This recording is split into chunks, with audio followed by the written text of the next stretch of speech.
One fateful day, 15 years ago, their world was turned upside down.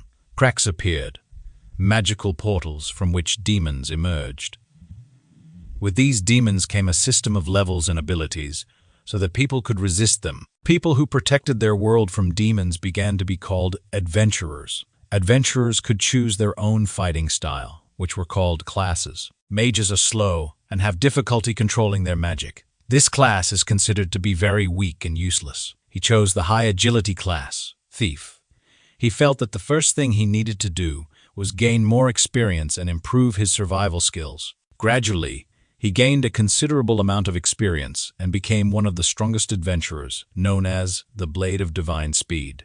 Every year, this became more and more frequent. He thought that he could protect people and this world from demons. Bird flapped its wings and looked into the distance with its majestic gaze. Several armed adventurers stopped in front of this. After some time, they all went inside the building, stood in a circle, and began to discuss the topic at hand. The guy said with a menacing look, "Iono Ioma." They excluded him from the Sword of Glory. Ioma was very surprised and scared, which is why he sharply exclaimed, "What? But why?" The hero answered with an indifferent expression on his face and asked him, why shouldn't he know this reason? The girl, who was among them, looked at him with a sad expression on her face. The main character continued to explain to him, every year, the level of monsters increases. His attacks are no longer effective against high-rank monsters. Lacking support or recovery skills, he simply became a liability. Ioma gritted his teeth from the sadness he experienced, clenched his hand into a fist, and the hero continued to explain to him,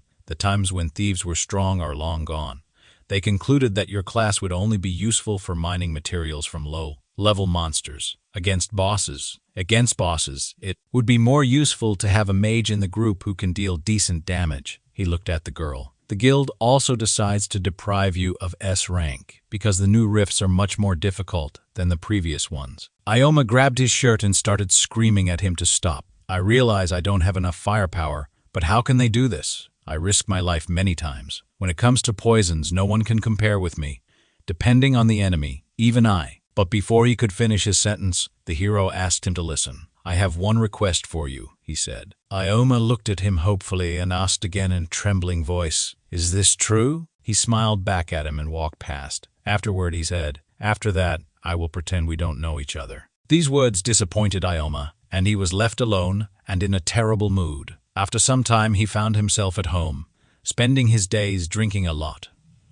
All the food trash was on the floor. His whole room was very dirty. He leaned against the bed and smoked a cigarette, looking around and thinking about the fact that he had spent his entire life working as an adventurer. He thought he would fight demons for the sake of his country, and after everything he did, they just got rid of him. He already noticed that he began to lag behind others, so he had to spend money on consumables. He spent all his money on equipment and potions, and now he had absolutely no money. The guild also deprived him of S rank, and now he could not clear high-rank rifts. Suddenly, he saw a glowing screen on the table, and a message was sent to him. The Sword of Glory was sent to China. They managed to conquer the Dark Palace Rift. They were very happy about what was happening and hugged each other, except for the girl from their team, who stood behind with a saddened look. Ioma saw this, and surprise appeared on his face. In the comments, people wrote and asked, where is Ioma? He must be sick. But why do they need him? From the latest videos, it became clear that all he did was run around. He was always just ballast for the team. These words greatly angered Ioma. He threw the phone aside and shouted, what a horror! I just made the wrong choice of class. If he had sold all his equipment and potions, he could have held out, but he had dedicated his whole life to this team. He tore it out with tears in his eyes, experiencing incredible emotional turmoil. After that, he lay down on the floor, looked into the distance, and wondered, what should I do now? At that moment, he received a notification on his phone. He grabbed it and asked, what? He was very surprised by the notification, and his mouth opened in anticipation. The message warned that an S-class monster had appeared in Tokyo, and he needed to immediately proceed to the nearest safe place. The Demon Research Center sent him this message. He wondered in shock, an S-class demon. Well, why did this happen? When the Sword of Glory is not in the country, there are no more strong adventurers in this city to deal with this monster, and I'm not sure I can handle this creature. He looked thoughtful, then went to the mirror and looked at his reflection.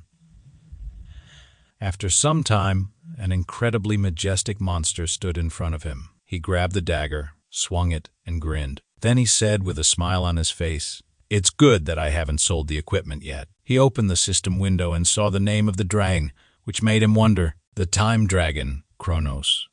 Isn't this a too pretentious name? He turned to Kronos and asked him to remember today, because this day will be the last for this creature. He spoke these words with complete confidence in his abilities, and at that moment the monster began to growl loudly. Many fragments scattered after such a strong growl.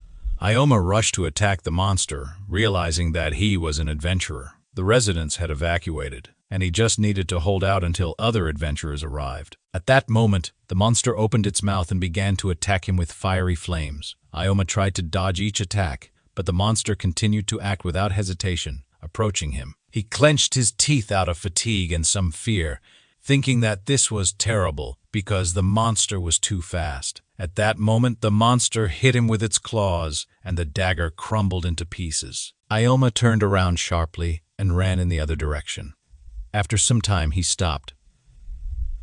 A huge hole formed behind him, from which many stones fell. Everything lit up with a bright light. Ikoma noticed what was happening and weakly turned around to look behind him. Suddenly, he saw the monster again, heading towards him, which made him realize that he needed to keep his distance. After that, he straightened his arm and threw a weapon at the monster in a spell, a poison sickle. The sickle touched part of the monster's body and jumped to the side. He knew that the skin of this creature was difficult to penetrate, but for it to be so difficult, he had no idea. He was stunned with indecision, and the monster raised its hand and moved to attack him. Ikoma thought, "Their levels are too different. If I had not specialized in speed, I would have died long ago. In any case, I have no other options." He swung the weapon that was attached to the rope and began to spin it in the air, after which he cast the Thief's Claw spell. Thief's Claw spell. Thief's Claw is one of the skills of this class. With its help, the thief is able to steal an item from the enemy. Such a demon must have very powerful items.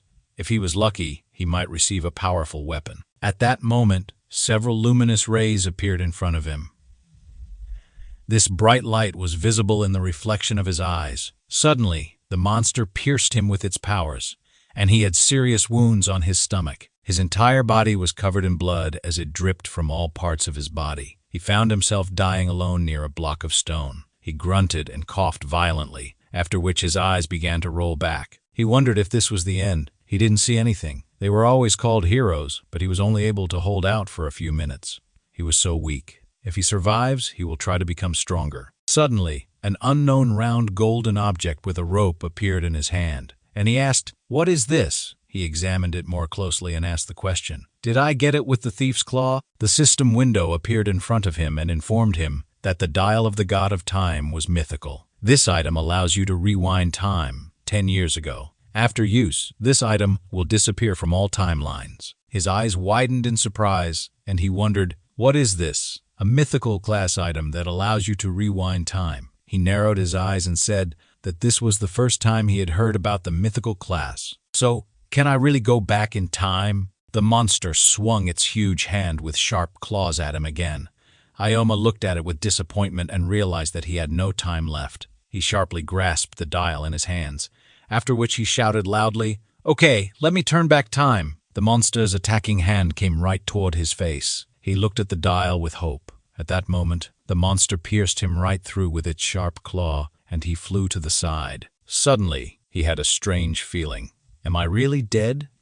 He felt uncomfortable. After some time, he found himself in his room with a phone in his hand. He looked at the ceiling, then at the clock, and saw that the time was 8:00 September 13th, Friday 2030. He wondered, was I dreaming? Beads of sweat appeared on his face as he looked out the window and opened the curtains. When he looked into the distance, he was very surprised and opened his mouth. 20:30. Suddenly, he remembered the dial of the God of Time, which he used before his death, and said, "Is this really true?" He opened the system window, carefully examined it, and said that he didn't have a class. It turns out he hadn't received his grade yet. Did I really go back in time? A smile appeared on his face, and he said, "I did it. This time I will become the strongest adventurer." After some time, he watched a video on his phone. Someone asked the question, "Are there any casualties?"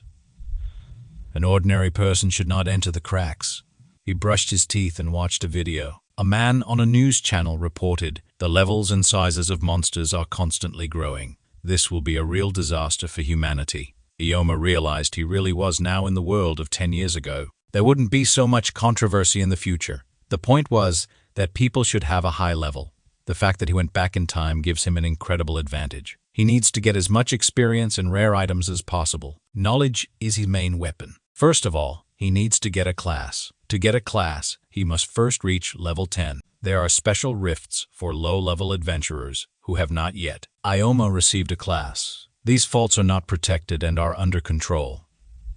He went inside one of these caves and realized that this was great. He would soon reach level 6. He was in an F-rank rift in a goblin cave. The guy screamed loudly and destroyed one of the monsters, causing the blood of the creature to spill directly onto him. After that, he turned to him with a smile on his face and said that he should be more careful. Was he not injured? Ikoma wondered. "Who is this guy?" the man asked him again. "Do you hunt alone? This is too dangerous. The goblins can surround you, and then problems will arise." Ikoma asked him, "Who are you?" He answered, "My name is Ohara Kenji. I am a warrior with a two-handed sword level 16. I help newcomers to this rift. People usually call me a guide." He smiled at him with a wide grin, and Ikoma said in bewilderment, "That's how." After that, he thought he doesn't seem like a bad guy. After some time, they continued on their way together, and Kenji said, "So, your name is Ikoma. Do you know that recently companies have been experiencing heavy losses due to problems with false reports?" He thought that being a guide would be a great hobby for his retirement, and that's what happened. Ikoma looked at him in bewilderment and wondered, will he follow me all the time? He talks so much. After a while, he destroyed the goblin and shouted with joy, "That's great! I got level 10. The system window reported. 6 experience points received. Level up to 10, 2 skill points received. Kenji smiled and patted him on the back with his hand, offering his encouragement. "Wow, you did a great job, Ikoma." Ikoma thanked him for this, and Kenji also said that he would probably make an excellent adventurer. Ikoma thought about the S-rank he once dreamed of. Kenji continued to rejoice and explained that by reaching level 10, he could get a class. He must think carefully about his choice, and if he wanted, he could ask Kenji for advice. Ikoma looked thoughtful and began to think about getting a class. The class you receive depends on the characteristics and abilities of the person. Skills can be acquired using skill points. Here's a list of skills available. Fire Magic, 15 points. Search, 7 points.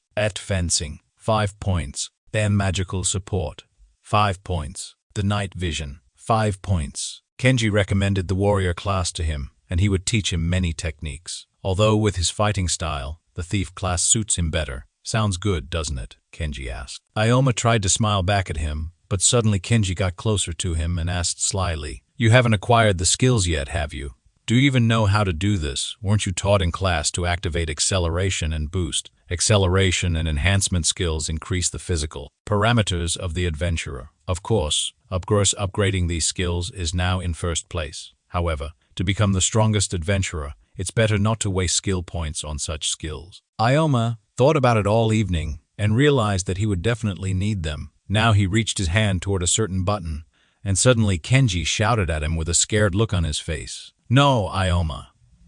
You shouldn't do that," the system window reported. "Soft fall acquired, 5 points spent. This reduces fall damage and increases resistance to gravity." After that, Kenji shouted to him, "You never know where such a skill could be useful." Kenji was very surprised by this action, which is why he leaned his hand to his chest and said, "Moreover, soft fall." But he did not finish speaking, and the system window reported that Ikoma had already acquired the soft fall skill and spent 5 skill points. Ikoma saw this and said, "Everything is going great." After which, Kenji scratched the back of his head and said in a state of confusion, "There aren't many high places. You should go further." But before he could finish speaking, Ikoma independently began to take action. The system window reported, "Soft fall skill improved to level 2, 10 skill points received."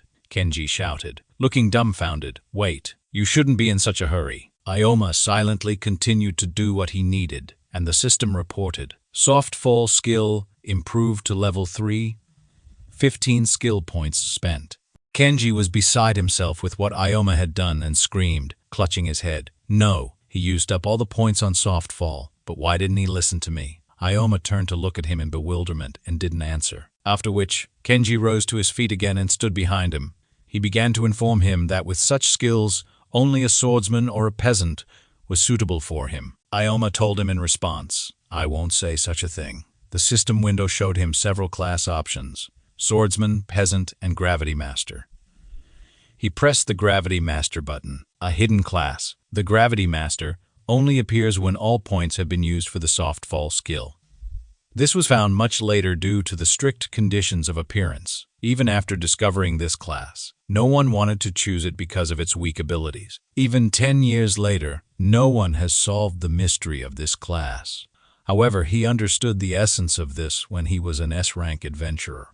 Gravity Master is the strongest class possible. The system window asked him a question. Do you really want to choose the Gravity Master? Kenji was incredibly scared and yelled at him that he had to stop because this was a magic class. He could still become a swordsman. Ikoma answered him with confidence on his face. No, this is exactly what I want. The system window informed him that the Gravity Master class had been selected and that the skills of gravity magic and gravity control had been acquired. He clenched his hands into fists. His whole body shook, after which he jumped for joy and shouted, "I finally got this class. Great! With this class, I will definitely become the strongest adventurer in the world.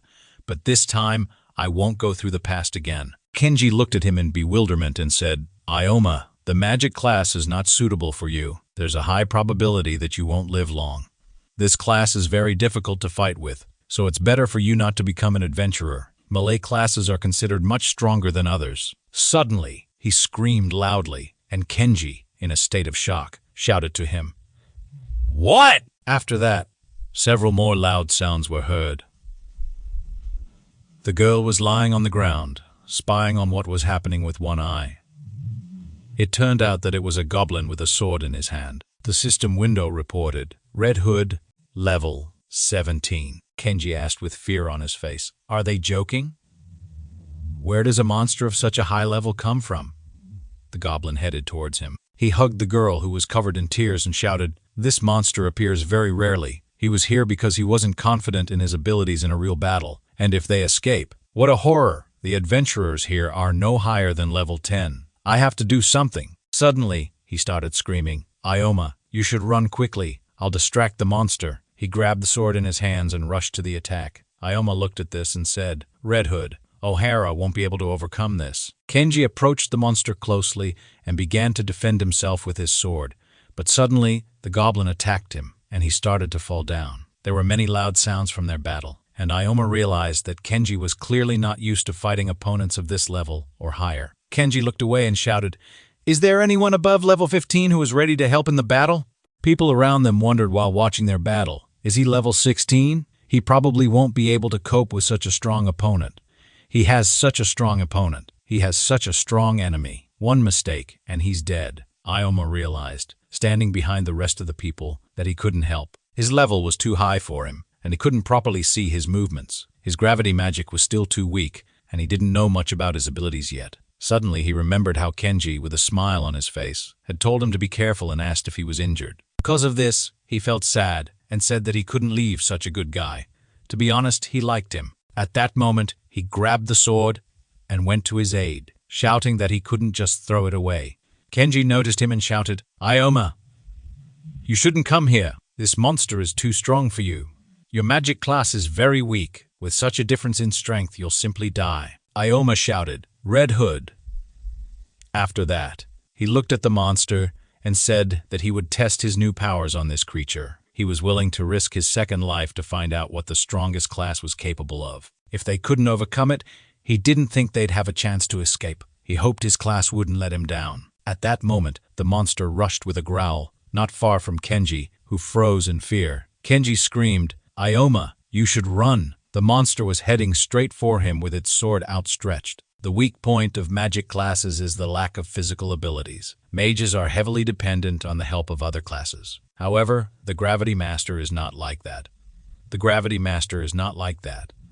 The Gravity Master can improve physical parameters in exchange for mana. He used the spells Gravity Control and Gravity Weakening, after which purple magical rays began to penetrate from his body. He looked menacingly at the monster, and it stopped in front of him. Kenji opened his mouth in surprise and wondered, is he moving so fast? He reduced gravity and thereby increased his speed, but his movements became predictable.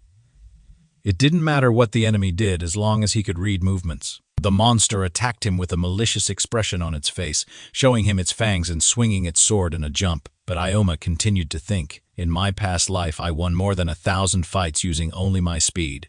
At that moment, he attacked the monster in the stomach, and the blood of the creature spilled. His whole body was covered in bloody wounds and abrasions. Kenji continued to be perplexed by what was happening and asked, having a low-level magic class, he was able to injure the Red Hood. Gravity Master is a special class with high physical performance. Thanks to good control over mana and with the necessary skill, the potential of this class reaches unprecedented heights. In the early stages, the movement of monsters is very predictable. With the help of its speed, you can evade the attacks of this creature as much as you like. Kenji, with a stunned look, said to him, Ikoma, But before he could finish speaking, a scream rang out. Ohara, he must attack this monster. The monster was squatting right in front of Ikoma, and behind him was Kenji, who expressed surprise. Kenji, with a determined look on his face, suddenly ran to attack, screaming loudly. He pointed the sword at the goblin, who turned to him and tried to say something, but the light from the blade was already radiating throughout the entire area. Behind the monster, Ikoma had already prepared a magic circle and said with a smile on his face that this monster should not have turned its back. At that moment he used gravitational magic, after which the monster's entire body began to fill with a bright purple color. A magic circle and many chains formed around the creature. Ikoma screamed, "Gravity restraints!" The monster began to groan in a trembling voice, turning to look at Ikoma again. At that moment, Kenji swung his sword at it and shouting loudly, hit the creature in the chest, destroying it with one attack. The system window reported 25 experience points received, level up to 12. Ikoma was happy to realize that they had been able to cope with this monster. It had been a very intense battle. With the Gravity Master class, he could definitely become the strongest adventurer. Those around him looked at him with wariness and wondered if he was really a newcomer. He had defeated the Red Hood. Kenji opened his mouth in shock and realized that he couldn't even breathe near this monster. Yet Ikoma, with his low level, had been able to defeat it. He's just a monster. It looks like he doesn't even suspect it himself. Kenji couldn't help but think that he couldn't call him just a genius. Who is he? Ikoma, with a saddened look, sheathed his sword and suddenly groaned loudly, sharply leaning his elbows on the stone and beginning to breathe deeply. He didn't have a drop of mana left. The Gravity Master's skills consume a lot of mana. He couldn't even lift a finger. He would have to think about this point later. His whole body began to shake from powerlessness. Kenji looked at him with a smile on his face before walking closer, bowing, and thanking him for what had happened. He then asked him, "Do you need help?" Ikoma thanked him and said that he would be very grateful for his help. Kenji took him on his shoulders and thought to himself, besides him, there were many low-level adventurers there. Thanks to him, not only had he saved his life, but he had also helped him overcome his fears. He still lacked the courage to fight strong monsters, so he only hunted lesser demons. Ikoma had helped him take a step forward, and now he thought it was time to end his role as a guide. He was glad that he had been able to witness the birth of a new hero. "Thank you for this, Ikoma." They came inside some room. After some time, Ikoma learned what his gravity magic was capable of. Now he needed to raise his level, but this would not be easy to do alone. He needed to find a temporary team. He walked up to a girl who was sitting at a computer desk and asked her, "Master of Gravity." She had never heard of such a thing. It seems to be a magic class, but the characteristics are so low. Is this class really suitable for battles? Ikoma looked at her with a confident expression, and she asked, "Are you looking for a temporary team?" "At the moment, we have several low-level teams," Ikoma asked again. "In that case, can I see these people?" The girl answered, "Yes, but your characteristics are very low, and I'm afraid you may have some difficulties." He thought with a saddened look that he had a rare and unknown class. It was worth expecting that he would not be welcome. He asked the girl again, "In any case, can I talk to the heads of the teams?" At that moment, a stranger appeared in the room and asked, "What is that noise? Is their receptionist having problems? Maybe I shouldn't be so intrusive." It was a guy with yellow hair who approached Ikoma. He asked him, "Who are you?" The guy asked again with a smile on his face. "What did you say?" Haven't you heard of me? I'm the leader of the famous Thunder Knights group. Ikoma asked him again, do you have a warrior class? He replied with a smirk naturally. Everyone knows that magic classes are useless. This is a class for those who are afraid to even be close to monsters, which is why they cannot be adventurers. So you can only blame yourself for making the wrong choice. I simply have a rare class with very low characteristics, but I can achieve a lot, in contrast to you. Ikoma asked him again in bewilderment. Do you also have a rare class? Hatsune asked him in an emotional outburst. Are you also interested? Okay then, let me show you its power. He grabbed a sword from which bright sparks emanated in the form of lightning. He raised his sword up and shouted, "Lightning strike!" After these words, the entire area lit up bright yellow. After a moment, he stopped and said, Thunder Knight.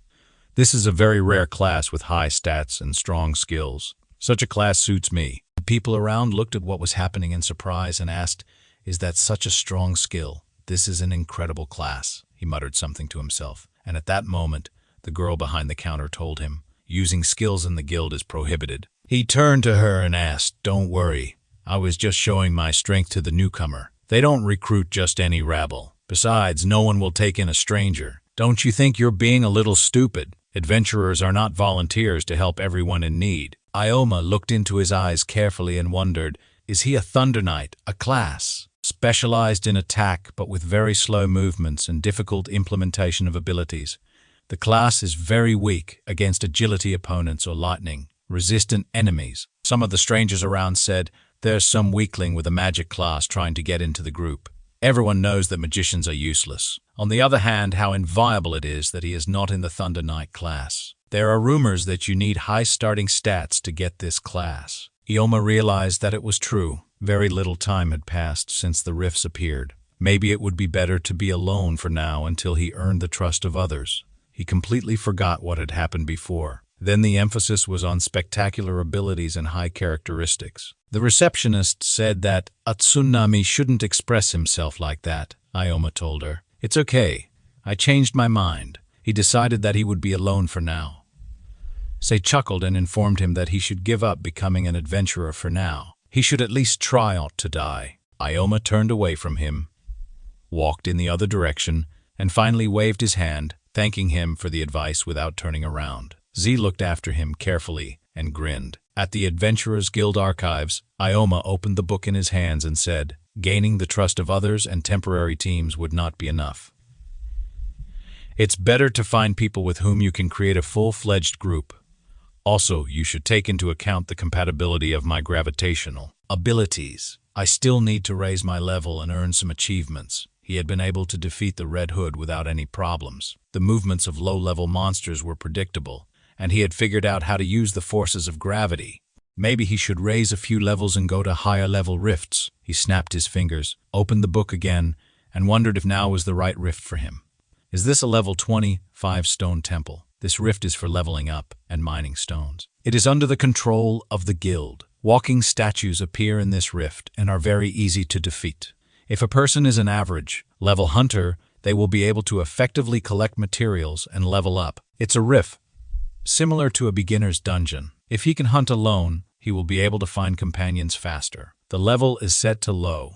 The system window reported, Ikoma is level 12. Will he be able to gain a sufficient level without going deep into the rift? There's nothing he can do about it. He closed the book and thought, I wonder as I level up in the stone temple, will I be able to find classes that suit my ability? He went in a different direction. After some time, the system window reported Stone Temple. There was a man inside the building who was coming down the stairs and groaning heavily in pain, even screaming. You don't need to listen.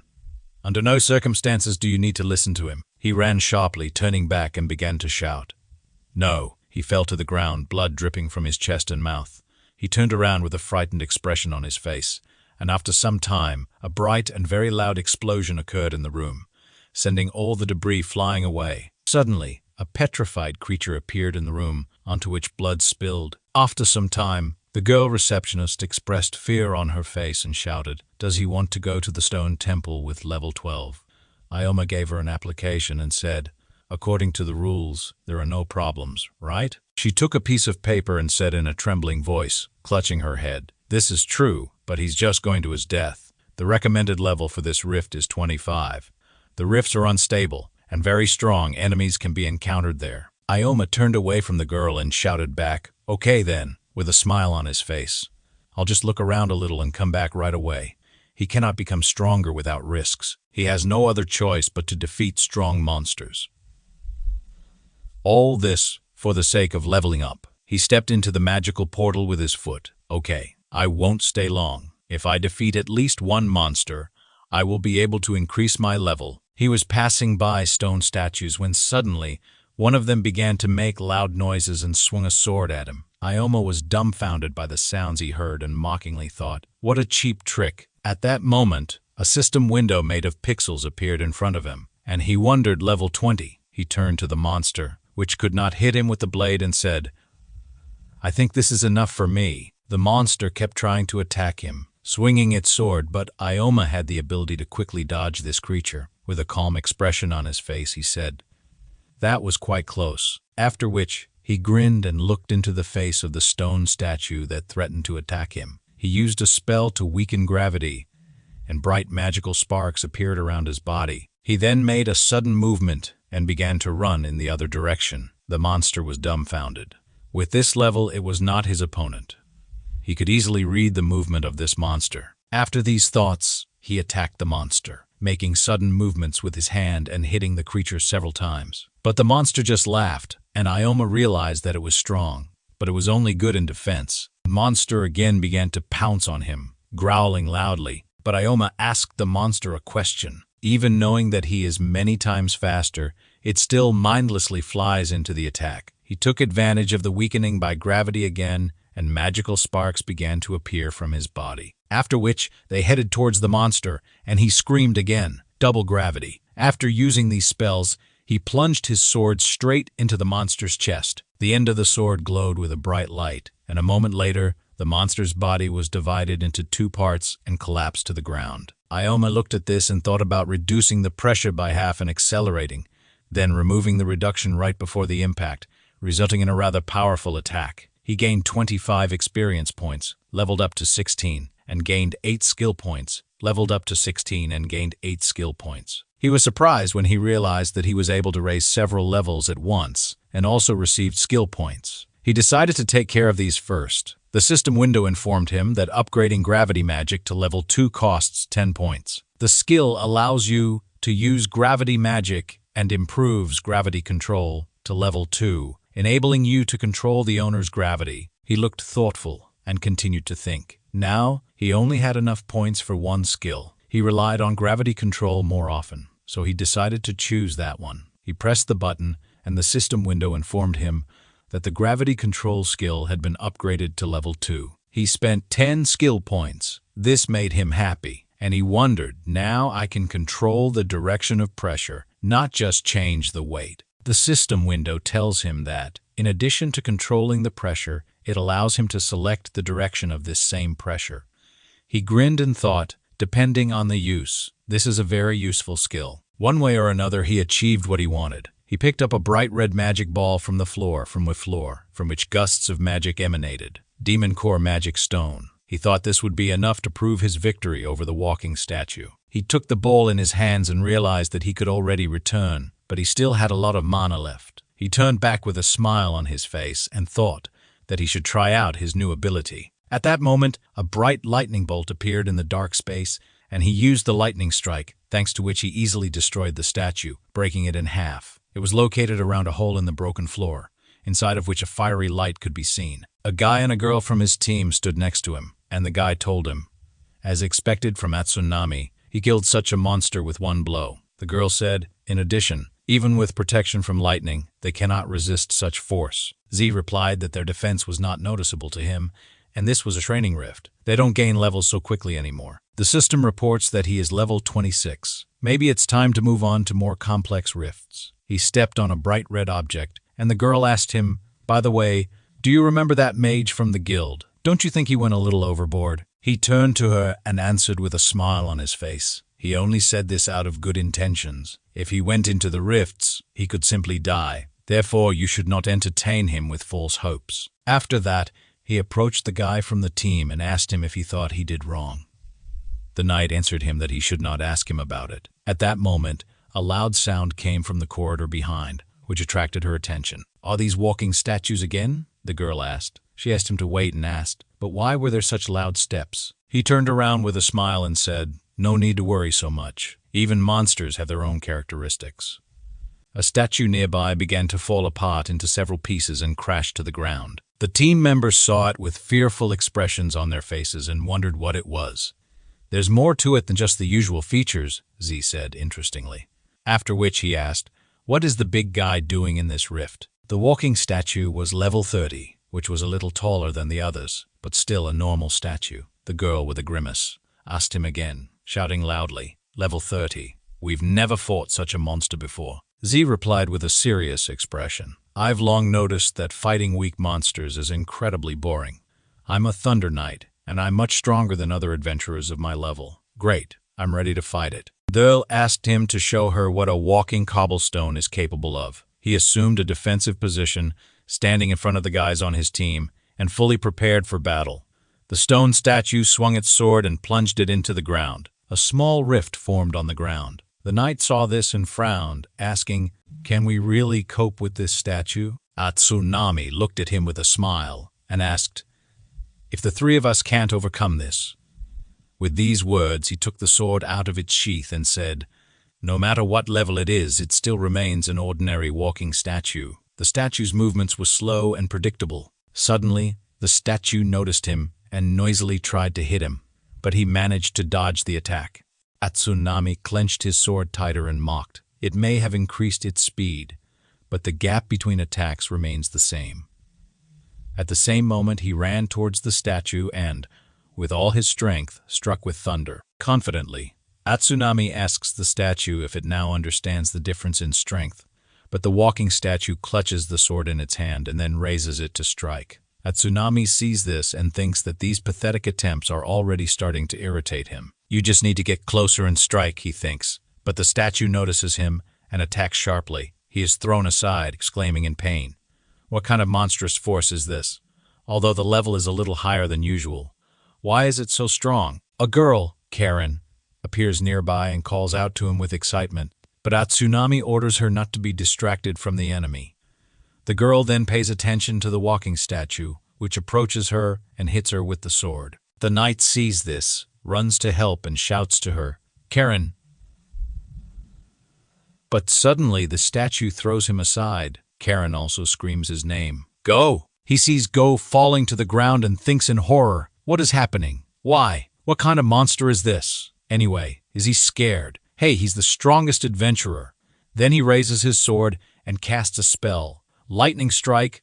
Tsunami attacks the statue with all his might, looking intently at it, and thinks, "This is how it should be.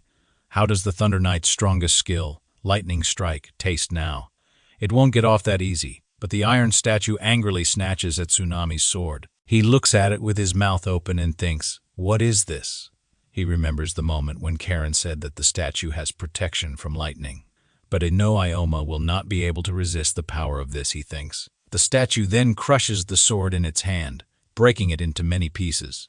Tsunami looks at this with regret, thinking, "This cannot be." Tears appear in his eyes as he thinks it's just a dream, right? The statue begins to slowly walk towards him, raising the sword over him. Tsunami begins to ask the walking statue not to do this. The statue must stop.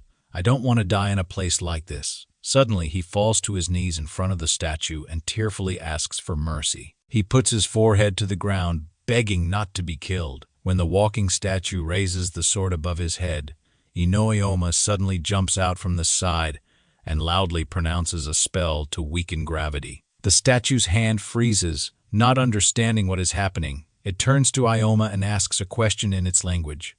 Ioma lands on the floor, looks closely at the statue and thinks, "Everything will not be so simple." Tsunami looks at Ioma in surprise and realizes that he is the newcomer from the guild. Ioma stands with his back to him, says nothing. Tsunami starts shouting in irritation. What is he doing? There is no way he can cope with such an opponent. Ioma thinks about it and answers right. The information board notes that Ioma is level 16. He continues to think. The difference in level is too great. The information window again notes that the walking statue is level 30. It continues to get angry and growl. Ikoma thinks that by devouring adventurers and other monsters, it was able to evolve to a new and unique state. He thinks it's a little big. Then he takes the sword out of its sheath and thinks, I still have a lot of mana, so it will be enough for one more battle. It's better not to delay this. With these thoughts, he points his sword straight at the walking statue. Tsunami asks him in disbelief if he really hopes to defeat this giant. We need to escape as soon as possible. Even the three of us can't handle it, he says. At this time, Karen and Go are lying on the ground and looking at each other. Ikoma doesn't listen to him and casts a spell to weaken gravity. The statue begins to growl and move slowly. Ikoma begins to run around it. The walking statue, with a roar, tries to follow him, but Ikoma stands with his feet on the ceiling and falls from above directly onto the statue, attacking it with his sword. The statue growls in surprise. Tsunami watches this and thinks, this cannot be happening. This newcomer also has a magic class. Where does he get such power from? At this time, Ikoma looks at the statue and thinks, for his level he is very slow. Gravity control is quite enough, but I can't do enough damage. The walking statue is a defensive type monster. Moreover, due to the difference in level, it receives virtually no damage. It takes too much mana. To maintain gravity control, we can't wait any longer. Moments later, the statue raises its sword over Ikoma and roars loudly. Ikoma moves back a little and thinks, I have no choice but to rely on the last attack. He then stabs the statue, which growls and slowly turns around. At this time, Tsunami looks at him with disappointment. He hoped that he would be able to quickly defeat the walking statue alone, but it seems that the defense is higher than he expected. Ikoma carefully looks at the statue and wonders. Weakening gravity consumes too much mana, but without this skill, I definitely won't be able to cope with it. There is no need to delay this. We need to end this quickly. He stabs the statue several times. He pushes off the ground, jumps up, and punches in the air. When he lands, the statue, with a menacing roar, reaches out to him with its hand. But Ikoma begins to run and jumps on it. He climbs onto the head of the statue. Tsunami looks at this in bewilderment and wonders where this speed comes from. Does a magician have such skills? Ikoma jumps and thinks that with the second level of gravity control, he has gained a new skill. He thinks it's time to try it out. He then casts a gravitational shift spell. Afterwards, he ends up on the ceiling and notes that he used gravity shift on himself. Interesting effect. It's time to finish this. He then starts casting another spell, double gravity. Due to the forces of double gravity, he will fall at incredible speed. Immediately after this, Ikoma begins to fall directly onto the snarling statue and thinks with excitement, this is the end. Meteor fall! But when he lands, he sees that a large crack has formed on the statue and it collapses with a loud roar. The information window specifies that 524 experience points have been earned. The level has increased to 23 and 14 skill points have been received. Ikoma turns around and asks, how is Tsunami doing? He had just defeated an enemy twice his strength. With these words, he puts the sword back into its sheath and sighs, quickly sitting down on the floor. The information window clarifies that soft fall belongs to the third level. It reduces fall damage and increases gravity resistance. Ikoma leans on a pile of stones and thinks that he has again used up too much mana. At this time, Tsunami looks at him and thinks, what incredible power. His lightning strike didn't even leave a scratch on the statue. He didn't expect that of all people. It would be Ikoma who would save him. He asks why Ikoma saved him. He had told him so much at the guild. Then the thought suddenly comes to him. Does he really want to take revenge by disgracing him? At that moment, Ikoma approaches him and asks, is he okay? Can he get up? At first, Tsunami looks displeased, but then he is surprised and smiles shyly, offering his hand and thanking Ikoma for saving his life. After a while, the sun is shining outside and the weather is clear. At the Adventurers Guild, the administrator asks Ikoma with great surprise, did you meet a walking statue of the 30th level and also win? Ikoma calmly replies that it is true, but the administrator says she doesn't believe him. He's still a newbie and he also went there alone. But Ioma hands her a large red ball and says that he thinks this will be enough to prove it. The girl takes the ball in her hand and replies, "It's big. Looks like a level 30 stone, although it's a little suspicious. I'll record your achievement. Do you want to sell this stone? I can't say for sure, but the price could be as high as 200,000 yen. Ioma replies that this will be enough for a start. After a while, he hears someone calling his name. He turns around and sees Tsunami Isho standing in front of him. He smiles and says that he has been looking for him for a long time. He wants to thank him again for saving him. He also came today to give good news. Ioma asks, "News?" Everything explains that he wants to recruit him into the Knights of Thunder. Ioma can't believe it. He was invited to become a Thunder Knight. This is the strongest group of newcomers. Tsunami Isho continues to say that Ioma is not a bad guy after all. He was very lucky. Many can only dream about this. Any can only dream about this. I know Ioma is embarrassed and doesn't know what to answer. Sho sees this and, with a smile, says that he need not worry. He is his savior. But Tsunami Isho replies that Ioma will most likely refuse. Those around who heard this can't believe it. What? He declined the invitation from the Thunder Knights. Tsunami Isho asks hopefully, wasn't he looking for a group? Ioma explains that his plans have changed slightly. A statue nearby began to fall apart into several pieces and crashed to the ground. The team members saw it with fearful expressions on their faces and wondered what it was. There's more to it than just the usual features, Z said interestingly. After which he asked, what is the big guy doing in this rift? The walking statue was level 30, which was a little taller than the others, but still a normal statue. The girl with a grimace asked him again, shouting loudly, "Level 30. We've never fought such a monster before." Z replied with a serious expression, "I've long noticed that fighting weak monsters is incredibly boring. I'm a Thunder Knight, and I'm much stronger than other adventurers of my level. Great, I'm ready to fight it." Duel asked him to show her what a walking cobblestone is capable of. He assumed a defensive position, standing in front of the guys on his team, and fully prepared for battle.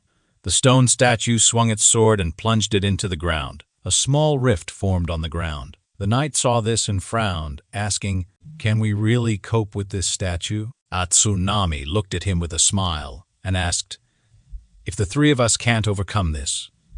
With these words, he took the sword out of its sheath and said, "No matter what level it is, it still remains an ordinary walking statue." The statue's movements were slow and predictable. Suddenly, the statue noticed him and noisily tried to hit him, but he managed to dodge the attack. Tsunami clenched his sword tighter and mocked. It may have increased its speed, but the gap between attacks remains the same.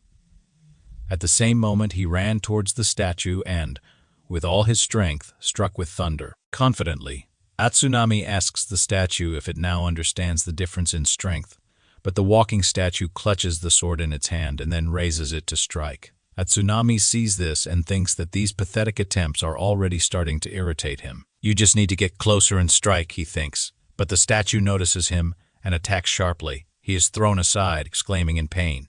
What kind of monstrous force is this? Although the level is a little higher than usual. Why is it so strong? A girl, Karen, appears nearby and calls out to him with excitement, but Tsunami orders her not to be distracted from the enemy. The girl then pays attention to the walking statue, which approaches her and hits her with the sword. The knight sees this, runs to help and shouts to her, "Karen!" But suddenly the statue throws him aside. Karen also screams his name. "Go!" He sees Go falling to the ground and thinks in horror, what is happening? Why? What kind of monster is this? Anyway, is he scared? Hey, he's the strongest adventurer. Then he raises his sword and casts a spell. Lightning strike. Tsunami attacks the statue with all his might, looking intently at it, and thinks, this is how it should be. How does the Thunder Knight's strongest skill, lightning strike, taste now? It won't get off that easy, but the iron statue angrily snatches at Tsunami's sword. He looks at it with his mouth open and thinks, what is this? He remembers the moment when Karen said that the statue has protection from lightning. But Ioma will not be able to resist the power of this, he thinks. The statue then crushes the sword in its hand, breaking it into many pieces. Tsunami looks at this with regret, thinking, this cannot be. Tears appear in his eyes as he thinks it's just a dream, right? The The statue begins to slowly walk towards him, raising the sword over him. Tsunami begins to ask the walking statue not to do this. The statue must stop. I don't want to die in a place like this. Suddenly, he falls to his knees in front of the statue and tearfully asks for mercy. He puts his forehead to the ground, begging not to be killed. When the walking statue raises the sword above his head, Ikoma suddenly jumps out from the side and loudly pronounces a spell to weaken gravity. The statue's hand freezes, not understanding what is happening. It turns to Ikoma and asks a question in its language. Ikoma lands on the floor, looks closely at the statue and thinks, everything will not be so simple. Tsunami looks at Ikoma in surprise and realizes that he is the newcomer from the guild. Ikoma stands with his back to him, says nothing. Tsunami starts shouting in irritation. What is he doing? There is no way he can cope with such an opponent. Ikoma thinks about it and answers, right. The information board notes that Ikoma is level 16. He continues to think. The difference in level is too great. The information window again notes that the walking statue is level 30. It continues to get angry and growl. Ikoma thinks that by devouring adventurers and other monsters, it was able to evolve to a new and unique state. He thinks it's a little big. Then he takes the sword out of its sheath and thinks, I still have a lot of mana, so it will be enough for one more battle. It's better not to delay this. With these thoughts, he points his sword straight at the walking statue. Tsunami asks him in disbelief if he really hopes to defeat this giant. We need to escape as soon as possible. Even the three of us can't handle it, he says. At this time, Karen and Go are lying on the ground and looking at each other. Ikoma doesn't listen to him and casts a spell to weaken gravity. The statue begins to growl and move slowly. Ikoma begins to run around it. The walking statue, with a roar, tries to follow him, but Ikoma stands with his feet on the ceiling and falls from above directly onto the statue, attacking it with his sword. The statue growls in surprise. Tsunami watches this and thinks, this cannot be happening. This newcomer also has a magic class. Where does he get such power from? At this time, Ikoma looks at the statue and thinks, for his level he is very slow. Gravity control is quite enough, but I can't do enough damage. The walking statue is a defensive type monster. Moreover, due to the difference in level, it receives virtually no damage. It takes too much mana. To maintain gravity control, we can't wait any longer. Moments later, the statue raises its sword over Ikoma and roars loudly. Ikoma moves back a little and thinks, I have no choice but to rely on the last attack. He then stabs the statue, which growls and slowly turns around. At this time, Tsunami looks at him with disappointment. He hoped that he would be able to quickly defeat the walking statue alone, but it seems that the defense is higher than he expected. Ikoma carefully looks at the statue and wonders. Weakening gravity consumes too much mana, but without this skill, I definitely won't be able to cope with it. There is no need to delay this. We need to end this quickly. He stabs the statue several times. He pushes off the ground, jumps up, and punches in the air. When he lands, the statue, with a menacing roar, reaches out to him with its hand. But Ikoma begins to run and jumps on it. He climbs onto the head of the statue. Tsunami looks at this in bewilderment and wonders where this speed comes from. Does a magician have such skills? Ikoma jumps and thinks that with the second level of gravity control, he has gained a new skill. He thinks it's time to try it out. He then casts a gravitational shift spell. Afterwards, he ends up on the ceiling and notes that he used gravity shift on himself. Interesting effect. It's time to finish this. He then starts casting another spell, double gravity. Due to the forces of double gravity, he will fall at incredible speed. Immediately after this, Ikoma begins to fall directly onto the snarling statue and thinks with excitement, this is the end. Meteor fall! But when he lands, he sees that a large crack has formed on the statue and it collapses with a loud roar. The information window specifies that 524 experience points have been earned. The level has increased to 23 and 14 skill points have been received. Ikoma turns around and asks, how is Tsunami doing? He had just defeated an enemy twice his strength. With these words, he puts the sword back into its sheath and sighs, quickly sitting down on the floor. The information window clarifies that soft fall belongs to the third level. It reduces fall damage and increases gravity resistance. Ioma leans on a pile of stones and thinks that he has again used up too much mana. At this time, Atsunami Asho looks at him and thinks, what incredible power. His lightning strike didn't even leave a scratch on the statue. He didn't expect that of all people. It would be Ioma who would save him. He asks why Ioma saved him. He had told him so much at the guild. Then the thought suddenly comes to him, does he really want to take revenge by disgracing him? At that moment, Ioma approaches him and asks, is he okay? Can he get up? At first, Atsunami Asho looks displeased, but then he is surprised and smiles shyly, offering his hand and thanking Ioma for saving his life. After a while, the sun is shining outside, and the weather is clear. At the Adventurers Guild, the administrator asks Ioma with great surprise, did you meet a walking statue of the 30th level and also win? Ioma calmly replies that it is true, but the administrator says she doesn't believe him. He's still a newbie, and he also went there alone. But Ioma hands her a large red ball and says that he thinks this will be enough to prove it. The girl takes the ball in her hand and replies, it's big.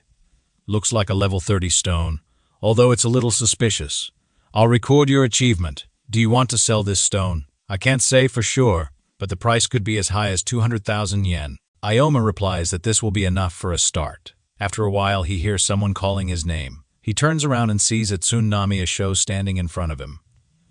He smiles and says that he has been looking for him for a long time. He wants to thank him again for saving him. He also came today to give good news. Ioma asks, news? Everything explains that he wants to recruit him into the Knights of Thunder. Ioma can't believe it. He was invited to become a Thunder Knight. This is the strongest group of newcomers. Atsunami Asho continues to say that Ioma is not a bad guy after all. He was very lucky. Many can only dream about this. Any can only dream about this. I know Ioma is embarrassed and doesn't know what to answer. Sho sees this and, with a smile, says that he need not worry. He is his savior. But Atsunami Asho replies that Ioma will most likely refuse. Those around who heard this can't believe it. What? He declined the invitation from the Thunder Knights. Atsunami Asho asks hopefully, wasn't he looking for a group? Ioma explains that his plans have changed slightly. With these words, he leaves. Atsunami Asho looks after him in shock. Ioma heads toward the exit and wonders if he will level up at this rate. Then he thinks he needs to make it in time in the near future. A new rift called the Mad Theater should appear. This rift drops a unique item that he needs. He remembers well everything that happened there in the past, so the first one to get this item will be him. After a while, Ioma comes to the guild, pours materials out of the bag, and says that he wants to sell them. People nearby look at him in bewilderment. The administrator asks him if he hunted a lot again and again, alone. Ioma does not listen to her and says that he would like to apply for a promotion to rank D. The administrator asks again, a rank promotion. Adventurers have their own ranking system. Starting at rank F, you can upgrade to rank A. Adventurers at rank D, adventurers at rank D can defend real rifts. The administrator politely finds out that Ioma must be at least level 25 to do this. He insists that he has the level to do it.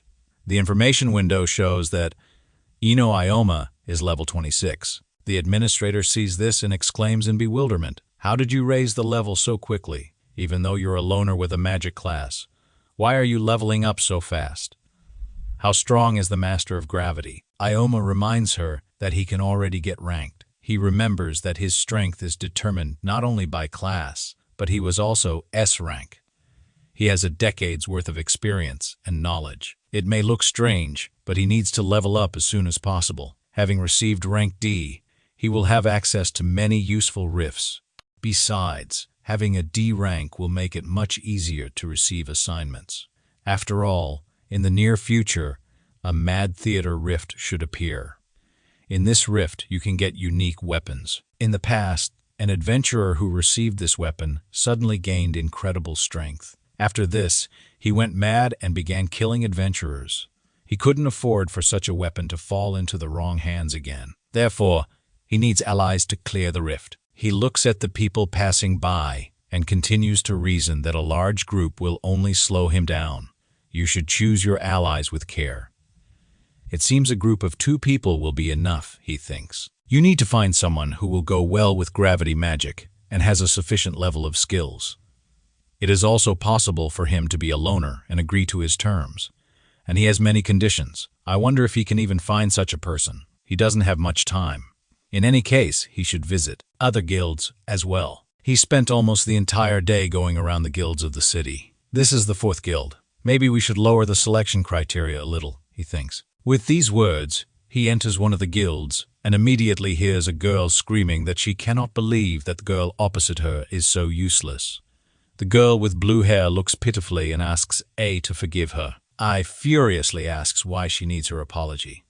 Ikoma looks at them in surprise and thinks, is it a quarrel? Ai continues to scream that she is kicking Satsuki out of the group. Satsuki tearfully makes an excuse and says that next time she will try harder, but Ai interrupts her and sharply replies that her skills are very weak and useless. What happens if she puts in a little more effort? For such efforts, she could demand monetary compensation from her. Satsuki looks at her pitifully and wants to say something, but then she simply lowers her head. Ikoma looks at the girls and remembers himself in the past. He thinks he knows this feeling very well, but he shouldn't interfere in choosing allies. One should not rely on feelings of pity or mercy. Ai continues to scold Satsuki and says that the class she can choose is real trash, complete nonsense, absolutely useless, just like her. To be honest, as soon as I heard about her shaman class, I should have kicked her out even then. Hearing this, Ikoma stops and thinks, shaman. Ai advises the girl that she should apply for a job as an adventurer. At this time, Ikoma continues to think that the shaman class is perfect for a gravity master. Moreover, the skills of this class will play an important role in the battle with the boss of the Mad Theater. Suddenly, Ai notices him and asks displeased what he is looking at. This is not a performance, she says. He apologizes and says his name is Ikoma. The information window specifies that his adventurer status and is a gravity master rank D, level 26. Ikoma clarifies that he came to this guild to find an ally. Ai ponders his words. He has the status of a D-rank adventurer. It's real luck that they just have an opening. Then, she smiles sweetly and happily says that they have one free spot on the team. But at this moment, Ikoma approaches Satsuki and asks her to team up with him. She looks at him and can't believe it. Ai also exclaims in rage. What? Ikoma thinks that he is lucky that he was able to find her. He can't miss this chance. Ai continues to insist that this girl's class is absolutely useless. He had better join them, she says. Satsuki regretfully replies that she would gladly accept his offer. But he is a D-rank adventurer, and she's only level 10. Ikoma grabs her hand and immediately calms her down. The level problem can be easily solved. I need your strength, he says. Satsuki doesn't believe him and says that she is very weak and will only get in his way. Ikoma explains that he will help her with this. She continues to object, but says she's not at all sure. Maybe it would be better for me to quit my job as an adventurer, she thinks. Ikoma energetically asks for some time. I will definitely help you become more confident, he says. Satsuki sheepishly agrees. If you really don't mind, then let him take care of me. Ai hears this and says indignantly, she really is useless. Let him try not to regret his choice. The girl next to her sighs in disappointment. This is a failure. Ikoma passes by and thanks her for her advice, adding that he thinks he knows his class much better than her. Satsuki follows him, and Ai looks after them with resentment. After some time, Ikoma continues to think that the weaknesses of shamans can be compensated with the help of gravity magic. Plus, Satsuki's curses will be incredibly useful when fighting the boss of the Mad Theater. As long as she is with him, there's no doubt that they will get the weapon. After a while, sitting at the table, she introduces herself. Her name is Kizuragi Satsuki. I'm glad to meet you, she says. Ikoma also replies that he is glad to meet her. Satsuki continues and asks, is everything really okay? Our shaman class is very weak. Ikoma tries to calm her down. I also have a magic class which everyone considers useless, but I can definitely say that in a few years everything will change, he says. Kizuragi Satsuki asks with hope. Right, Ioma confirms this, of course. Now we must discuss our strategy before the rift appears, he says. Satsuki supports him. Okay, what kind of training rift could we head to? But Ioma interrupts her. No, I want to discuss a strategy for clearing a new. The rift that will appear in the near future will be a level 30 rift called the Mad Theater. Kisaragi Satsuki couldn't believe it. Such a high-level rift. Will it be an unknown rift? The unknown rift is the exact opposite of training rifts. There is practically no information about such faults. This is silly. She's only level 17, besides having a weak class. But Ioma hastened to explain to her that she should not be afraid of the dangers. He is always ready to help her. He knows everything about this rift thanks to the books he read in his past life. They are well prepared to clear this rift. If they are on the same team, then he can confidently say that they will be able to get through this rift. She can trust him. He's sorry for his lack of restraint. He just really needs the item from this rift. Satsuki listened to him carefully and clarified what he meant. In the near future, Ioma put his finger to his lips and replied that he could not tell all the details about his rare item. Let it remain a secret. But Kisaragi Satsuki insisted that it was impossible to predict where and when a new rift would appear. Suddenly, a notification sound was heard, and all the people in the room started looking at their phones. Ioma and Satsuki also picked up their phones and saw that the Fault Research Center had sent them a warning that a new fault had appeared in Tokyo. Satsuki was surprised. A new rift appeared not far from here. Ioma rejoiced at the news, just in time.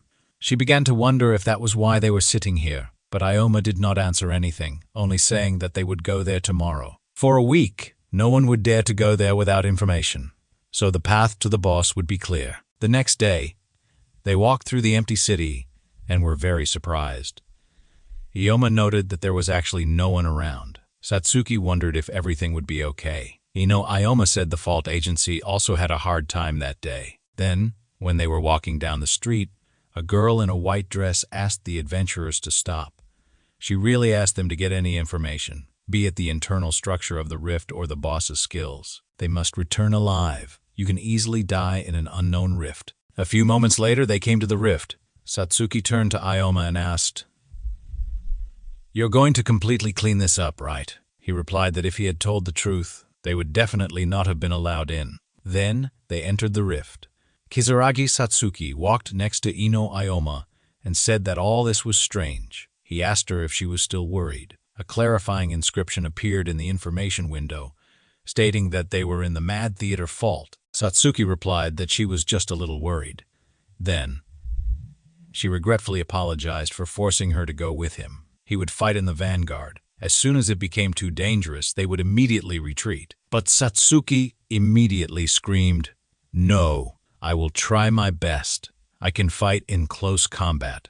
I can even act as bait if necessary." Ioma hurried to stop her. She shouldn't say that. Her curses will be enough. Kisaragi Satsuki explained in frustration that her curses were quite weak. Then, Ioma clarified that he had also mastered the skill of draining mana.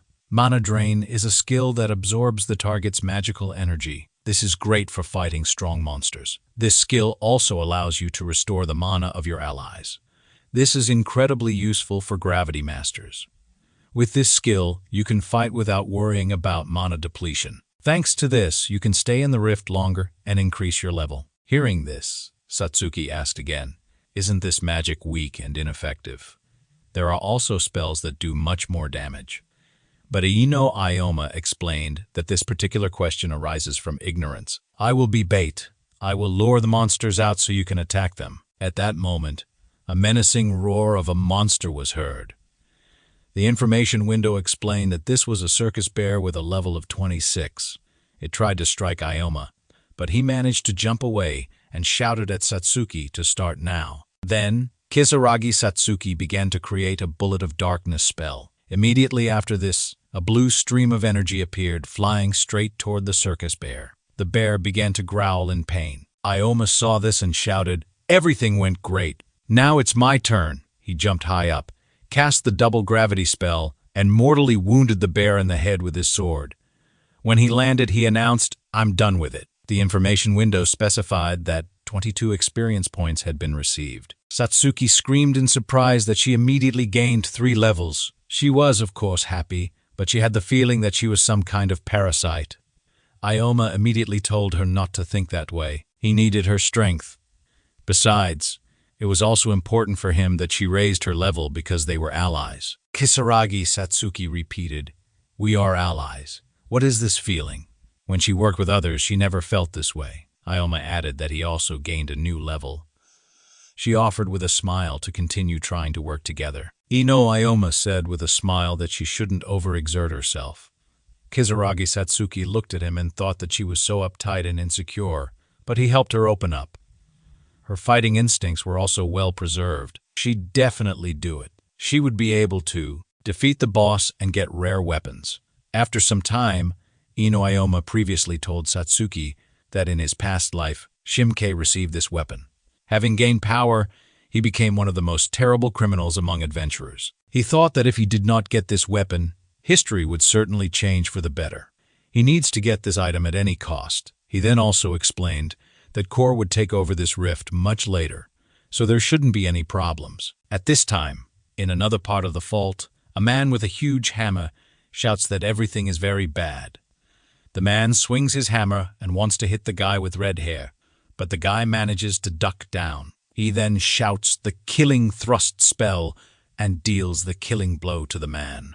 He holds a knife in his hands and says that the man should have been more careful when he fought. Then he looks down and turns to the man again, shouting at him that at his level he doesn't calculate his abilities at all. He must realize that their world does not work on the principle of kill or die.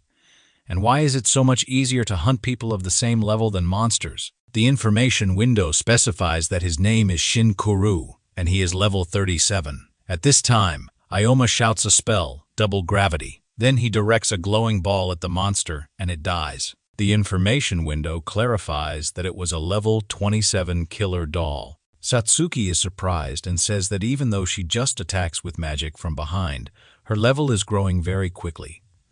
The information window clarifies that Kisaragi Satsuki is level 22, and Ikoma is level 22, and Ikoma is level 27. She apologizes again for that he has to go everywhere with her. She thinks he could have done it much faster alone. But Ikoma goes further and says that at this level, monsters are not so dangerous. Their movement is easy to read. As he already said, magic is a very powerful class. Satsuki says that she understood this, but maybe they should already be returning, as they have little mana left.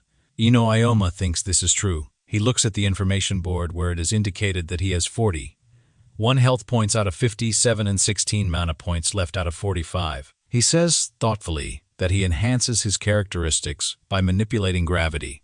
But Satsuki notes that if there is less than half of the mana left, they need to return to the guild. Ikoma agrees. Looks like it's time. Kisaragi Satsuki asks in surprise why a monster appears in front of them, and the information window specifies that it is a goblin clown with level 24.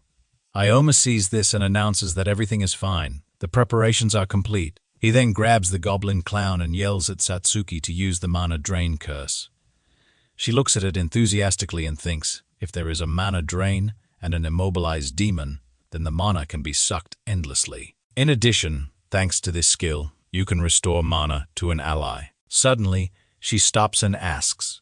She understood Ioma's logic, but maybe it's still not worth torturing it so much. Ikoma calms her down, holding the goblin clown, and replies, "It's okay, she can't faint." Then Kisaragi Satsuki casts the mana drain spell. A blue stream of energy begins to emanate from her staff, which passes through the goblin. After a while, they finish draining the mana from it, and Ikoma says that now they need to move on. Satsuki turns around and says that she still feels a little sorry for it. A dead goblin clown lies on the floor. Satsuki then exclaims that Ikoma needs to restore his mana. He turns around and tells her that she shouldn't be shy. She agrees with this. Ikoma sits down on the floor, and Satsuki begins to restore his mana. After a while, he looks at the information window and says that everything is fine. His mana has been restored from 16 to 25 units. But Kisaragi Satsuki says upset. A similar effect is not so strong. She was only able to restore 9 units. Ikoma tells her that it's okay. She needs to use 6 more goblins, and that's it. Satsuki exclaims in bewilderment, 6 more. He calmly asks, what is it? They will also be able to raise their levels. After some more time, Ikoma fights the goblin. He screams that the goblin should get what it deserves. He happily notes that it was the 6th. How is Satsuki doing with mana? He asks. She explains that mana has almost been restored. The information window notifies that Kisaragi Satsuki's level has increased to level 24, and Ikoma's level has increased to level 28. She is happy to say that, using such tactics, they can hunt and level up for a long time. Ikoma compliments this, but warns don't rush to restore your mana. If you make a mistake, it can lead to serious consequences. But if you do everything correctly, you can fight even 100 demons. They then look at the information window, and Satsuki happily notes that she has leveled up so much just today. This is the first time she has seen such progress. When training in the guild, they were told that they could not fight monsters of the same level or higher. Ikoma listens to this and thinks about it. After a while, he says that he doesn't think he can learn anything in the guild, but he is sure that the level cannot be raised without taking risks. Kisaragi Satsuki hears this and frowns at him. For some time, they walk along the corridors of the rift, and she notices that they've already gone quite deep. How far do they want to go? Suddenly, Ikoma stops and says, we're there. There is a door in front of them. In front of them, he approaches the door. Opening it, he says that their goal is the boss of the Mad Theater. No one expects the rift to be cleared on the second day. Suddenly, she stutters and says that she has never seen the boss. Today, she will see the boss for the first time. Ikoma listens to her carefully and asks if she is worried. If she's not sure, they can go back, but she sharply shouts that this is not necessary. Ikoma was constantly angry with her because she was always afraid. That's why she wants to change. If he needs her strength, then he can count on her. He looks at her for a moment and then smiles. He then puts his hands together and exclaims, great, and go to the boss. At this point, Satsuki thoughtfully asks, but will his strategy against the boss really work? Ikoma approaches the door and confidently answers, of course. As I already said, the shaman is perfect for fighting this boss. After that, they open the door and walk inside. They are surrounded by darkness. Suddenly, a glow appears above their heads, and they look up. A huge clown with a bloodthirsty smile descends from above. The information window clarifies that this is the boss of the Mad Theater Rift, known as the Crazy Clown. This one is level 35. Kisaragi Satsuki exclaims in horror, is this the boss? She continues to look at it, but Ikoma seriously replies that if they overcome this, they will be able to get a unique weapon. He then shouts that he and Satsuki must work according to the plan. At this very moment, Shinkoru peeks out from behind the door. He watches them closely and then smiles slightly. The clown continues to descend towards them and laughs madly. Ikoma points to Satsuki with his hand. She starts to run to the side, and he thinks that, first, he should distract the clown's attention so she can get into position. This boss has a large amount of health and high regeneration. The information window shows that the crazy clown has 122 health points and 71 mana points, with the clown also restoring 12 health units every 60 seconds.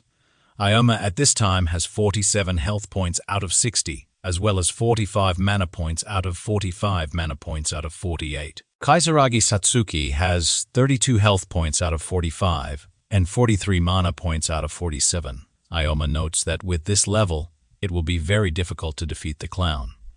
They will have to play with it a little. He begins to run straight at the clown, at which time it laughs loudly and forms a bright, glowing orb in its hands. It then points it upward. Ikoma runs up to it and shouts a gravity-weakening spell. He also thinks that, at 1.5 meters, with such jerks, he will be able to dodge this attack. At this time, Kisaragi Satsuki casts the bath-sucking spell. Blue energy streams begin to appear from her staff, which penetrate directly into the clown, but it continues to laugh. Satsuki sighs excitedly. Ikoma sees this and shouts for her to run and head for the gate. She shouts that she will do it, then starts running. The clown laughs even louder, and red glowing rays begin to emanate from its eyes. Ioma screams for her to stay closer to the center. Otherwise, she might get slammed into the walls. The red glowing rays continued to emerge from the clown's eyes, and it continues to laugh loudly. The crazy clown turns to Satsuki and begins to approach her with its mouth open, from which flames burst out. She starts to run away from it, but it releases even more fire. At this moment, Ioma screams so that the clown doesn't forget about him. It begins to turn in his direction, but its nose also begins to quickly run away. Then the clown starts to laugh with its mouth wide open. Ioma starts running around and attacking the clown. Satsuki looks at this and marvels at how fast his attacks are. Ioma asks the clown if it wants to escape. He then makes a big jump and moves from one side of the room to the other. The clown reacts and slowly blocks his way, exclaiming with irritation that the passage to the gate is closed. The clown looks at him with a big smile. Kizaragi Satsuki sees this and exclaims excitedly, "Ioma!" He casts a gravitational shift spell, but suddenly there is a big explosion, and the clown slowly falls silent in bewilderment. The insect ends up on the ceiling and screams at it to get a grip. The crazy clown looks up and smiles again. Ioma mentally notes that the skill works even better than he expected. He then remembers that Kisaragi Satsuki asked if he wanted to attack from a certain distance. He thinks that the Mad Theater boss's attacks are very fast. If it moves too slowly, it will simply burn out, but if they attack from afar, the boss will have big problems. Satsuki suddenly casts a Monad Drain spell. The clown freezes and cannot laugh. Satsuki exclaims in fear, "No!" And Ioma was too far from cover. Did it really hurt him? She then creates a protective shield. The clown reaches out to attack, but Ioma sees that something has happened. He exclaims in delight that the clown has run out of mana. A barrage of fire and fast movement consumes a lot of mana. The crazy clown is highly dependent on his mana. At this moment, the clown is trying to run away, but Ioma notices this and begins to run as fast as he can toward it. He casts the Fall of Meteor spell and attacks the clown, noting that without its skill, its movement is very slow. Ioma ends up on the back of the clown. The clown points the sword at him and says that he may not even think about escaping. At this moment, Satsuki also points her staff at him and casts a spell. The clown feels great pain, but Ioma attacks him again with a double gravity spell, and then he jumps up and strikes. Ioma then sheathes his sword and notes that the boss of the Mad Theater has been defeated. The information window notifies that he has received 1043 experience points. His level has increased to 30, and he has received 6 skill points. Satsuki also happily exclaims that this is great. They really did it. So what's next? Ioma explains that the portal will close over time, so it's better to get out of here quickly. Kisaragi Satsuki clarifies what will happen if they don't manage to get out. In response, Ioma turns to her and reassures her that they don't need to be in such a hurry. The portal will close in half a day. She scratches her head in embarrassment and answers, "That's how it is. I should have said this right away." Then she looks ahead and sees something unfamiliar. She turns to him and asks, "What is it?" Ioma looks at it carefully and answers, "Probably this is a boss item. Clown Blade, the best item for Gravity Masters." He picks up the blade and explains that the power of it is beyond imagination. "From here," he clarifies, "is this the same item that you so wanted to receive?" The information window notifies that the Clown Blade has a rank of C, adds 11 points to attack, speeds up the activation of skills, and reduces mana costs. Kisaragi Satsuki looks at it and says with a light tone, "This is a C-crank item, but to be honest, it doesn't look very strong." Ioma crosses his arms and says that she is wrong here. Rank and attack power are not important. The strength of this blade lies in its ability. It improves all classes that rely on skills. This is the strongest blade possible. He will be able to use gravitational force faster and will also reduce mana consumption. Thanks to this, he will be able to make up for all his weaknesses. Kisaragi Satsuki responds with great surprise, "Now I understand." Ioma then explains that this is true. The adventurer who received this item in a past life, with the help of its power, was able to rise to a high rank. However, he chose to become an assassin. Ioma will be able to prevent this. With these words, he tightens his grip on the clown blade in his hand. Ikoma looks at it and thinks, repeating his words. A weapon that makes up for his weaknesses. Suddenly, she gets scared and asks, Ikoma, does that mean you don't need me anymore? Ikoma looks away and regretfully says that he would like to continue their cooperation, but even with this, his mana ends very quickly. Satsuki listens to this and understands, answering, I see. She then aims her gaze at the blade and exclaims, from now on, we're rivals. After a while, Ikoma looks at the information window and notes that his level has also increased. He has some experience points to become the strongest adventurer. Don't forget your agility, or maybe improve your gravity skills first, he thinks. It would be better to take something else. After these words, he presses the accept button and says that everything is fine.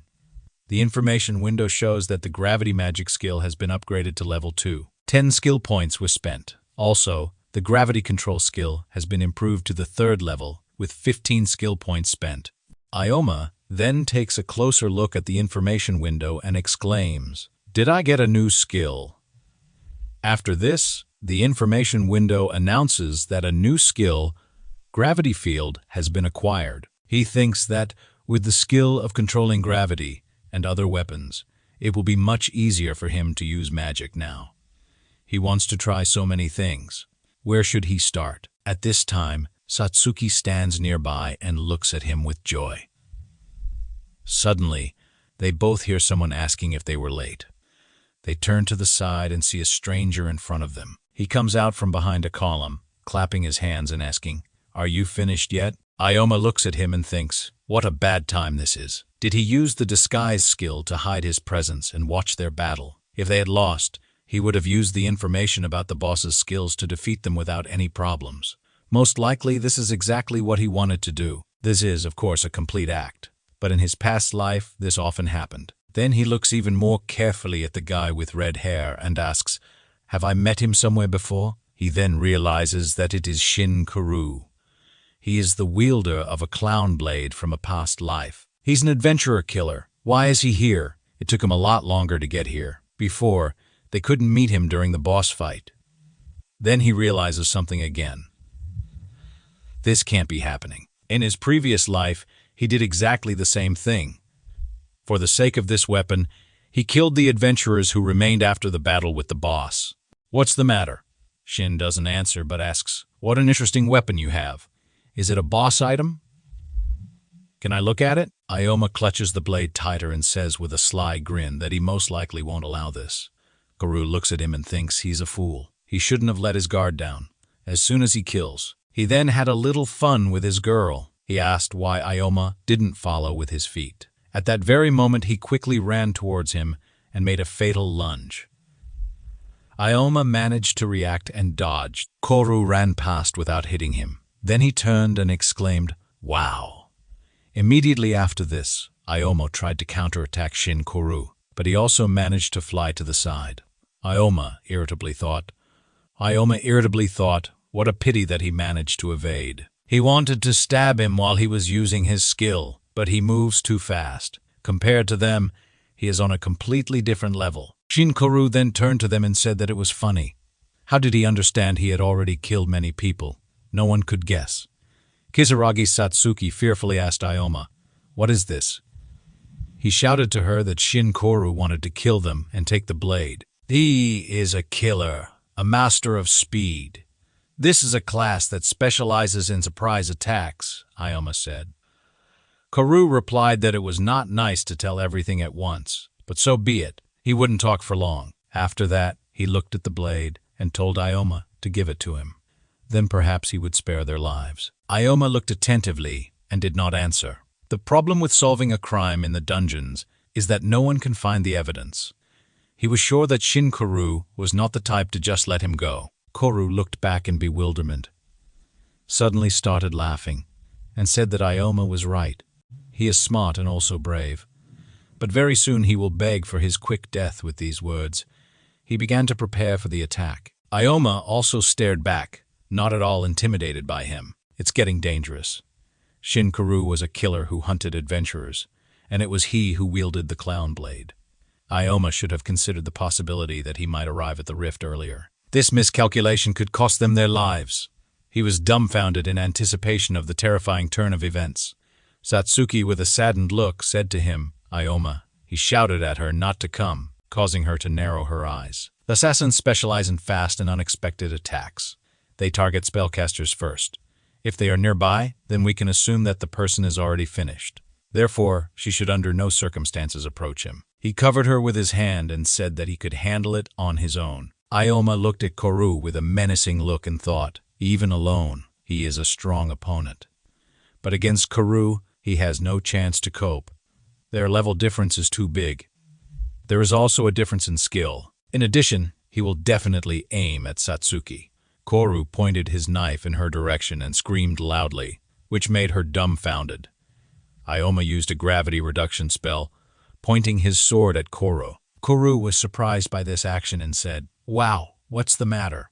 Has he never killed people before?" Ioma sharply pulled his sword to the side, and Koru informed him that he had killed a bunch of people, unlike him. Such experience gave a huge advantage in battle. Koru smiled, looking in his direction, and thought, he thinks he can have a little fun with him. Ioma gritted his teeth because he noticed the upcoming attack. He could barely withstand its onslaught and could not find a gap in its defense. He again directed his magical powers in Koru's direction. Suddenly, Koru turned back with a frightened look. He thought, his blade no longer shakes. Did he really fool me? With each swing, he adapts better to my movements. This is impossible. Satsuki grabbed her staff and clutched it tightly to her chest. Koru continued to think, his level is much lower than mine. Sadness was visible in Satsuki's eyes. She looked at Ioma and, with a thoughtful expression on her face, realized that not only was he very smart, but she had never met a person stronger than him. A bright magic circle formed behind him. He thought, looking intently towards Koru, it's good that they managed to get the clown blade.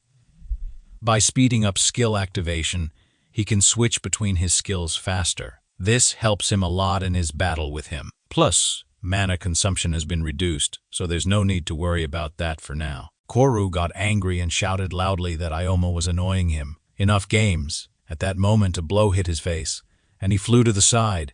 He gathered his courage, tried to straighten his position, and looked at Ioma with hatred. Ioma, in turn, used the poison needle spell and directed his magical powers toward him. Koru was very surprised and shouted, "What? This cannot be." He stood there in a daze, wondering if he had deflected a poisonous needle at such a distance. Koru stared at him and sharply shouted that he was just lucky. After these words, Koru suddenly ran to attack him and shouted that he should not confess. Ioma was right in front of him. Koru smiled an ominous smile and realized that he was caught. After that, he pointed his knife to Ioma's throat and used a fatal lunge. However, Ioma, in turn, created double gravity. Koru flew to the side, grabbed his hand, and screamed that he was in great pain. Ioma stopped and said, "You are too predictable." When using skills, assassins always aim for the neck. Koru got angry and, looking at him intently, wondered, "Who is this kid?"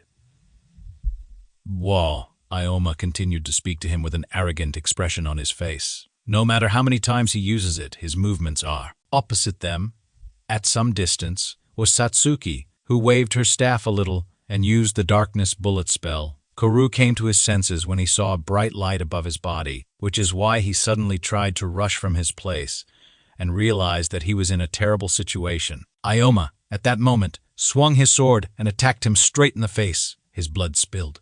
He screamed loudly in pain and said, "What a freak! How dare he do this?" His eye was destroyed. He grabbed his bloody face with his hands, and Ioma thought he already knows all of his skills, so he failed to take him by surprise. With the help of gravity, he can keep up with his movements. But the whole problem lies in mana.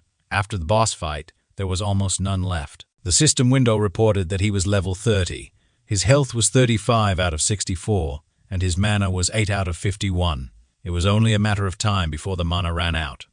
If this happened, it would simply kill him. He jumped up, sword in hand, and shouted that he needed to end this. Koru grabbed the dagger with one hand and realized how terrible it was. He continued to hold his face with his hand and wondered, looking at Ioma with one eye. What was the matter? Why can't I do anything to oppose him? The longer we fight, the better he understands my movements. Why is he so strong? I need to think of something. Ioma disappeared from his sight, and Kuru called him a freak for exploiting his blind spot. At that moment, Ioma jumped up sharply and headed towards Kuru, who was using shadow jump. Ioma paused.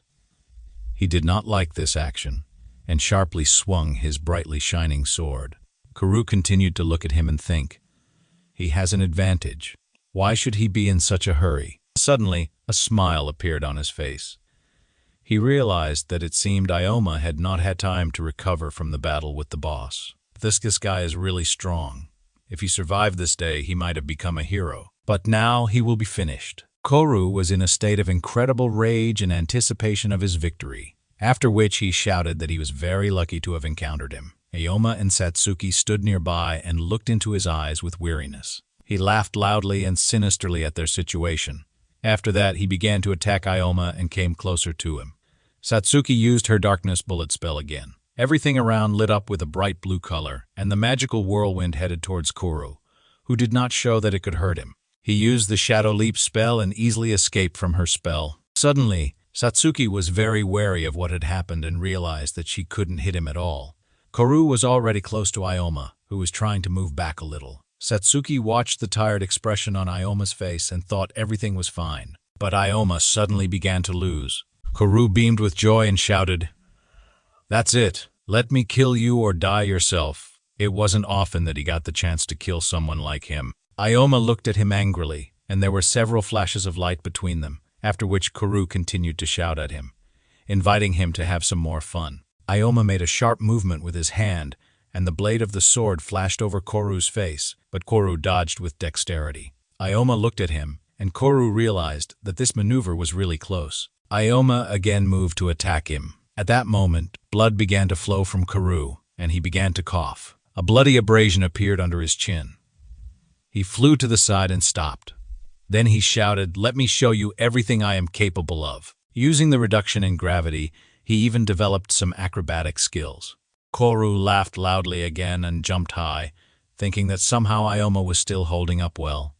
They stopped opposite each other at some distance again, and Kuru realized that this was probably a skill for strengthening the body. Once his mana ran out, he would be finished. After that, he asked him a question with a smirk. "So, are you already at your limit? This is great." Many bright rays flashed around his body, and Ioma realized that his mana was almost gone. He must defeat him at the first opportunity. Kuru approached him, extending one hand towards him, and shouted for him to get hit.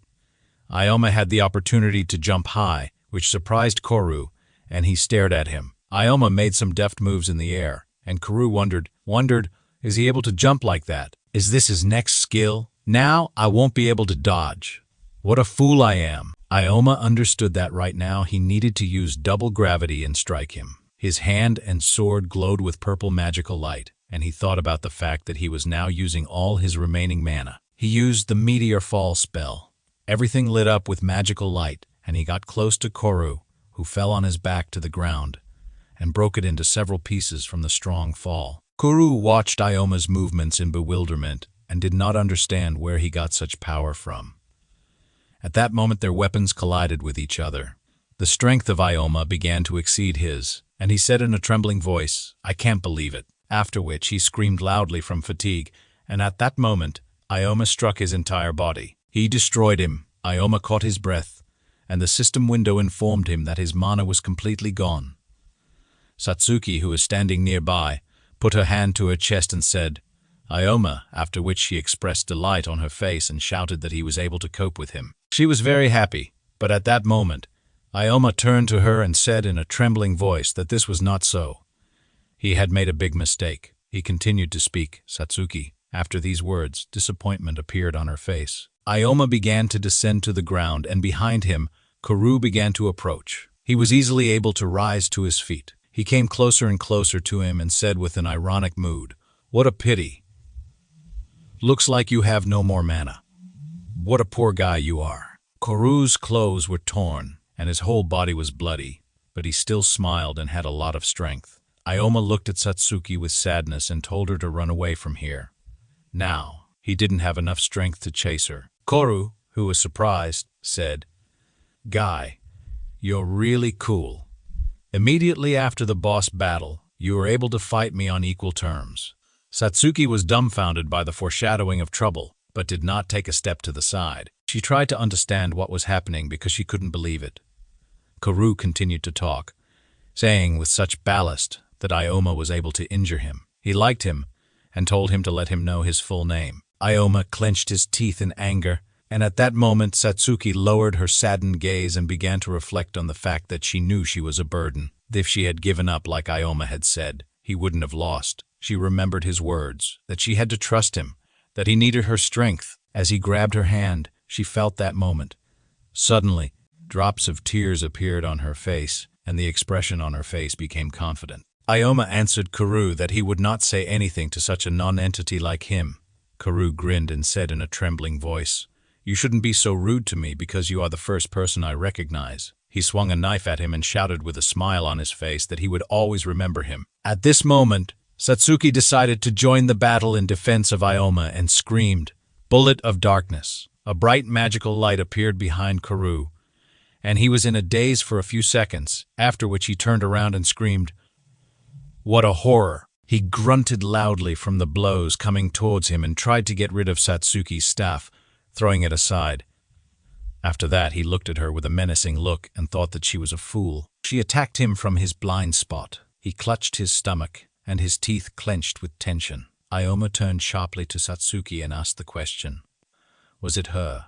She ran up to him, grabbed him by the shoulder, and shouted that they needed to get out of here quickly. He looked at her sadly and said he had no strength left. She screamed back at him, "Ikoma!" He showed her that she was capable of a lot.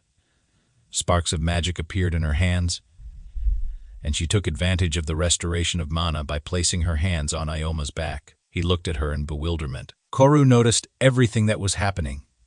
He approached her from behind, grabbed a knife in his hands, and said that she was making him very angry so that later she would die. He aimed a deadly attack spell at her. She noticed this, turned around sharply, and continued to be in a frenzy for several seconds. Suddenly, sparks of Ioma's magic appeared in the darkness. He thanked Satsuki and told her that she was his savior. At the same moment, he protected Satsuki, pointing his sword toward Kuru and looking at him with a menacing look. Kuru examined it more closely and thought about it, wondering if this skill restored mana. "He's a miserable coward. They fought together from the very beginning."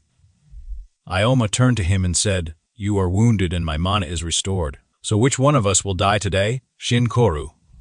Kuru had a look of hatred on his face, and after a moment he loudly shouted at him that he was a freak. Ikoma pointed his sword in his direction, and a fierce struggle began between them. They looked into each other's eyes and continued fighting with the last of their strength. Kuru said, "This is not all. Black magic." A brightly shining magic circle appeared in front of him. Satsuki took notice and grabbed her staff, pressing it tightly toward her. Suddenly, Kuru's hand glowed with purple light, which Ikoma used to create gravity magic. Ikoma, with a serious expression on his face, placed the sword to his chest and pointed the end of the sharp blade upward, causing several magical rays to form from above. He said his magic took too long to activate. In the previous life, the activation speed was increased due to the effect of this weapon. Kuru looked at his actions with a frightened expression on his face and said that he would not have time to do anything. At the same moment, Kuru screamed loudly and spread his arms. A huge purple magic ball appeared in front of his face. He pondered, wondering how this was even possible and why he was losing when his level was so much higher. He looked at the majestic figure of Ikoma. "The crime investigation department is not yet so developed in cases inside the rifts. So if someone kills there is no way to prove it. However, this time Satsuki is also present." Kuru leaned against the wall, which was partially crushed by the intense impact. Ikoma looked into the distance and said he would look after him. He told Satsuki to report this incident to the Rift Crime Department for now. She shouted back at him, "Yes, after conquering the rift, demons no longer appear, so I can return without any problems." She ran towards the exit. Ikoma looked after her with a serious expression on his face, while Kuru, holding his hand with a tired expression, looked at him and thought, "He's just a child. Where does he get so much strength?" Ikoma turned to him, and a bright spark appeared in his eyes, which made Kuru very scared when he saw it. He realized that Ikoma was radically different from everyone he had ever met. Who is he anyway? After some time, Karu and Satsuki found themselves in a public institution.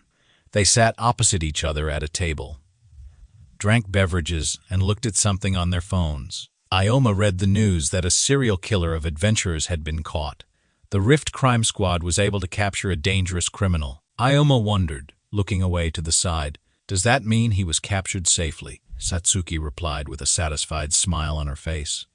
She thought they would ask a lot more questions. Ikoma said, crime in the Rift is difficult to solve. If the perpetrator is unknown, the department will drop the case.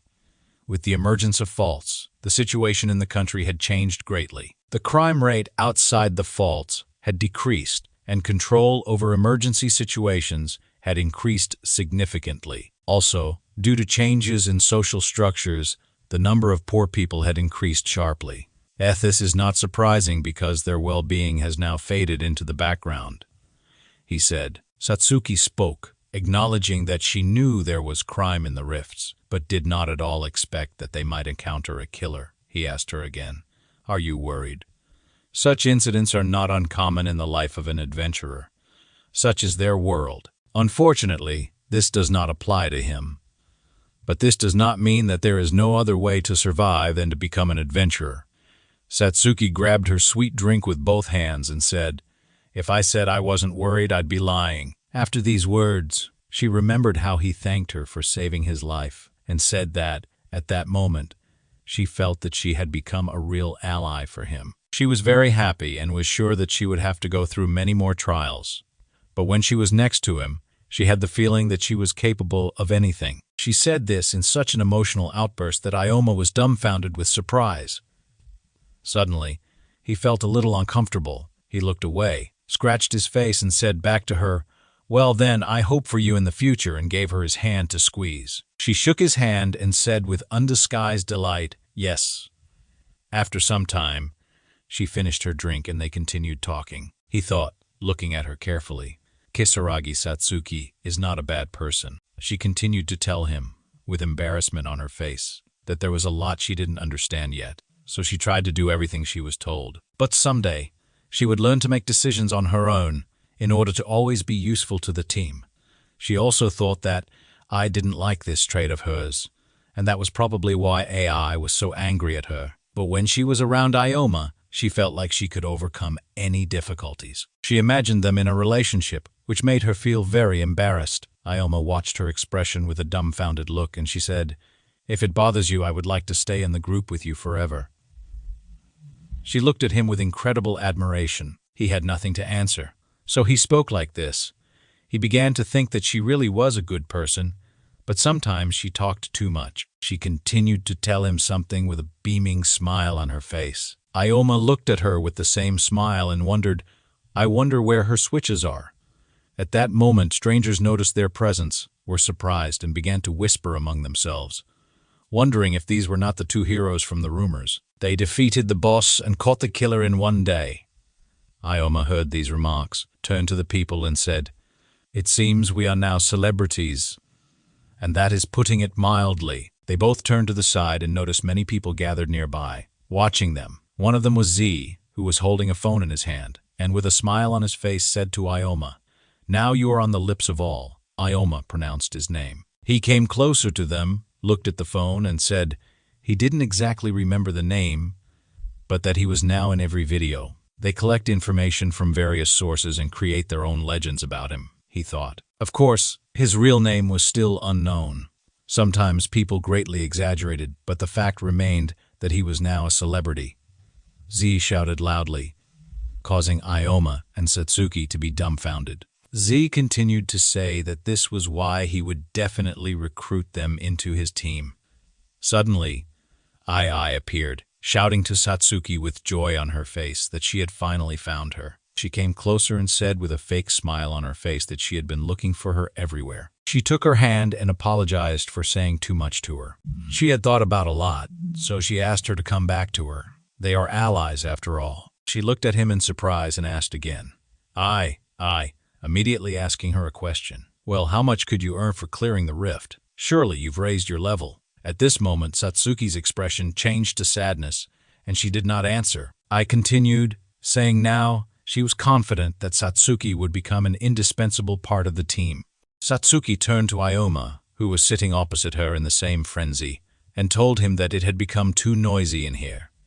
She invited him to leave. He agreed with the proposal, and the two of them walked away from the annoyed C&I, who were angry at their refusal. I shouted after her to stop and not leave, but Satsuki and Ikoma still left the room and went for a walk along the streets of the city. Ikoma turned back and asked Satsuki if they were friends. She asked him not to say anything. It was as if he were a stranger. He was a little embarrassed by her indifferent answer and said that he understood everything. She told him that the video from the incident had become really popular.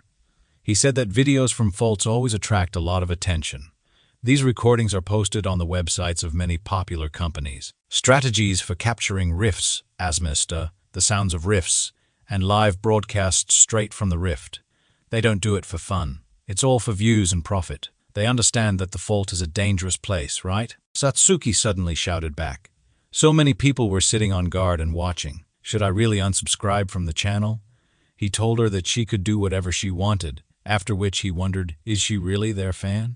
After some time, many sounds were made in one of the dark caves. The girl looked at her phone and mocked. This month, there were over 1 million views. I am the best. I am the best. I am the best in the world. Suddenly, she saw the video and wondered what was going on. Serial killer? Mysterious adventurer? What was this? This video had way more views than hers.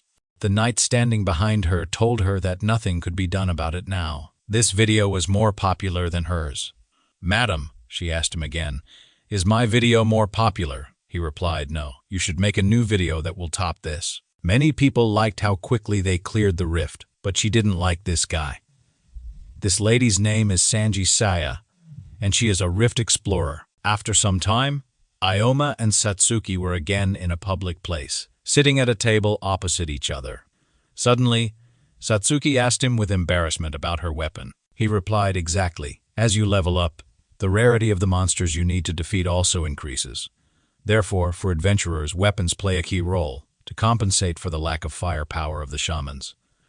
They need an expensive staff, so in the next rift, I hope to earn as much money as possible. Satsuki became sad and said, putting her hand to her chest, that the staves were probably very expensive for her. He asked her not to worry and said that he wanted his comrade to have a good weapon. These words resonated with Satsuki's heart, and she enthusiastically repeated them in her thoughts. Comrades, that's right, they are just comrades. Ikoma answered her with a trembling voice, puzzled by her behavior. Yes, he said, and he himself began to think about what a naive girl she was. He hoped that everything would work out well in her life. He took out his tablet and started looking for some information on the internet. Satsuki asked him again, but which rift should we go to? He turned the tablet screen toward her and replied, I already have one in mind. This is the Tomb of the Ancient Kings. It was discovered a few days ago and has a very high chance of item drops. You won't find a rift like this anymore. No one yet knows about the tombs of the ancient kings, as they won't yet knows about the tombs of the ancient kings, as they are a rare rift. I was able to learn about this from the notes of researchers in a past life. In addition, the dropped items are very expensive. He remembered how he wanted to sell the materials in this rift to easily get rare items, but there shouldn't be many adventurers, as there is no information about the rift yet. He looked into the distance with a menacing look, and Satsuki thought, he has such a scary face. After some time, they found themselves in the tomb of the ancient kings and went inside the dungeon together. Satsuki kept turning around with a frightened expression on her face. Suddenly, a monster warrior skeleton appeared in front of them with a level of 29.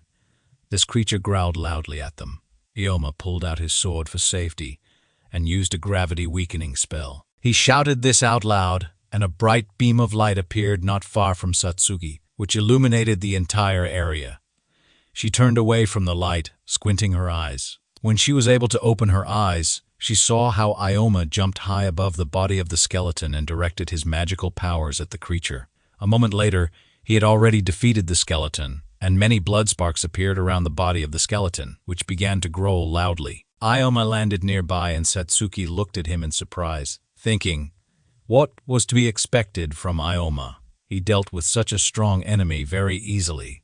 Piercing attacks were not effective against skeletons. The skeleton smiled, and Ioma turned sharply to Satsuki and asked her to attack the creature with her magic. She heard him and screamed back, yes. After a moment, she straightened her staff, and her entire body glowed with blue magical light. At that moment, the skeleton tried to strike Ioma with his sword, but he was able to jump away. Suddenly, Satsuki used a dark bullet spell and directed her powers toward the skeleton. After a moment, many fragments scattered everywhere. Ioma silently opened the system window, and it reported that 240 experience points had been received. He said, okay. All that was left of the skeleton was a sheen and a few bones with a skull on the ground. He carefully examined the remaining glowing bones and moved closer to the spot. But suddenly, Satsuki informed him with a joyful expression that there was something else there besides the magical stuff. He replied that they were lucky, after which he picked up the blade of the ancient kings. Rank D, attack power 8.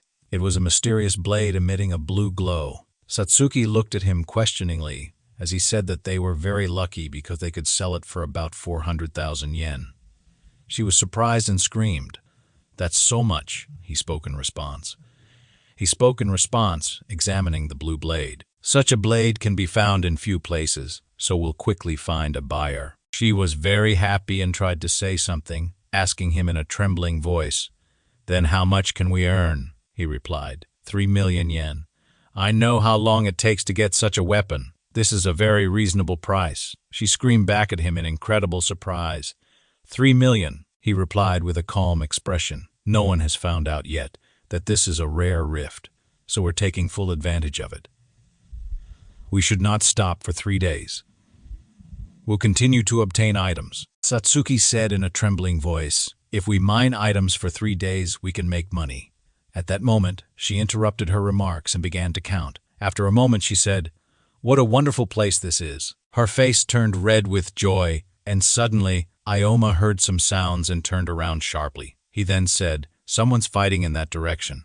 Maybe we should check who's there. She followed him with a surprised look. Suddenly, a very loud scream was heard in the rift. It was the cry of the mummy monster, which was next to the knight and his mistress, Saya. The two of them were fighting the monster. The knight was the first to attack, swinging his sword in front of the mummy, which continued to growl loudly. Bright, bloody splashes began to appear from its body. The knight turned to the lady and said that he was sure she could handle this. Saya smiled, watching the monster's movements, and asked him a question. Manager, is the camera ready? He replied that everything was ready and held a camera in his hands, pointing it toward the upcoming battle. She began using magical charm and a fire blade to defeat the mummy monster. All her actions were recorded on camera. Her sword began to glow with a fiery light as she jumped sharply and moved to attack the mummy. She deftly swung at the monster and, after a while, landed with a joyful expression on her face. She stood up and said into the camera, hello, everyone. Researcher Sanji Saya is with you today. We decided to explore a completely unknown rift. She began to make a report and show the entire area in the rift, reporting that she was able to destroy the monster with one blow. It seems that this place is not so dangerous. At that moment, Satsuki and Ioma saw them nearby. They came a little closer and began to look at them. Satsuki was surprised by what she saw in front of her and said with delight, this is a rift explorer. It's definitely her. I've seen her on several sites with videos of faults. She said to the camera, thank you for your support, guys. And suddenly, there was a look of bewilderment on Satsuki's face. Ioma looked at her with a menacing look and frowned. Suddenly, Satsuki remembered the words of Ioma, who had said that they weren't doing this for fun. It's all for views and profit, and she opened her mouth in shock. Coming to her senses, exactly, Ioma doesn't like fault explorers. Suddenly, the knight, who was filming the happy Saya, saw someone's legs from above through the camera angle and wondered what they were. He then raised his head. Saya noticed this, which is why she also turned around, saw Ioma and Satsuki, and screamed, what? Why are they standing there and ruining such a shot for me? These words irritated Ioma, and Saya continued to scream. I've wasted so much time on preparation. and everything's gone down the drain. She pointed her finger at them and continued to blame them for what had happened. Ikoma and Satsuki began to go down the stairs toward them, and he asked her a question. "Isn't it shameful to deceive your fans?" She replied with a grin. "It's just a show. I must show myself only from my best side." She approached the knight, looked at the camera, and asked, "Well, manager, can we use the already filmed material?" He told her that he would have to edit it a little, but overall, there were no problems. "We have tons of great material." So much good material was ruined while she was in a state of annoyance. Ikoma turned to her and asked her to listen. She turned to him and told him that he was just a rude person. "My name is Sanji Saya, and I am the best Rift Explorer," she said. He answered her with indifference. "My name is Ikoma, and this is Kaizaragi Satsuki. We're sorry we ruined your video." She threw up her hands in frustration. She looked at her hands and said, "But it's okay. They are filming a lot of interesting material." Suddenly, he asked her a question. "Why did you become a Rift Explorer?" She asked him again. "What kind of nonsense are you asking?" "Of course I did it for the money. Exploring faults is a very profitable business. Besides, such videos always gain a huge number of views, and if they're popular, they'll be offered advertising. Also, thanks to videos, seekers are becoming very popular. I really feel like a real idol." Ikoma replied, "Working as an adventurer is not as easy as you think. You better stop before you get hurt." She was very surprised by these words, which is why she turned around sharply and shouted at him. "What did you say?" He replied, looking back at the approaching monster. "In rifts of this level, one cannot relax. If we continue to take this lightly, we may regret it." Saya was dumbfounded, after which she told him with a sad look, "Not only did you ruin my video, but you also said nasty thing." Satsuki turned to Ikoma and asked him if maybe he had gone too far with his statements. He replied, "I'm saying this for our own good." Suddenly the knight turned to Sia and said in a trembling voice, "Madam, there is no need to be so upset. That's right, you should ignore them." Suddenly something alerted her, and she asked the manager to prepare the camera. He asked her again, "What did you say?" She approached Ikoma and asked, "You're Ikoma, right?" Then she said, "If you say such words, then you must be confident in your abilities." She looked him in the eyes with confidence and shouted, "In that case, we'll have a competition and see who can collect the most magic stones. If I win, you'll apologize and take back your words. You'll do it in front of the camera, and don't worry, we'll make sure you're not recognized by covering your eyes on camera. If you win, then I'll obey your every word." He told her, "Oh well." Satsuki was very surprised by this answer and shouted at him, "Ikoma." Saya replied with a smile on her face, "It means everything is decided then. We'll meet at the entrance in 3 hours, and you shouldn't even think about running away." She smiled in his face, and after a while they separated. The knight turned to Saya and told her, "You're doing well. You decided to put that adventurer in his place, and even came up with an idea for the video." Another similar knight manager followed them. She answered him, being seductive, "With such a video, my popularity will skyrocket, and will make a lot of money. Also, it's very offensive for me to listen to such words." At that moment, she began to think that she would make him take back his words. At this time, the mummy monster was in front of Ikoma, and he and Satsuki began to destroy this creature. The monster grabbed the sword and, screaming loudly, attacked them. Suddenly, a brightly shining beam appeared in front of the monster, which surprised it greatly. Suddenly, Ikoma shouted from above, "Meteor falling." The monster was destroyed, and the system window reported that 364 experience points had been received. The level was increased to 31, and 3 skill points were received. He looked into the distance and thought, usually the undead are very slow. Jump up with the help of gravitational shift. Then finish off the monster with the help of doubling gravity. That's great. We got another artifact as expected from a rare rift. This is the Gauntlet of Ancient Ruins, Class D. Satsuki, standing nearby with her prepared staff in her hand, said, "Ikoma," and then asked the question, "Maybe you shouldn't have gone overboard with her like that." He replied without turning to her, "I'm annoyed that they're using the rifts to film some kind of video. I'm not going to lose the argument. If they understand that it's dangerous, then it will benefit them. However, if items continue to fall so frequently, it will be difficult to carry it all away." He went down to the bag on the ground and began to open the lock. after which Satsuki herself realized that she already had a full bag. After some time, they approached a brightly glowing entrance. They went inside and found themselves in a closed room with many statues, one of which was quite huge. Satsuki wondered what it was. Is it a dead end? Suddenly, the huge statue emitted some kind of radiance from its eyes and began to growl loudly. Satsuki turned around sharply and saw that the gate behind them had closed, and now there was no way for them to get out of here. She screamed in fear, "What's happening? The exit is closed." Ikoma realized that this was a rift trap. Rift traps are special traps that appear in rifts.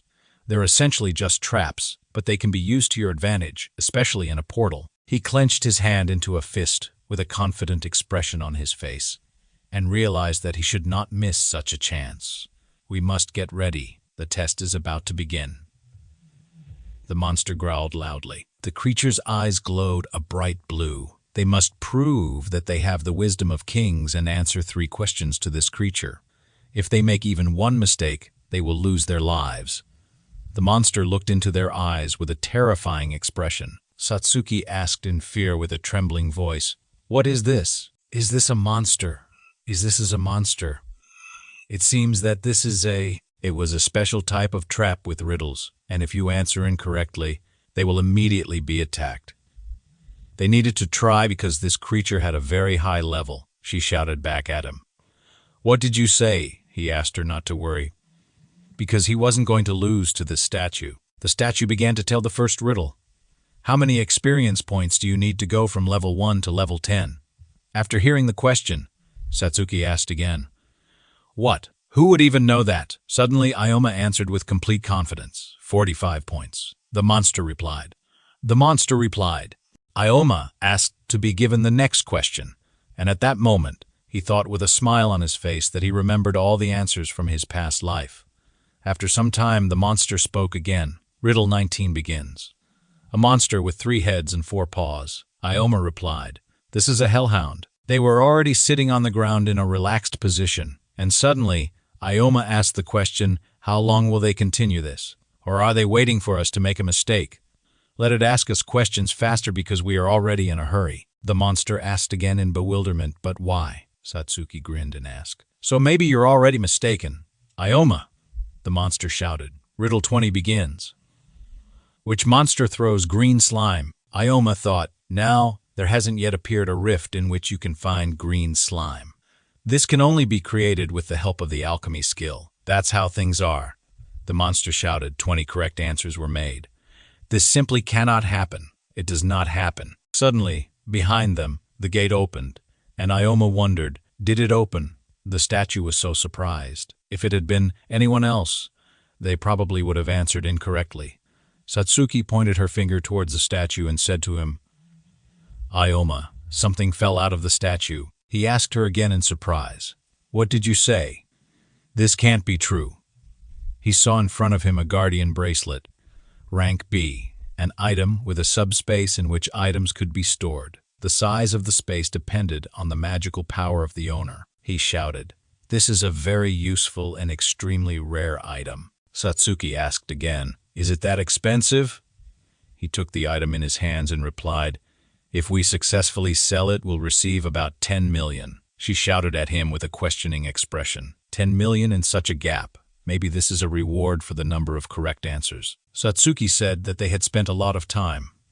"What about their dispute with Saya?" He replied with this bracelet. "We won't have problems with objects." He put it on his hand and said with a smile on his face, "Victory will be ours. Dealing with ordinary monsters here is not difficult. Skeleton warriors have good defense against swords, but while they're distracted, Satsuki has the opportunity to attack them with magic, so they can easily deal with them. Mummies are slow, and I have no problem dealing with them using gravity control. They are also vulnerable to monad drain." An information window notified that Ioma's level had increased from level 31 to level 33. He looked at it and exclaimed, "Great. This is to be expected from a rare rift." He held 2 objects in his hands, and the information window again clarified that these were knives from ancient ruins. Then he said the word vault, and the knives disappeared from his hands. He noted that this bracelet was really very useful. Satsuki looked at this with great surprise. Ioma continued to say. We've collected 6 magic stones. I think this is enough. Besides, our main task is to earn money. Now we need to hunt monsters. At this time, Sanji Saya said with excitement. We did it. These guys are so strong. She sat on the floor, and the knights stood near her. A mummy lay next to her. One of the knights turned to her and said, We only defeated 2 monsters. At this rate, we'll never be able to complete the cleanup. He understood that this was a completely new fault, but those 2 are probably having a hard time too. What happens if they lose? Saya firmly replied. Then I'll give them money and ask them to forget about this incident. But the knight, confused, asked, What about our video? At that very moment, Ioma and Kisaragi Satsuki approached them. Ioma looked at Sanji Saya and said with a grin, It looks like they have time to rest. She screamed in bewilderment, What? It's them. Then she stood up and confidently replied, I don't have any problems with them. How are you getting on with collecting stones? If Ioma apologizes now, she can cancel the dispute. But he activated the bracelet and said the word vault. Sanji Saya looked at the pile of stones and swords that had appeared and was horrified. This cannot be. Where did they get so many stones and objects from? What kind of ability and bracelet is this?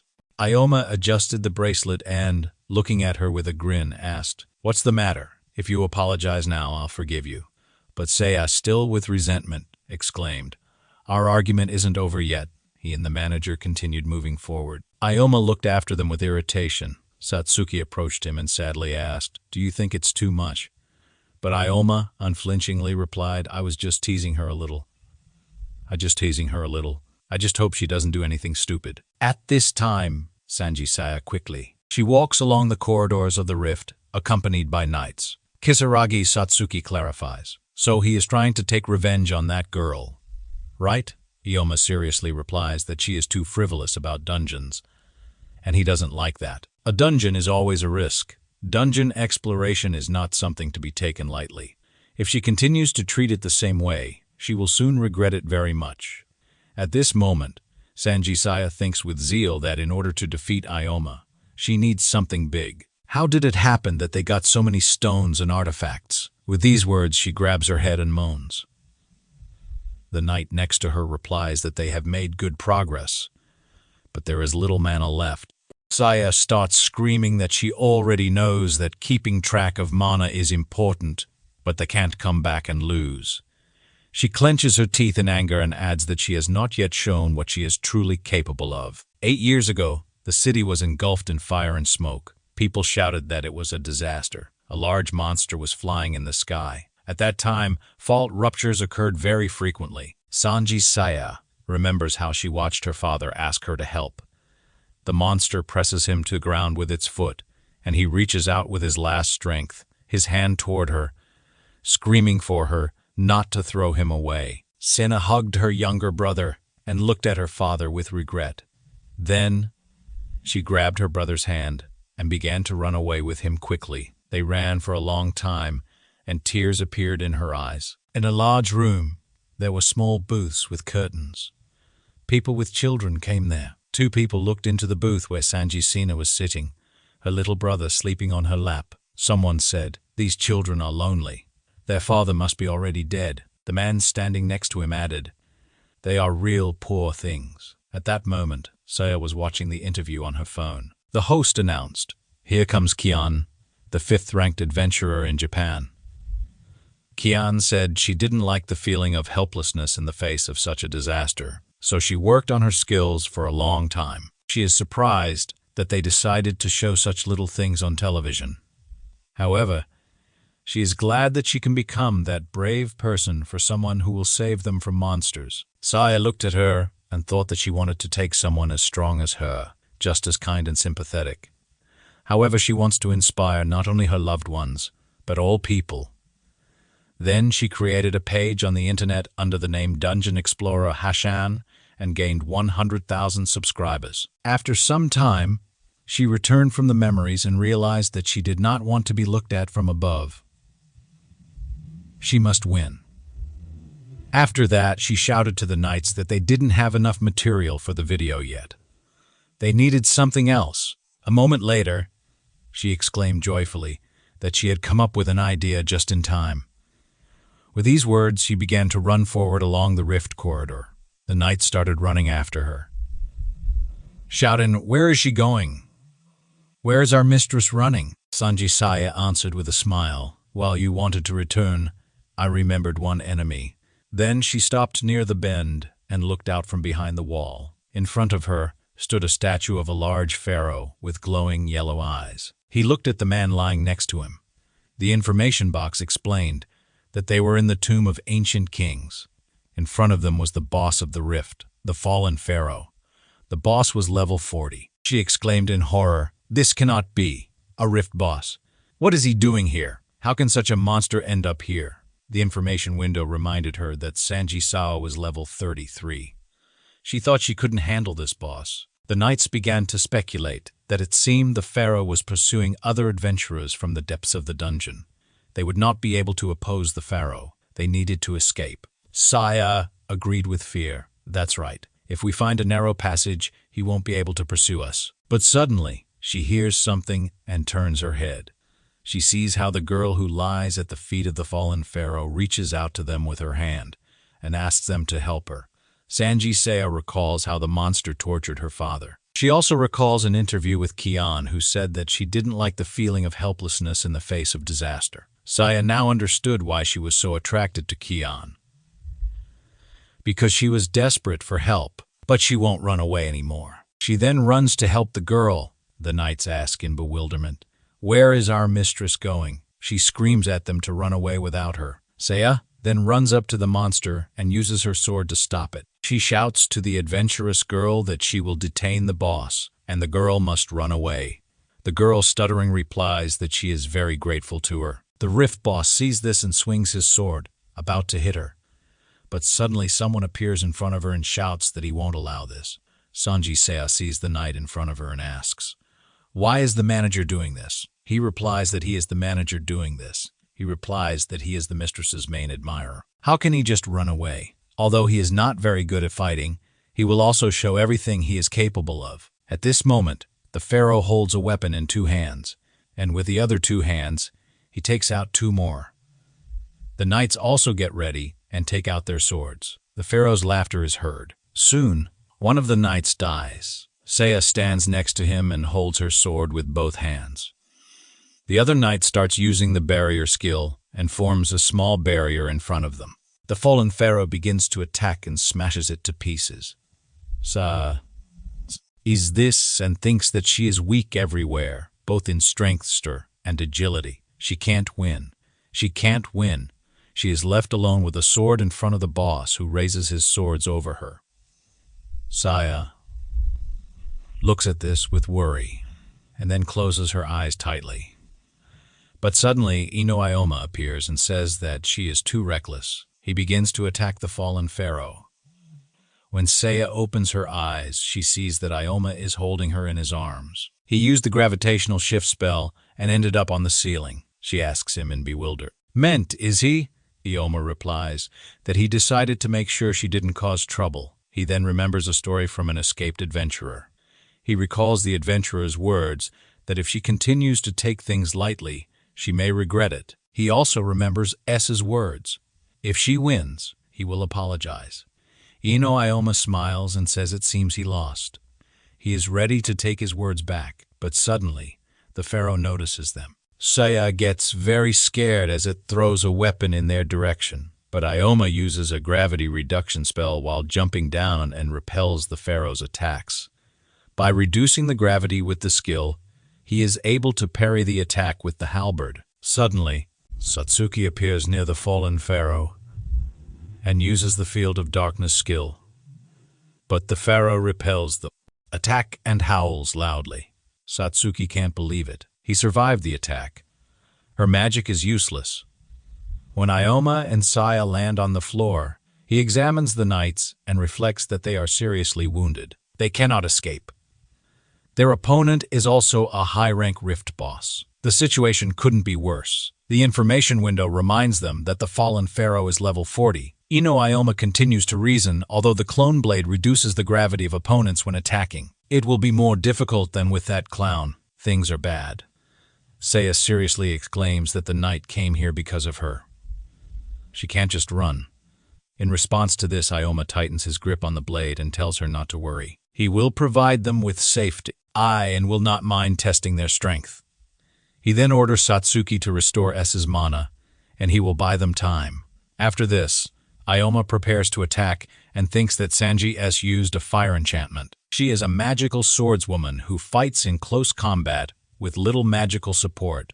She must have a healing skill. The information window confirms that Sanji has a magic sword class. Ikoma continues to think. While he distracts the enemy, she will restore health with the help of healing, and, with the help of shaman skills, she will restore mana. As gravity eases, he increases his speed. However, his attack power decreased for now. His goal is to disable the enemy, so there are no problems, but the difference in levels is too high. The information window clarifies that Ikoma is level 33. He wonders if he can cope using only the gravity reduction skill. Ikoma is preparing to attack when suddenly one of the knights rises and gives him the skill to increase speed. When Ikoma notices this, he turns to the knight. The knight asks with his last strength to save their mistress. Ikoma replies, and he will do it. Suddenly, the boss throws him aside. Ikoma realizes that this boss's strength is that he is big and fast. It is difficult to predict the moment to attack the fallen pharaoh. The pharaoh howls loudly and strikes Ikoma, but he parries it. Ikoma notes that the boss is incredibly fast. If this affects him too, then there will be big problems. He must hold out until help arrives. At this time, one of the knights tries to find his mistress, but notices Ikoma fighting the boss.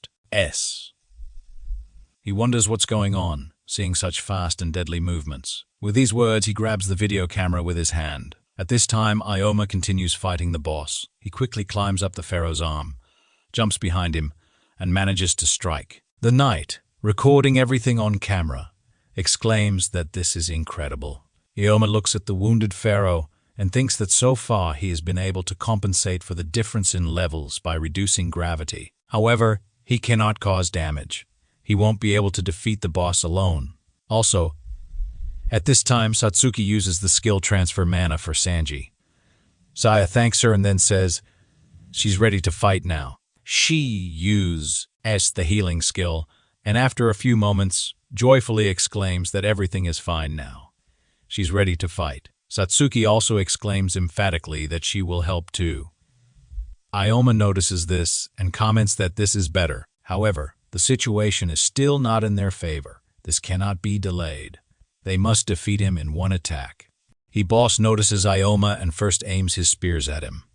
Then he starts attacking him, but Ikoma, with the help of his own abilities, manages to evade the attacks. Then he stops near the wall, looks up, and sees a large statue nearby. Satsuki notices this and shouts that Ikoma is pinned to the wall. The fallen pharaoh hears this and freezes. Ikoma then activates the bracelet and uses the gravity reduction skill and weight reduction on the statue, throwing it right at the boss. But the pharaoh breaks it into pieces with a weapon. Shouts loudly, "This is their chance. Satsuki, you should shoot him in the head." She hears this and starts using the staff and the dark bullet skill.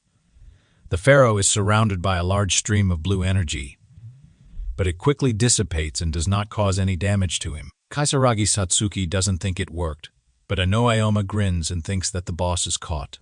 If there is such strong armor, then there is something important behind it. While the pharaoh stands and looks ahead, Saya runs up behind him and shouts that she has found his blind spot. But the pharaoh hears this and turns to attack. She manages to dodge the attack and realizes that, because of his forearms, it is completely impossible to get close to him. Sina remembers Ioma's attack. And wonders how he was able to attack him head on. Suddenly, Ioma shouts at Satsuki, saying that he will weaken the pharaoh and she must destroy the mask using her skills. Magic swordsmen have the skill of piercing armor. It takes a little time to prepare, but it significantly reduces the enemy's defense. She replies that she understood everything. She then begins to prepare to act. Suddenly, she opens her eyes wide and clarifies. Will Ikoma weaken the pharaoh, and what is he going to do? At this moment, he runs straight at the boss and reflects that the fallen pharaoh's strength lies in his forearms. But if you immobilize his arms, he will move much slower, and then they will have more chances to attack. With this thought, he jumps into the air and uses the gravitational bond skill. The pharaoh is at a loss, while his hands are immobilized. Ikoma notes that this is magic that hinders the movement of monsters. He used it to bind the pharaoh's hands. This will be enough to slow him down. He used the bonds closer to the shoulders, and in this position, the bonds will be very difficult to break. Such tactics can be used against large and multi-armed opponents. He then lands on the floor. Sina looks at him and thinks that he needs to act now. Then she begins to concentrate and points the sword toward the pharaoh, using the armor-piercing skill. Ikoma and Satsuki look at this carefully. Yellow energy shuts out of Sanji's sword and hits the pharaoh. His mask begins to crack, and he grabs it with his hand. Then the mask falls off completely and reveals his scary face. Ikoma notes that this is his weak point. Sa also looks disgusted and adds that he has a very creepy face. Ikoma explains that they need to attack while his movements are slow. At this moment, the pharaoh begins to growl loudly and tries to break the chains. Ikoma uses gravity shift and NDS up on the ceiling. The boss tries to attack him. Ikoma notes that he has seen this movement before, a powerful attack that uses all his hands. It's predictable that, as long as his hands are tied, he'll use it. He also noticed that, with such an attack, he lowers his head greatly. At this moment, the fallen pharaoh begins to get very angry. Ikoma pushes away from the ceiling and thinks with confidence. This is the end. He starts falling straight toward the boss and uses the meteor fall skill. Thus, he manages to behead the fallen pharaoh. The headless body falls to the ground. Ikoma also lands, adjusts his bracelet, and exclaims joyfully that the boss of the Tomb of Ancient Kings has been defeated. The information window announces that 1874 experience points have been earned. The level increased to 30, and 6 skill points received. A few moments later, Seiya sits near the knights and uses the healing skill. The knight thanks his mistress. At this moment, Kizuragi Satsuki stands next to the boss's body and screams. It looks like something fell out. The information window explains that the King of the Dam's rod with rank C has dropped. This adds 16 points to the King of Immortality's power, increases magic power, and strengthens dark magic. Ikoma takes the dropped item in his hands and explains that rare rift bosses often drop items. But is this a staff? This is perfect for Satsuki, he thought. They would still have to continue to obtain items for sale for a long time, but luck was on their side, and they received the staff. She asks hesitantly, "Can I really take it?" Ikoma immediately replies that she shouldn't even doubt it because she helped him get equipment in the crazy theater. Suddenly, he thinks about it and notes that Seiya was also involved in the trouble. At that moment, Sanji comes up and replies that they don't have to worry about it. Ikoma saved them, so he can keep the staff and magic stones. They can also discuss their competitions. Ikoma calmly replies that she can be considered to have won, as they agreed. He will take back his words. She definitely takes it seriously. Seiya looks away and briefly answers, "It's good that you understood everything." Ikoma and Satsuki smile back at her. He then adds, however, "If you want to achieve more as an adventurer, you should stop doing such things." But one of the knights immediately exclaims, "What is he saying? The work of an adventurer may not always generate income. Of course, with a high level you can live well. But due to the disaster, Lady Sanji's mother lost her legs. She also has 5 younger brothers, and her father is no longer with them. Even now, it's not easy for her to provide for her family." Sa hears this and, confused, screams for the manager to stop. He shouldn't spread information about her. Ikoma hears this with surprise and embarrassment. He thought that she loved money so much because of selfishness. Seiya explains that she has always taken this seriously. Everyone is afraid of disasters, but she wants to give people smiles in such turbulent times. Ikoma supports her and says that this is a good goal. She's great. Seiya is at first very surprised and then turns away in embarrassment. After a while, they emerge from the rift and explain everything to the rift researchers. The sun is shining brightly, and there is a lot of greenery outside. Seiya goes, accompanied by the knights, and asks them if all the equipment is in order. This should make for a great video showcasing the skills of an experienced adventurer. The knight confirms that, fortunately, there is no damage. Saya hears this and happily notes, "Great." But the knight looks at the tablet screen and adds, "However, they have few magic stones, and there are no frames from which a video can be edited. This is a very difficult situation. Maybe the lady should have at least taken the stones from the boss's pity gifts. Do they have anything they can use? Any material can suit them." The other knight takes the video camera in a sigh. Then he is surprised and looks at the screen. The screen displays footage of the battle between Ikoma and the fallen pharaoh. A little later, at the Adventurers Guild, the school children couldn't stop staring at Ikoma and Satsuki, who were sitting at the table. Suddenly, Kizaragi Satsuki shows him the phone screen and asks him to look at the video. Ikoma turns contentedly in her direction and says that she shouldn't look for information about the faults from the video. She'd better ask experienced adventurers. Then he notices a video called The Appearance of a Mysterious Adventure. It has already collected 159,000 views. In the online chat, people wonder, where does this speed come from? This is very cool. What class is he? What risky moves? Ikoma sees this and feels embarrassed. He doesn't understand why people are looking at him like that, but it was all because of this video. Satsuki happily exclaims that the video has over 1 million views in less than 24 hours. As expected from Ikoma, at the same time Sanji Saya is sitting at the computer and joyfully exclaims, "Wow, the video from Ikoma has already gained 1 million views. She's the best in the world." Suddenly her phone rings, and she thinks in surprise, Ikoma, that's right. We exchange contact information. Then she answers the call and asks if he misses her yet. Had he finally decided to become her admirer? He immediately tells her that he saw the video. She is embarrassed and replies, "We agreed that if I win, I'll be able to post the video. If you don't like it, you can delete it." "You can delete it?"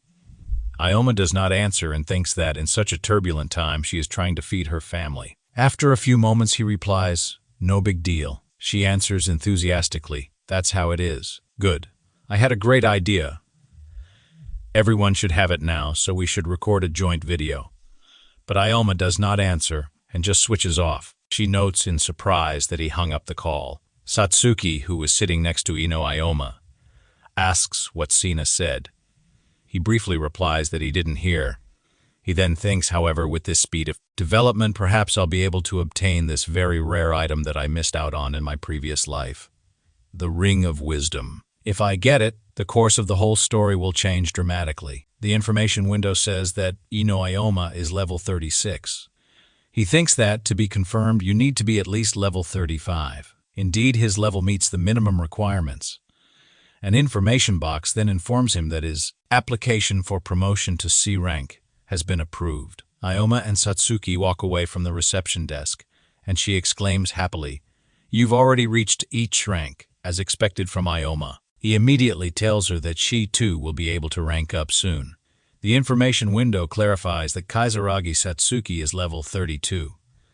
The administrator who approved the request for an upgrade was at a loss. Ikoma continued, and he was surprised that he was the fastest and reached C rank. He was the fastest and reached C rank. Alls contemplated that to level up, you need to constantly defeat higher rank monsters without complex knowledge. Achieving this is very difficult. Kizaragi Satsuki exclaimed joyfully. Having reached C rank, adventurers are already considered first class. I'll do my best to keep up with you. But suddenly, Ikoma seriously announced that he wanted to reach rank B within a month. She asked in surprise, "Rank B? It is simply impossible to rise to B. It is simply impossible to rise to B. Rank in a month. Only a few people were able to reach such a high rank." But Ikoma explained that he wanted to get one item. It is located in a place that cannot be reached without a B rank. This is a high-rank Library of Mysteries rift. The boss of this rift drops a Ring of Wisdom. Satsuki asks in surprise how he knows this, if this boss has not yet been defeated. "By the way, what effects does this ring have?" Ikoma asked again. "Do you want to know?" "The Ring of Wisdom may be associated with the phenomenon of rifts," Satsuki exclaimed in shock. "What?" He then explained. that the Ring of Wisdom is a rare item with incredible potential.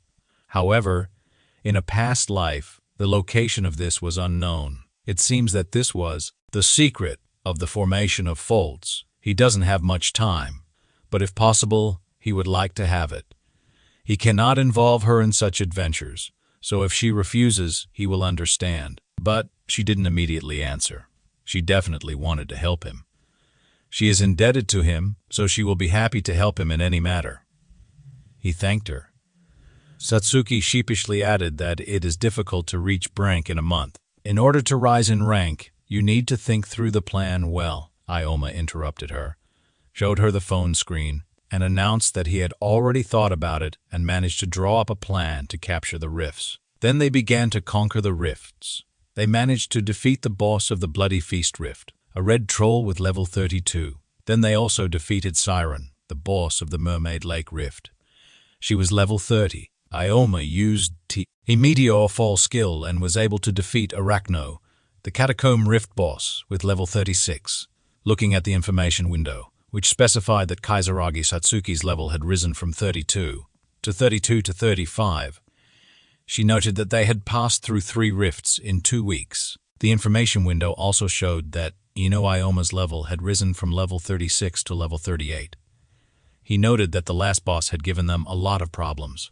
Satsuki added that, even though it was a low-level rift, she was going to try to defeat it. After this, Ikoma noticed that the boss's movements at this level were too predictable. You shouldn't expect anything unusual. Also, looking at the phone, he thought that he had chosen the faults well, which were easy to pass through. He carefully went through information about the faults of Tokyo for their level. If they completed 5 more rifts above level 30, they would be able to advance to rank B. After some more time, the administrator at the information desk told them that, after checking their status, it was confirmed that the minimum requirements had been met. They managed to raise such a level in such a short time. Are they really human?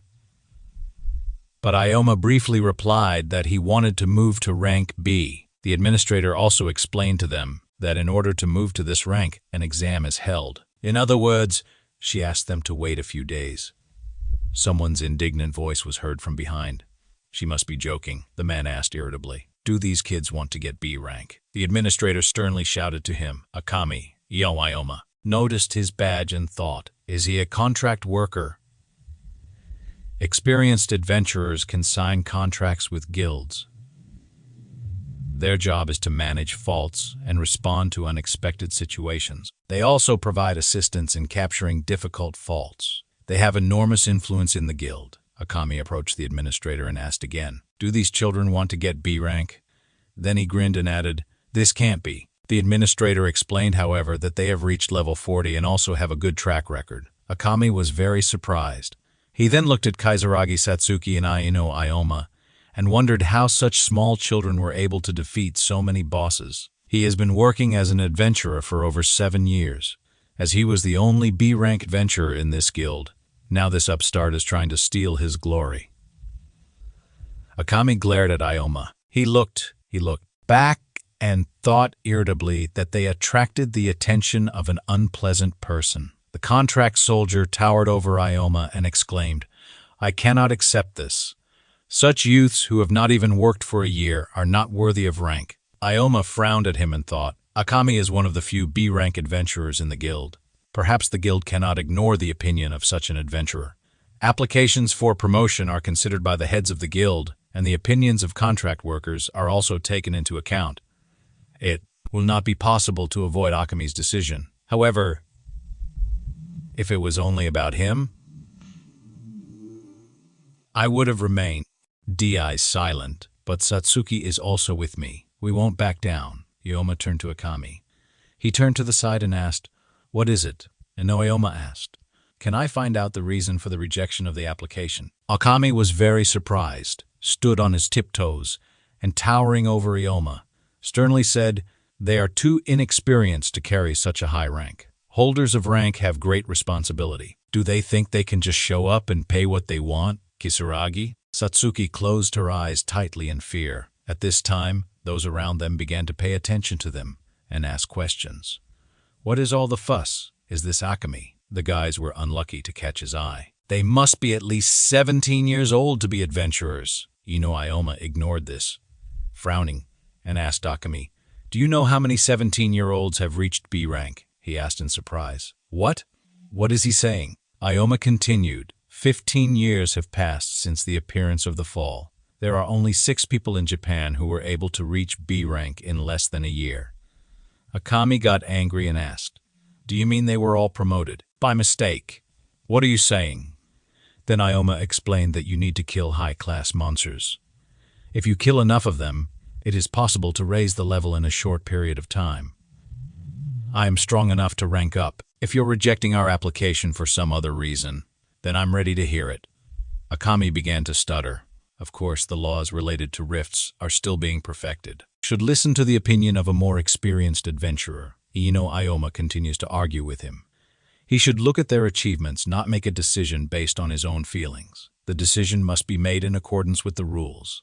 This is the policy of any adventurer guild. At this moment, he looks at the administrator, who immediately agrees with him. Satsuki watches him, and is surprised that he can fight such an experienced adventurer so easily. Ioma shows his superiority even here. Those around him begin to whisper that he has reigned in Akami. He's a very stubborn guy. Akami hears this and thinks indignantly, "This freak dares to mock me. I won't forgive this. He will regret that he decided to argue with me." Then he asks the administrator what level in class is he. The girl immediately replies that Ioma has a gravity master class of level 38. Akami wonders, a master of gravity. I've never heard of such a thing. Is this some kind of rare class? However, this is most definitely a magic class. If he has good connections with the wars, then it is not surprising that he has a high level. Akami announces that he admits he jumped to conclusions. He should also take into account Ioma's abilities. However, on one condition, he will personally check whether Ioma is worthy of B rank. As soon as he is ready, he can come to the training room. The room listing board states that the guild has a meeting room, a reception area, and a training arena. A guy with black hair is looking at her from the second floor. Akami adds that if Ioma defeats him in a training battle, he will agree to their promotion. But if he fails, then they won't get a B rank. At this time, a man comes up to the guy and says that he heard the stone killed 2 people in a training battle. This guy was clearly in trouble.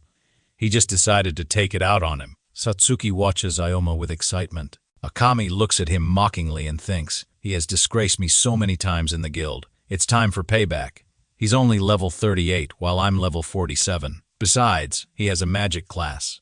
I'm an ordinary Hilby who has helped to raise my level. On the other hand, I'm a druid warrior who enhances the physical abilities of power of beasts. My class, level, and combat experience surpass Ioma in everything. I will trample his pride into the mud, and Ioma will never come to the guild again." At this point, Ioma opens the information window and thinks that Akami is clearly a high physical ability class. There may be difficulties with him.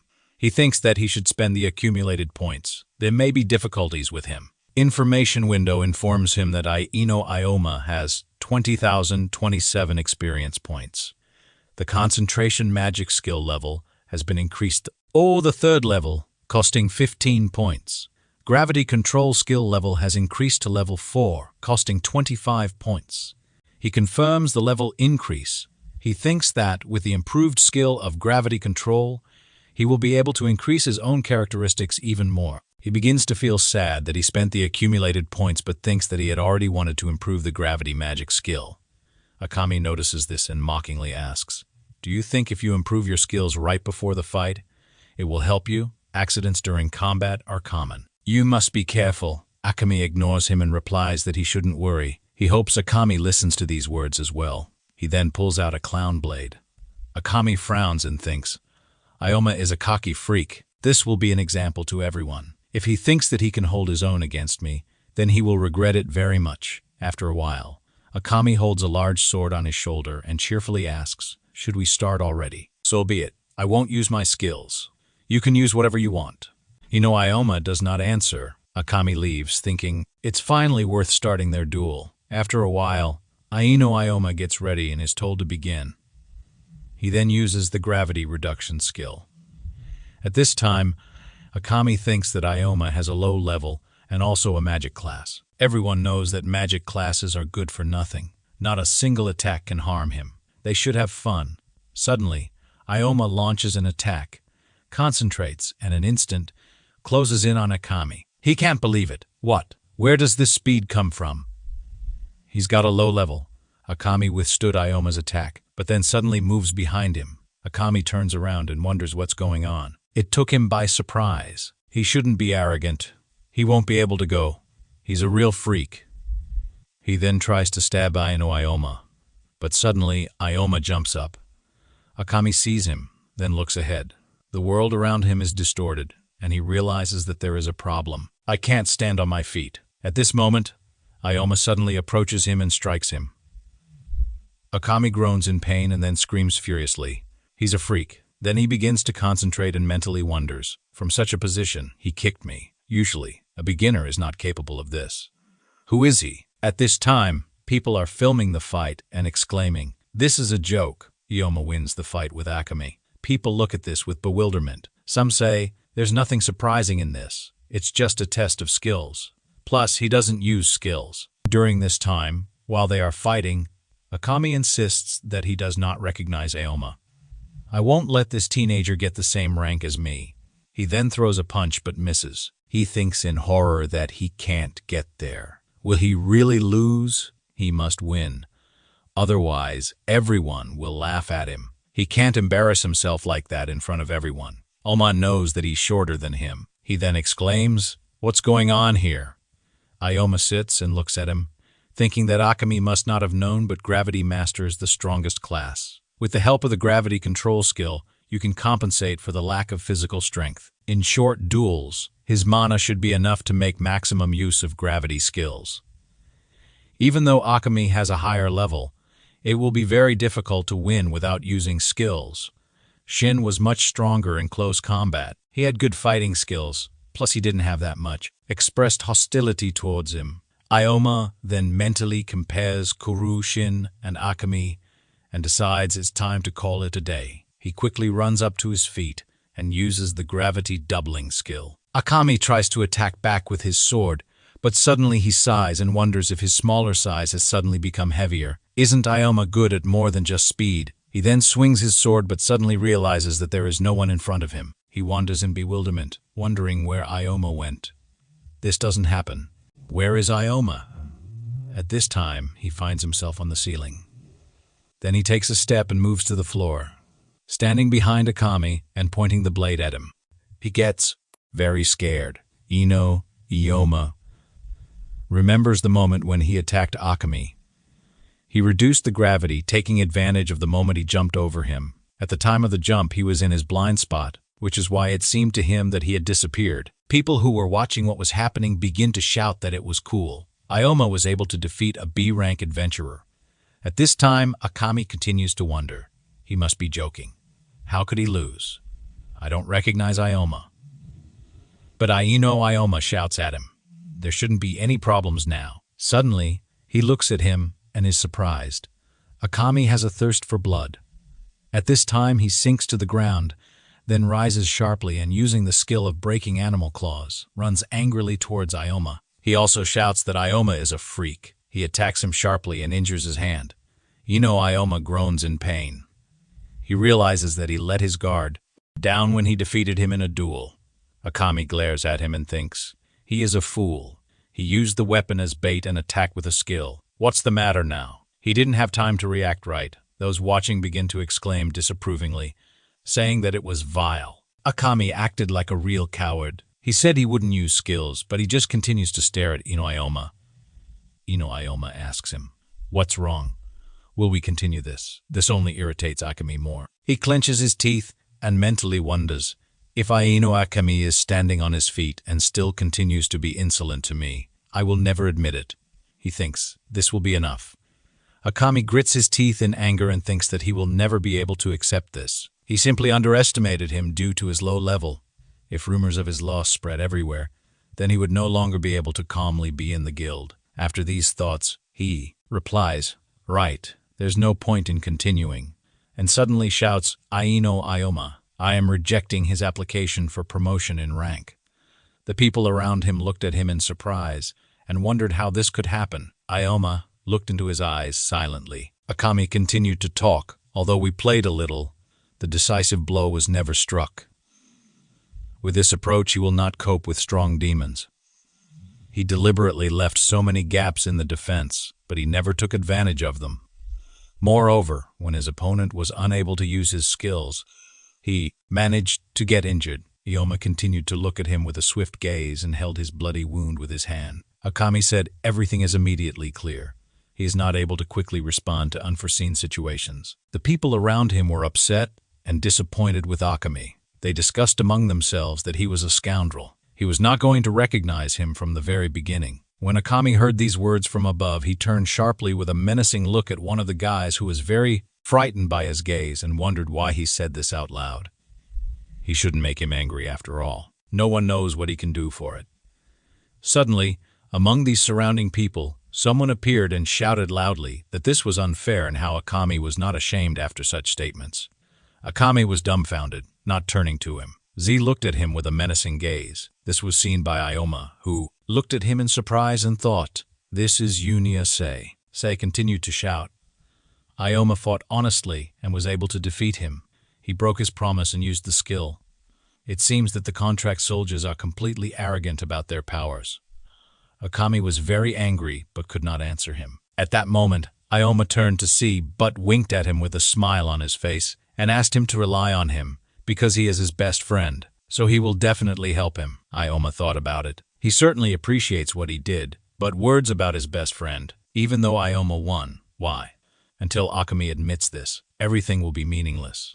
The difference in strength was very visible. So, did this really hurt his dignity? You should have hit him harder. Maybe he needed to give it to him. He stared at the menacing face of Akami, who stood in an awkward position in front of him.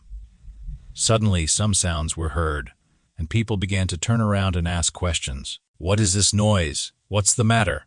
Akami asked Deputy Chief Sarawa. Sarawa came closer to him and told him that he was looking for him. "Akami, what's going on here?" Akami spread his hands and said, "This is just a small test. I was just wasting my time." Ikoma looked at him silently, and Sarawa, looking around and into Ioma's eyes, said, "Of course, accidents during training, such as beatings, are not uncommon, but I ask you to be careful and turn to the doctors," Akami replied with a smile on his face. "It was just a scratch. Nothing serious," Sarawa told him. "Okay, that's enough. We need to talk urgently." He turned sharply in the other direction and asked Akami to follow him. Akami followed him and told Ikoma that their test was over. Unlike him, he was a busy man. Z became insolent, hit the railing on the landing with his fist, and shouted that Akami was a coward. Ikami was a coward. "Didn't think that such a person was one of the best adventurers in the guild," Satsuki sadly asked. "What should we do now?" Ikoma scratched the back of his head and replied, "We'll have to find another way." After some time, Sarawa and Akami continued on their way, and Sarawa asked, "Why did you arrange this training fight?" Akami replied, "This kid wanted to get rank B. I just showed him where his place was." Sarawa wondered, did this child apply to move up to B rank? Maybe he underestimates adventurers too much. Akami hates these people the most. They entered the office and sat opposite each other at the table, sitting comfortably on the sofas. Akami took a comfortable position and asked again, "So, what did you want to talk to me about?" Sarawa answered him with a serious expression. "We are talking about a B-rank rift. A beast melum controlling a B-rank rift. It is very difficult to control a B-rank rift, and adventurers are leveling up faster and faster, also mining a lot of high-quality materials. However, we received a message about a sudden change in the location of the monsters in the rift. The concentration of magical energy also exceeded the optimal values. With such indicators, we should prepare for disaster. We are obliged to eliminate any risks." Akami asked him again without any anxiety. "So you want to capture the rift before a catastrophe occurs?" Sarawa replied. "The agency wants to preserve several B-rank rifts. The guild heads also insist on preserving the rift, so I want you to close this rift." Akami lowered his gaze with a thoughtful look. "There's still a lot we don't know about the rifts, and I don't think it's wise to jump to such conclusions. I ask you to convince the head to change his mind." Akami told him. "You always give me such boring tasks," Sarawa shouted. "Akami, we haven't finished yet." Suddenly, Akami threw several sheets of paper out of anger and shouted at him to shut up, after which he said that it was not his problem. Sarawa dropped to the floor to pick up the documents and shouted at him with a menacing look that he should take another look at the data. He asked him again, "Do you think that by digging into the numbers we can learn something about the rift?" "FC, I have more experience than you. There's no problem with this, and Eve, and if something happens, I will simply deal with the problem and close the rift." He slammed the table and shouted, "It will be too late. How do we know how the disaster will unfold?" After this conversation, Akami left the office and loudly slammed the door. Sarawa looked after him with a serious look. He looked down and thought about the fact that they are obliged to protect this city. He hoped that nothing would happen. Meanwhile, inside the dungeon, there was some unknown monster with several legs making loud noises. After some time, Satsuki began to reflect. "This is terrible. I didn't expect such a high-class adventurer to turn out to be such a bad person." Ikoma understood that he could only obtain a new rank in the guild of his area, and he was confident that Akami would allow him to be promoted to rank B. However, in order to get into the mystical library, he must obtain rank B. Satsuki can take the exam in another guild, but its level is still low. He lowered his gaze and wondered what they should do. Suddenly, Eza approached them and sharply shouted to him, "Ikoma." She heard that he had problems with a contractor during the exam. She quickly received information. One of her fans sent a video of their fight, the reality of the tourist guild, and the tyranny of Akami. The whole world saw it. All of her 100,000 followers are furious. "They need more views," Ikoma told her, with satisfaction, that he would do without it.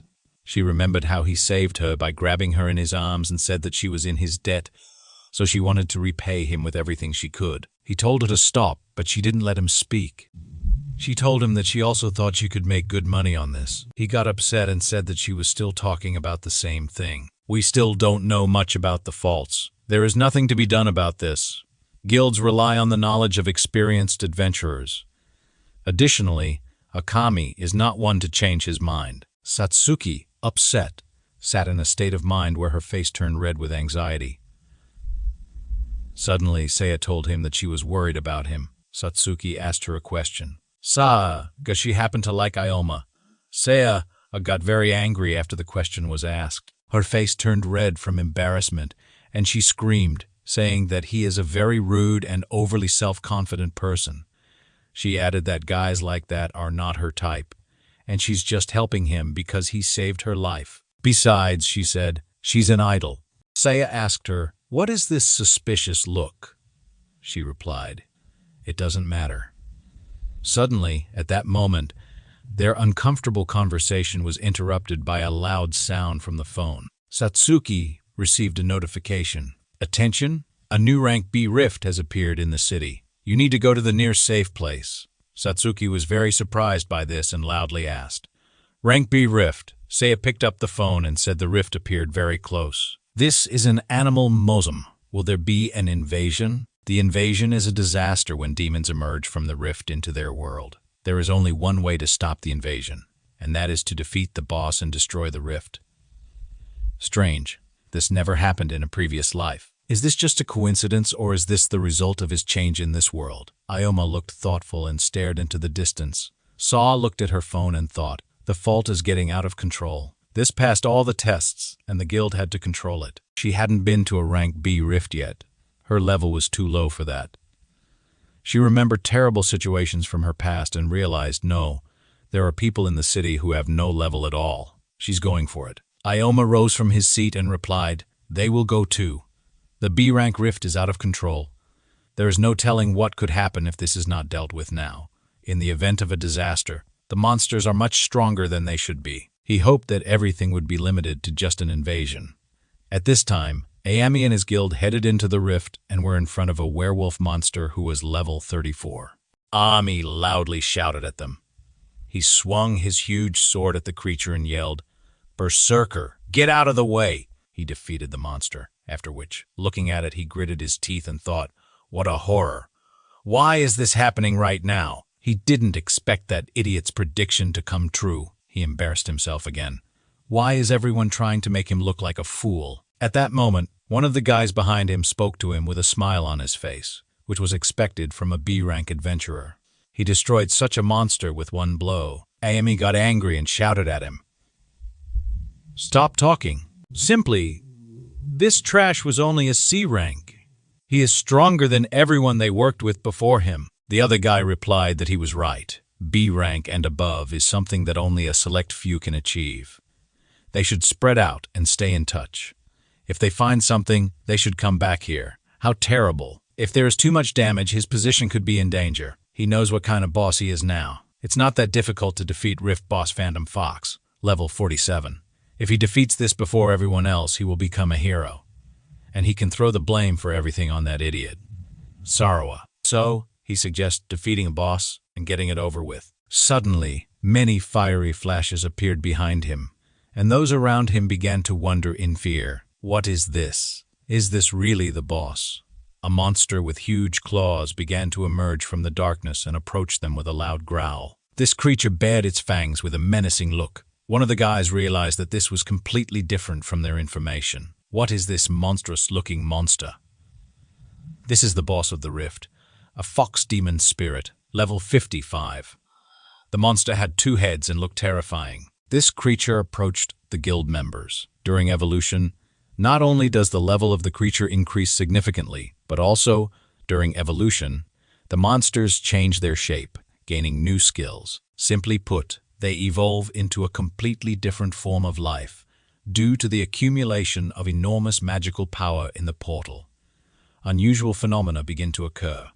This often combines with other disasters from monsters. Ayami realized that this meant it was not just the flooding of the labyrinth, but the existence of the boss's evolution. The system window reports, monster from the Mosum boss from the portal, Spirit Fox Uija level 55. The guy from the guild saw this and shouted with a scared intonation, "Level 55. How can they resist this monster?" The other guy answered with a trembling voice, "They have no choice. They urgently need to retreat and find another squad. They need to buy time and wait for help from other adventurers." Ayami heard his statement and thought with incredible irritation, what idiots they are. If they retreat, then all their efforts will go down the drain. If so, then his role as the protector of the portal will be jeopardized. He turned around abruptly and shouted at them with an ominous expression. He is a B-rank adventurer. He's been in similar situations many times, so they can't retreat. He will take this monster down. With one left hand, the guy shouted back at him and asked the question, "Does he really think he can defeat such a monster? This is too reckless, Mr. Ami. If he attacks this, then he will die instantly." Ayami clenched his teeth in incredible irritation and thought, "These guys are freaks. How dare they doubt my words?" After these thoughts, he grinned and said, "But nothing can be done. I will help them gain a little self-confidence." The guys did not have time to ask him again what he wanted to do, and at that moment, Ayami pointed his hand at them, creating a magical shining ball. He shouted, "Berserker." He directed his powers toward the guys whose bodies were illuminated in a bright red color. They grabbed their heads and screamed, "What horror! My head." Berserker is a magical skill of a beast warrior. It temporarily increases the attack power of the person who is under the effect of the skill. Ayami ordered them to put aside their worries and go into battle. Early in his career as an adventurer, he used this skill as a decoy. However, it had been a long time since he used this ability. Suddenly, Ayami came up behind the guys, pushed them with his foot, and shouted that they should attack this monster. Idiots! The monster was already standing close to the guys who, in a state of stupefaction, grabbed their swords and pointed them at the monster. Ayami thought he could use them as bait, but in the end, with the help of his ability, he would deal the monster a decisive blow. An ordinary adventurer cannot survive in this world without using cunning. The monster moved closer and closer to the guys, who with frightened expressions on their faces were dumbfounded at this sight. The monster screamed loudly at them, and suddenly the space around the monster began to glow with bright magical colors. Demonic destruction! A magic circle formed in the monster's body, inside of which a bright ray shone. The entire area was filled with the loud growls of the monster. Ayami stood behind the guys, watching what was happening, but suddenly he saw how the monster began to approach him, and the guys gradually retreated. This alarmed him greatly. His body shook and he wondered what was happening. Stones flew toward him, and he began to scream, backing away. What kind of spell is this? More rocks started to come towards him, as the guild boys continued to scream while holding their heads. This caused Ayami to get angry and shout that they were just useless idiots. Suddenly, a huge stone began to fall toward him from above. He became alert and made a sharp movement with his hand, breaking the stone into several small fragments while shouting the spell. Strike the King of Beasts. The telekinesis skill. Scope of such abilities is too vast. This was the first time he encountered level 55 magical abilities. He had to do something immediately. Otherwise, before he had time to think this thought through, he turned around and saw a snarling monster behind him, which was right next to him. With a frightened expression on his face, he turned towards the monster and realized that this creature was very fast. He thought he should have run while those idiots distracted it. He smashed several pieces with his sword, continuing to defend himself as best he could. But suddenly, he opened his mouth in shock and was dumbfounded when he saw the monster inevitably attacking him. A moment later, his blood spilled, and he flew to the side with an incredible cry of pain and horror. He understood that this monster was too strong. He fell to the ground and watched what was happening while lying down, continuing to think and wonder why this monster appeared here. In close combat, he has no equal. How was it possible to defeat him so easily? But that was not all. He also had a skill that only beast warriors have. The system window reports, a dead person, when receiving damage, can disguise himself as a dead body for a few seconds. The monster made a sharp movement of its head, and Ayami to do this now. He abruptly began to run away from the monster, thinking that he needed to run away as quickly as possible. He had no time to take care of the rest of the guild members. He had to save his life. He rushed to run as quickly as he could, trying to get rid of the monster's pursuit. But he couldn't do anything since the monster was incredibly fast. When Ayami realized this, horror was expressed on his face. Suddenly, the monster made a sharp movement with its tail and overpowered him with incredible strength. Ayami fell to the ground again, being struck right in the stomach. He grunted in pain and wondered how this monster could notice him. He couldn't even move. He said out loud in a trembling voice, "You will not die in such a place." The monster raised its paw, around which there was a lot of dark energy. Ayami noticed this movement, and dark magical forces appeared around his body. He wondered what was going on. This monster uses telekinesis again.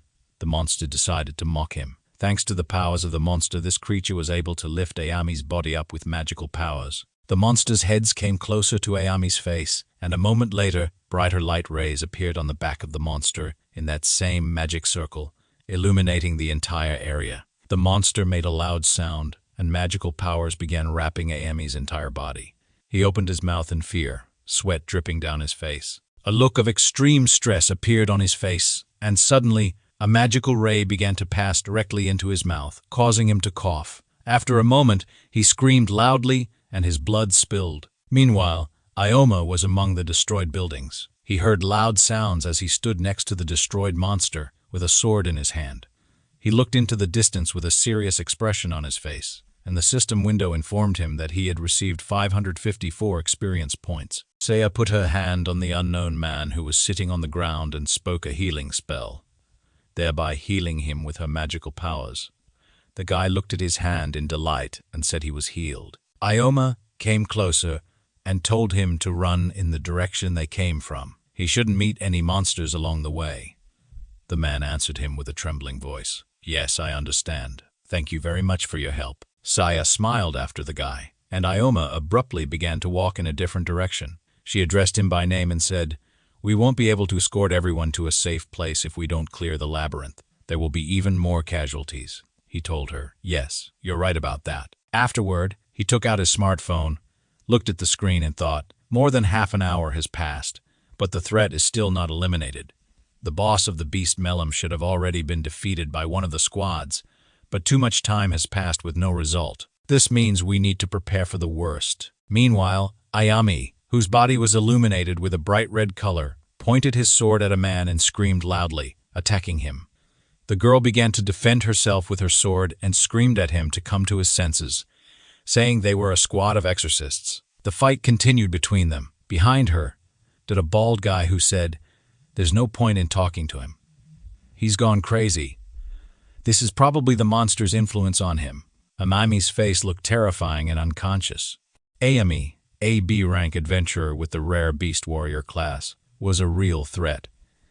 What consequences awaited them if he ended up on the side of the enemy? He and the girl continued to battle Ayami, who became very angry with them. He screamed loudly, and the sound was so strong that the guy and the girl could not withstand such pressure on their psyche, distracting them. As a result, Ayami attacked the girl and hit her with his sword. Her blood spilled, and she flew to the side with a frightened expression on her face. He used the blow of the King of Beasts on her. She screamed loudly. The guy also got angry, grabbed his sword, prepared to attack, and shouted at Ayami. He pointed his thin sword toward Ayami and struck with it. Many dark rays came from the blade, but he realized that it was useless to fight. Ayami's eyes glowed a terrifying red color, and with one deafening movement of his hand, he destroyed his opponent. The girl saw this and shouted to the bald guy, "Captain Kirawa." Amai laughed loudly at the destruction of his opponents. "Fighting to the death with a B-rank adventurer is like fighting a high-level monster," he said. "The problem is not even the anomaly itself. It is just a side effect of the disaster that none of us have encountered before. This is not a task that ordinary adventurers or exorcist squads can handle." Ayami got closer to Kirawa, who was sitting on the ground, and pointed his sword at him. Kirawa realized that he was in an unchanged position. At the same moment, Ayami swung at him and shouted loudly. But suddenly, Ioma appeared among them. Wanting to protect the people, he shouted, "Reduction of gravity." At that moment, he snatched the sword from Ayami's hands. Ioma then asked, "Are you psychically affected by the monster's skills?" Ayami just growled in response. Kirawa looked attentively at Ioma, dumbfounded, and said, "Ami is not an opponent that ordinary adventurers can handle." Ioma jumped high above Ayami's body, making several sharp movements in the air. Ami's entire body glowed with purple light, and he thought, a B-rank adventurer needs to fight with an equal opponent, though he fights a little differently. His movements are slower than during the exam rank increase. Perhaps this is a side effect of the monster's psychic influence. Ami sharply grabbed his chest, which glowed a bright red color, after which he coughed loudly and directed his hand at the enemy, taking advantage of the magical blow of the King of Beasts. Ioma, jumping high behind him, thought and wondered, did he lose patience and hastily attack? After that, he used double gravity, causing Ayami to rise up and scream loudly. Ioma made a sharp movement with his hand and hit Ayami in the face. His blood spilled, and he landed on his feet, grabbing his head. Ioma asked him a question. "So, have you finally woken up?" Ayami opened his eyes, which showed a crazy look. Ioma stared at him, and Ayami remembered his appearance. Does he still want to fight? Ioma thought. Then they will continue with the rank promotion exam. He won't let him look down on him. He will finish him off. Ami growled loudly and shouted the Berserker spell, after which he directed his magical powers toward Ioma and shouted loudly. The monster's influence on Ayami's brain had increased significantly. Even if he faced a higher-level opponent, it didn't matter. Ioma could not drag out this fight any longer. He jumped at Ayami from behind and shouted, asking him to forgive him for this. At that moment, a bright beam pierced Ayami's body, and he screamed loudly. He turned sharply toward the attacking Ioma and pointed his hand at him. Ioma, still in the air, swung his sword, thinking that the higher he rose, the stronger the blow from gravity would be. Suddenly, he screamed, "Meteorite falling." At that moment, his beam pierced Ayami's hands and cut them off. Ayami was very frightened. He screamed loudly in pain as his blood began to pour out in strong streams. His right hand was cut off, and Ayami continued to scream in pain. Ioma also cut his tendons, ensuring that Ayami would not pose any further threat. Kirawa looked at Ioma, who did this to Ayami, with a scared expression on his face. He continued to ponder and ask himself questions. While fighting a B-rank adventurer, did Ioma hold back his strength so as not to finish him off? How many more secrets are hidden in this guy? At that moment, Saya and Satsuki came running to them and started shouting at Ikoma, asking why he ran away. He apologized to them and told them that he had an emergency. The speed of movement depends on the class, he explained. However, they need to take these people to a safe place. Ikoma looked at the sky and replied that they wouldn't be able to do this, as they had a much more serious problem. This was the same two-headed monster that began to approach them from above. Sawa and Satsuki expressed fear on their faces. At that moment, the monster let out a loud growl and sharply headed toward them, raising a lot of dust at the spot. Ikoma looked at this with wariness and thought, it seems that the boss is out hunting. The monster bared its teeth and continued to approach them. Satsuki wondered in fear what kind of monster this was. This creature's eyes are empty, she thought. Ikoma opened the system window out of the corner of his eye and saw that it was the boss of the beast Mosum Rift, a level 55 Ouija demon fox. The information received differed from the original one. Apparently, the evolution of the monster had taken place almost instantly with the appearance of the rift.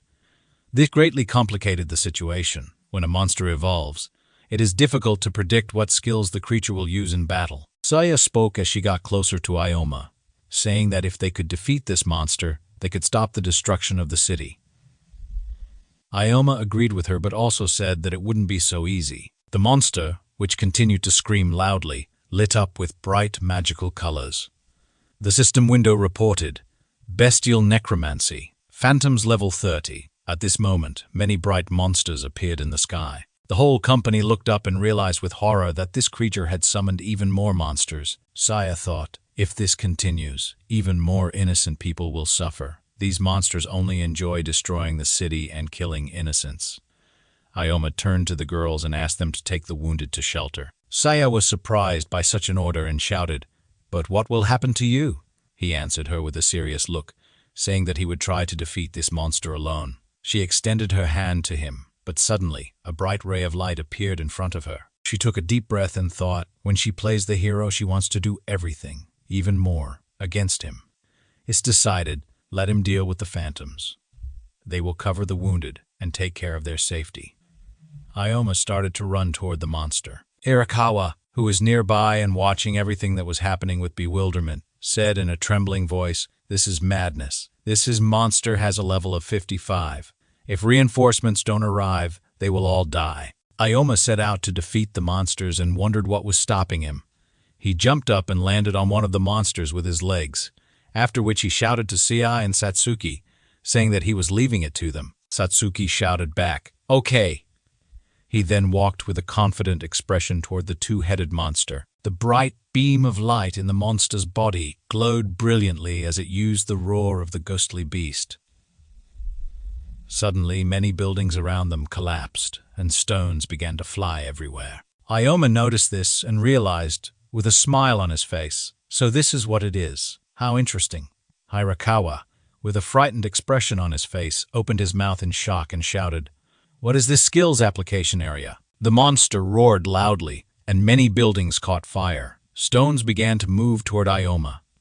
Satsuki, seeing this, looked back in his direction and thought about him. Ikoma noticed this and thought about him. Ikoma noticed this and thought with a menacing look that he could not lose to this monster. The monster gave off a terrifying aura and didn't even seem to use its powers to the maximum. It was just playing with them.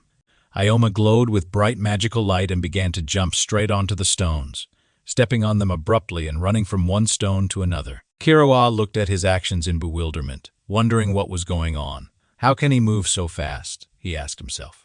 He had never met such an adventurer before. Ikoma seemed to have too much experience in speed fights where lives were on the line. Apparently, his past life with the thief class did him good.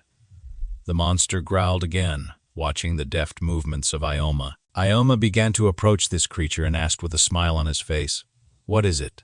"What a pity." The monster bared its teeth in anger and sharply headed toward Ikoma, making a significant jerk.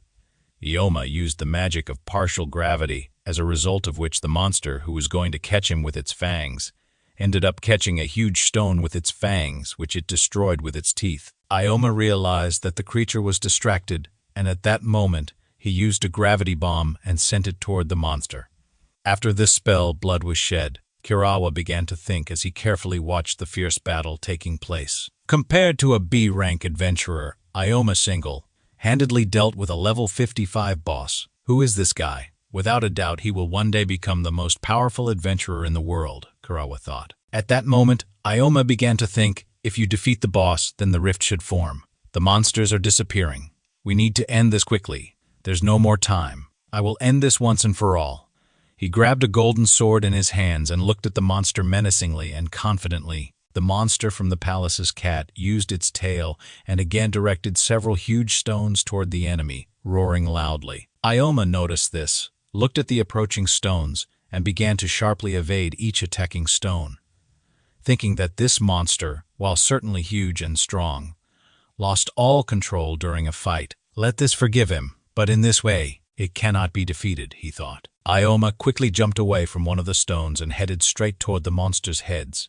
Afterward, he took advantage of double gravity and hit one of the heads with a huge stone, leveraging the rockfall. The monster screamed loudly in anger, and before it could come to its senses, Ikoma again used double gravity. He sank down faster and faster and faster, swinging his sword near the monster's heads. He wondered, if the enemy is floating in the air, then it is defenseless. Not for the master of gravity. It looked like the monster had lost its edge. The monster got angry and screamed at him again. The loud scream had no effect on Ikoma. With a confident expression on his face, he realized that compared to other humanoid-type bosses, this boss was much easier. But the battle would not be finished quickly. He struck the monster with his sword and the creature's blood spilled. The system window showed Demon Fox Wea, level 55, while Ikoma Kono's level was 38. This was not surprising, given the huge difference in their levels. Ioma's mana was almost depleted, and he knew it would not be easy. Despite the difference in levels, he was lucky because, at the moment, he was almost unscathed from the creature's attacks. If he continued to waste mana pointlessly, it would simply kill him. He needed not to waste mana in battle, but that seemed impossible. He could not defeat this creature while trying to save mana. Ikoma turned towards Saya and Satsuki and wondered, maybe I need to attract them. No, they were dealing with phantoms and could not be distracted. Besides, they were protecting the wounded. Based on his past life, Ikoma had already learned to predict the possible endings of a battle. The boss had the same type of attacks, but also a lot of health, which it could restore through automatic attacks. He'll be lucky if he's the only one who suffers when his mana runs out, he thought. He regretted that he might die in such a place. Maybe there is another solution, he wondered. However, if he hesitated, the disaster would not be stopped. I simply cannot escape, he thought. Suddenly, a smile appeared on his face as he remembered himself from the past. He realized there was simply no other way. He was getting closer and closer to the monster and thought that he needed to concentrate and effectively use his powers and dodges in order to save others. I will be even more reckless than before, he decided. At that moment, he screamed loudly and directed all his strength toward the monster, whose head was already beaten and bloody. The creature roared loudly in response to his actions and used the beast's demonic art, after which many phantoms headed toward him again. Ikoma wondered, if this is summoning phantoms again, it will be a waste of energy. The demonic beast roar was unleashed as the monster screamed loudly, and many stones appeared throughout the area. Kirawa continued to watch the battle in surprise, thinking that Ikoma was beginning to use his skills too carelessly without worrying about his mana. This is not a boss that only one adventurer can handle, he thought. At that moment, Saya turned to him and screamed, Ikoma can't handle this alone. We must help him. Satsuki, hearing her scream, turned around. With a sad expression on her face, she wondered why Ikoma was being driven into a corner, yet he was not going to retreat. It feels like the boss is afraid of him, she thought. The boss bared its teeth again and continued its attack, taking advantage of the power of the phantoms. Ikoma tried to concentrate again. He grabbed the sword in his hand, put it to his forehead in his hand, and realized he needed to go forward. At that moment, he sharply opened his eyes, and everything glowed bright purple. He swung his sword deftly and sharply, destroying one phantom after another. A lot of blood was shed as a result of his precise movements, Kirawa wondered. What is this power? This is a terrifying force. He's just a monster. At that moment, Ikoma jumped up and thought, finally, this creature showed its weak point. He saw a magic circle in the center of the boss's back. A bright beam shone, and this alarmed him greatly. He realized that he had ended it all with one precise blow. He took advantage of the falling meteorite and sharply struck this very spot on the monster's back, piercing it with his sharp sword. The monster opened its mouth and roared incredibly loudly. Ikoma sank to the ground and watched what was happening. There were many light rays around him, and suddenly, after a moment, the city cleared. A system window appeared in front of Ikoma, and he said in surprise, "It was a miracle that I survived at all. But for killing this creature, he received 6 levels at once." The system window told him that 6,480 experience points had been received, and his level increased from 38 to 44. He gained 23 skill points. The phantom summoned by this creature also disappeared. With the rift closing, the rest of the monsters must have also disappeared. Although their chances of winning were quite low, they had managed to do it. His mana was reduced to 0. Satsuki was delighted and shouted with joy, "Ikoma! They won!" They closed the rift, and the monsters disappeared. Saya looked at her with a thoughtful expression and wondered, did she become a hero who protected many lives? She remembered herself as a child, sitting on her father's shoulders, and thought about him. Kirawa looked at him carefully and said in a trembling voice, "He defeated this boss alone." Everyone around them rejoiced at the victory. A few hours later, at the Adventurers Guild, Ikoma approached the girl receptionist. She stood up and said, "Thanks to the adventurer of rank C, the rift was closed. Thanks to him, we were able to minimize the damage on behalf of the city residents and guild employees."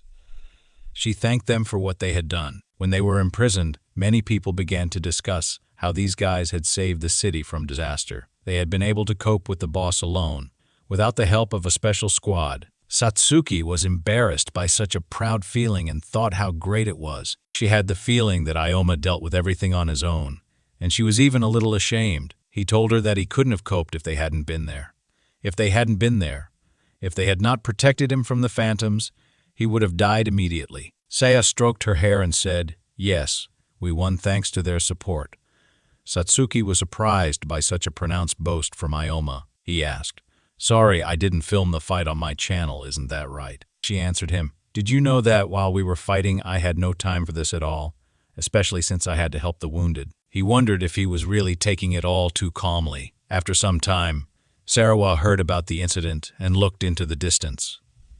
He thought that he didn't expect the disaster to happen just after the conversation with AME. Even the special squad did not have enough strength to solve the problem with this rift. It was lucky that that group of adventurers ended up in the city. If they weren't there, they would hardly have been able to cope with the looming threat. Suddenly, unknown people began to discuss the need to look at this trio, who had closed the rift alone. Sarawa looked at Ikoma, who was being discussed by everyone, and thought that he had already seen this guy somewhere. Suddenly, he realized that this was the same guy he saw next to Ayami. He applied for a B rank, and he was so young, but looks could be deceiving. Thanks to him, their city was safe, and legendary adventurers were being born before his eyes. Sometime later, Ayami woke up in the hospital. He furiously hit the small table set up on his bed with his fist and exclaimed, "This can't be happening."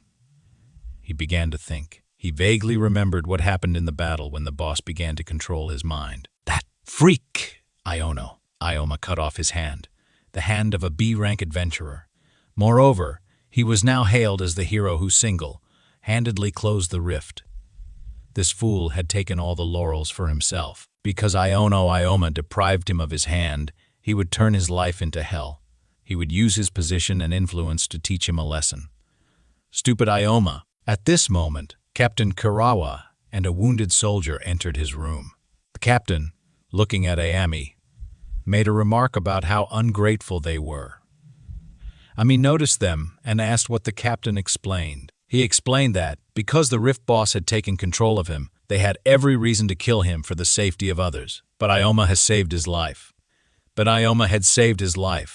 Ayami shouted in annoyance, "I should thank this freak for depriving me of my hand. What do they even want from me?" Captain Kirawa asked the wounded soldier to come closer. Ayami saw him and exclaimed in bewilderment, "It can't be." He remembered that this was the soldier he had used as bait, and he had survived. He clenched his teeth in irritation. The captain angrily asked, "You manipulated the minds of your subordinates and used them as cannon fodder, right? Using mental influence skills without consent is a criminal offense, especially for the sake of saving your own life. It couldn't be that a rank adventurer who entered into a military contract with the guild didn't know the laws regarding rift crimes." Ami wanted to answer something, but he began to stammer. Then he exclaimed, "This can't be." Later, at the Adventurers Guild, the administrator placed a request for Ioma's rank increase, which was rejected. He shouted, "Why couldn't I apply for promotion to B rank?" The administrator responded with regret, explaining that a higher rank comes with more privileges and the rules are stricter. Therefore, in case of refusal, a quick review is impossible. He will be able to apply only after 3 months. Ioma exclaimed again in bewilderment, "But I'm level 44 now. I've fulfilled all the requirements for the rank increase. Last time there was a misunderstanding." The girl insisted that she understood everything, but if he submits his application in 3 months, she was sure he would receive a B rank. Ioma was very irritated. He thought that in 3 months, the Library of Mysteries would be completely cleared out. He wouldn't be able to get that rare item, and all of this was because of Ayami. At that moment, Kisaragi Satsuki came up from behind and loudly added that Ioma had become a hero who saved the city from disaster. He even defeated that B-rank adventurer by himself when he was under the boss's control. The girl calmly explained that the most authoritative adventurer in the guild was fired because he exceeded his authority. His opinion should not influence the application. She understood everything, but rules were rules. Ioma sighed in disappointment and told Satsuki that it was no use. They should stop the conversation. But at the same time, he thought that even though the Ring of Wisdom could affect the future of this world, he needed to come up with another way to get it. Suddenly, someone came up to them from behind and asked what they were talking about. The administrator exclaimed that it was Deputy Chief Sarawa. He looked stern and puzzled. The deputy explained that he had overheard their conversation and decided to join in. Turning to him, Ioma was surprised. He thought, "Deputy head of the guild. Why did he decide to join our conversation?" Deputy Chief Sarawa turned to him and asked, "You're Ioma, right?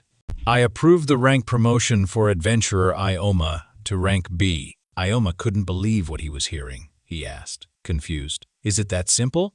The administrator screamed that this couldn't be done. After all, even adventurers didn't agree with this rule. It could result in general discontent, and the head of the guild would not approve of this decision either. Deputy Chief Sarawa then calmly explained that they could not ignore his heroism in clearing the recent rift. He personally conducted an investigation into the disaster. The reasons for failing the promotion exam were not Ioma's abilities, but Ayami's personal dislike. With these words, he smiled at Ioma and Satsuki, who looked very surprised. He then added that they were not breaking the rules of the guild. After all, it was the guild's fault for not raising his rank earlier, due to Ayami's low grades. He also thought that it would be a huge loss for the guild if they didn't promote Ioma right now. Of course, the head will have his own questions about this decision, the administrator added with embarrassment.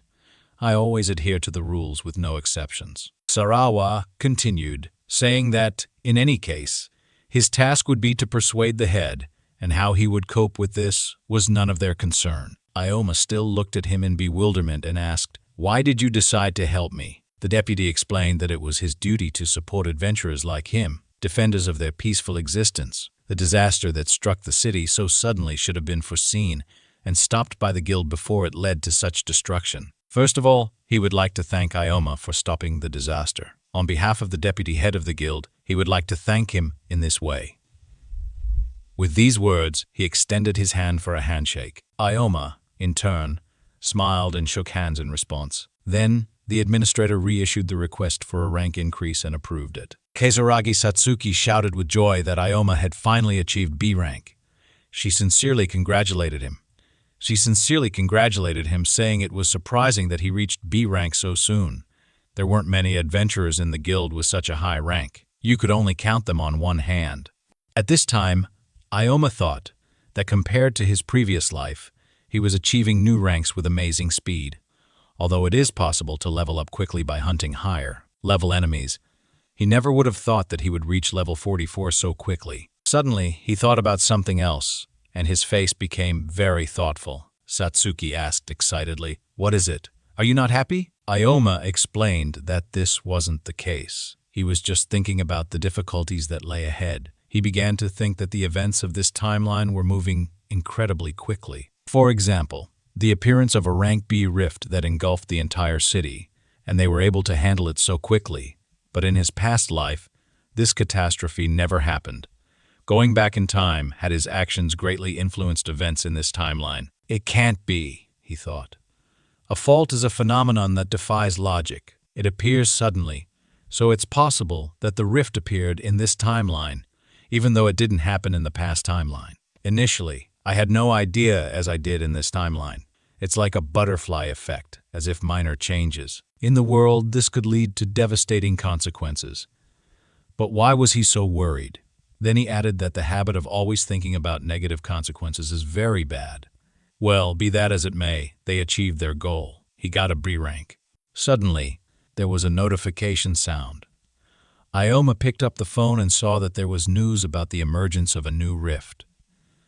He happily noted that the Library of Mysteries rift had finally appeared. Information about the fault was published just a couple of minutes ago. Thanks to the deputy head of the guild, he received a rank promotion just in time. At this time, Satsuki clarified. "Is this the rift you were talking about?" Ikoma, looking at the phone, answered. "That's true. The boss of this dungeon drops the Ring of Wisdom item. With the help of this item, we will be able to uncover the mystery of the appearance of rifts in our world." He then began to read that a B rank or higher was required to enter the rift. The rest could apply for the exam to enter the rift. After that, he asked Satsuki with a smile if they should send a request for access to this rift. She answered with the same bright smile, "Of course." At this time, in a large bright building with many windows, in one of the offices, a man was sitting at his desk and talking on the phone. He said that in the near future, a rank Library of Mysteries rift would appear. The items that drop from the boss are very dangerous, and they must prevent them from falling into the wrong hands. The person he was talking to on the phone asked if his squad really couldn't clear the rift completely. With his power and resources, he could completely take over this rift. He shouldn't be stupid. The man explained that if he did this, various rumors would appear. They needed someone who would enter the rift first. He had a couple of options. In any case, it didn't matter who the puppet would be. The bird that was sitting in the cage at that time began to chirp quietly. The man continued, "His identity and intentions must not be revealed. He needs those who cannot manipulate him in the future." He then stood up from the table and asked that, as soon as the person he was talking to on the phone went into the portal, they should contact the Chimera Fang. Their main task was to destroy the boss, eliminate all dropped items, and also eliminate all the adventurers who find themselves in the rift. He would take care to make their deaths look like accidents. The public had absolutely no need to know the truth. After these words, he disconnected the call. Suddenly, there was a knock on his door. The man was surprised but invited the person in. A young man entered the room with a piece of paper in his hands and explained that he had received a report from a special detachment regarding the recent disaster. Then, he saw the phone in the man's hand and asked with fear, "Is someone calling the master?" The master replied, "It was nothing," and added, "Better to do well than to say well." This man is the head of the special forces. His name is Kira by Hojo. After a while, the train quickly rushed along the rails.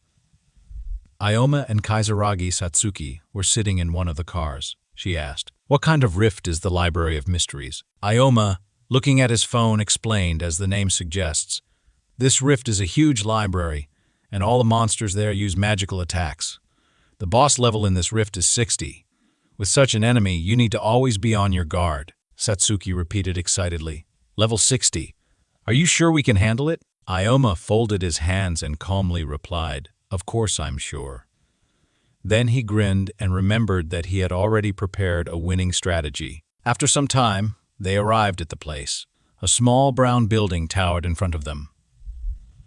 After a few more moments, Ikoma exclaimed in bewilderment, "Was their application not accepted? But why?" The administrator girl explained that this order came from the guild. She asked for forgiveness, but access to the Library of Mysteries was limited. They came from another unit and didn't know anything about this area. Recently, adventurers were dying one after another. If an adventurer tries to go through the rift in this area, then blame the guild leader. Therefore, now the issuance of passes to the rift in their area has become much stricter. Ikoma couldn't verify this, but he thought that if they ignored the rifts appearing, it would only increase and create even more chaos. Isn't it the job of B-rank adventurers to close the rifts to prevent a catastrophe? The woman looked at him with boredom, sighed, and lazily replied, "If you check everything, Ikoma, you only recently received B rank, and your girlfriend is generally rank C." The information window confirmed that Ikoma was level 44, and Kizaragi Satsuki was level 37. Then the woman added that there was no question of entering the rift. Suddenly, someone came up to them from behind and asked, "Do you also want to get into the Library of Mysteries?" Ikoma turned and, looking at the tall blonde man, asked, "Who are you?" The man introduced himself with a smile. "I am Dujugo C." The information window specified that he was level 43. He then added that, like Ikoma, rank B adventurers weren't many in the area, but he also wanted to clean up this rift. Ikoma thought this was a good idea. If they gathered a larger group with C and his comrades, they should be allowed into the rift. He promised Satsuki that she would level up before they entered that rift, but if they had high-ranking adventurers with them, he wouldn't have to worry about Satsuki's safety. However, this guy looks too suspicious. Can he trust him? Suddenly, Satsuki cried out joyfully that this was wonderful. They could all enter the rift together. She then turned to Ikoma and asked, "Right?" Upon hearing this, Jugosi turned to Ikoma and said that he wanted a first-class adventurer like him to join the group. Then he fell silent and, after a few seconds, added that he wanted to clear this portal, but the fact was that Satsuki would be much harder to deal with. After all the monsters used magic there, and she would be useless. Moreover, the more people there were, the harder it would be to distribute the boss's loot. Kisaragi Satsuki lowered her eyes to the floor and answered with embarrassment that he was right. But Ikoma sharply replied that he would never go without her. Jugo frowned and looked at him, asking if he thought that his stubbornness would do any good. There were already 2 first-class adventurers in his party, and he intended to clean out the rift. Ikoma began to argue with him. The shaman class would not be superfluous for the group. This class is able to replenish the mana of allies with the help of its skills, making it indispensable for people who are very dependent on mana, such as a gravity master or a healer. Jugo listened to him carefully and then replied with a slight smile. He took out his phone and offered to exchange numbers. He would talk to the other group members and give them the final answer. If they came to a common decision, they would submit documents for a pass to the portal and meet at the entrance. With these words, he waved them off and left. After a while, Ikoma and Kizaragi Satsuki sat on the bench with their heads bowed. Satsuki asked thoughtfully, "This guy is very strange. Going with him would definitely be a good idea, but it feels like he despises me." Ikoma agreed. "This guy is really nasty, but he may be useful to us. In any case, it's good that we stated our conditions right away.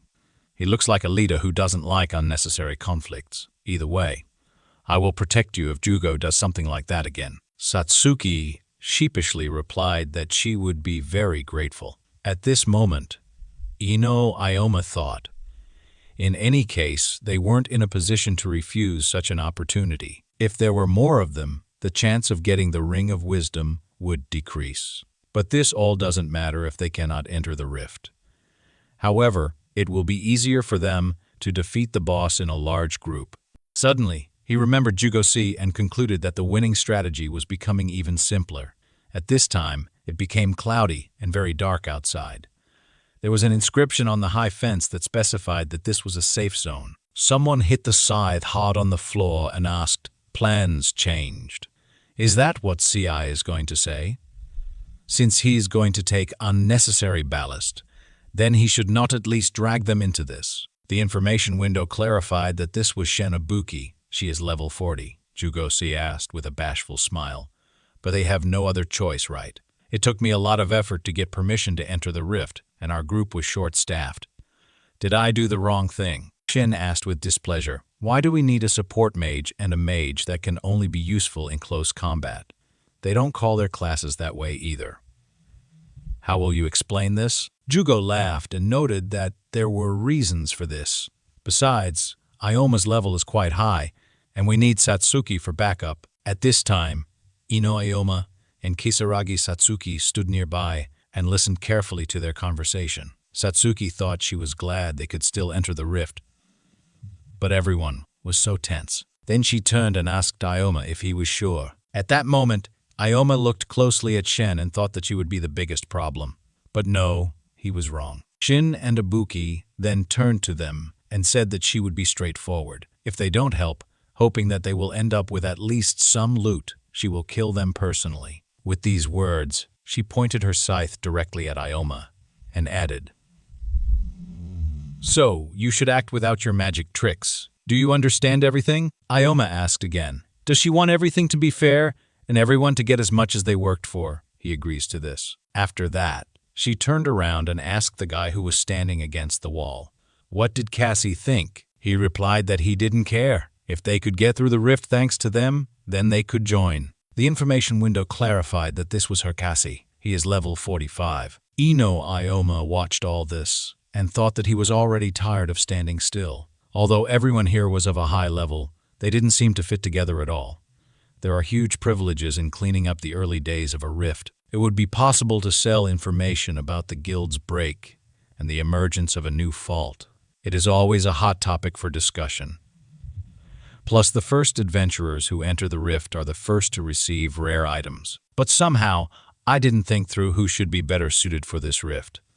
Still, they have no choice. Jugo-si began to clap his hands and added that, although the group was created in a hurry, and they may have disagreements, they should work together. Adventurers of such high ranks rarely get together, and he is grateful to all of them for deciding to join. So let's go to the Library of Mysteries, Ioma reasoned. Each of the adventurers they met had some kind of bad quality associated with them, be it greed, arrogance, or impudence. He hoped their trip to the rift would still go without problems. After a while, the information window announced that they had arrived at the Library of Mysteries. They all walked down the corridor together, relaxed. Jugo-si looked around and wondered, so this is what the inside of one of the B-rank elite rifts of the Library of Mysteries looks like. Somehow it's too simple. Faults of this rank are very rare. If they clean it up, they're just taking advantage of the opportunity. Ioma and Kisaragi Satsuki looked at him in disbelief. Shin added, just like Sia said, they only took them because they were short of people in the group, so they shouldn't be lazy. Satsuki looked at her with displeasure and thought, she's acting so important. Although Ioma's level is higher than hers, Iona is glaring at her and apologized. But they had come a long way to explore this rift. They definitely won't leave empty-handed. Shinabuki screamed in irritation. Is he provoking me? But Ioma calmly explained that he was simply expressing his position. He remembered their agreement. If he hasn't done anything, he won't get anything. And I agree with this, he said. Hearing this, Shin chuckled and turned around. Since you understand, then okay, she said. I don't need extra scenes with a showdown. Kisaragi Satsuki immediately approached Ioma and asked him if he was sure they would get at least something. It feels like we won't get the boss item we came for, she said. Ioma agreed. This also worries me, but we should focus on our future strategy. A B-rank rift like the Library of Mysteries is not one that can be easily cleared. It is only thanks to my knowledge from my past life that I have an idea of what we might encounter here. The rift device can be changed at the request of the rift boss. It's very difficult to predict what we'll encounter for sure. At some point, Jugo-si picked up a book and wondered what it was.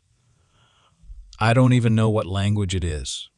Maybe this is the knowledge of a race unknown to us, he thought. Ioma looked around the library and thought that all the items in this rift, with the exception of those that fall from the boss or his minions, cannot be taken outside the rift. In the future, scientists will study faults from a cultural and artistic perspective. From these studies, he understood that the cultural and technological aspects of the things found in the portals were very distorted. Scientists had never been able to determine from which family of languages the manuscripts from the rift came, and perhaps they would never be able to understand what was written there. The information window suggested that this might relate to a lost civilization, or the theory of multiverses. Ioma continued to think. Many theories had been put forward about this language and cultural remains. However, all these theories were based only on guesswork. The ring of wisdom in the library of mysteries is what can answer all the mysteries of the rifts, and he wouldn't miss it for anything. Suddenly, Seiji saw fireballs starting to fall on them from the ceiling. He immediately used the shield skill, and the fireballs crashed into it.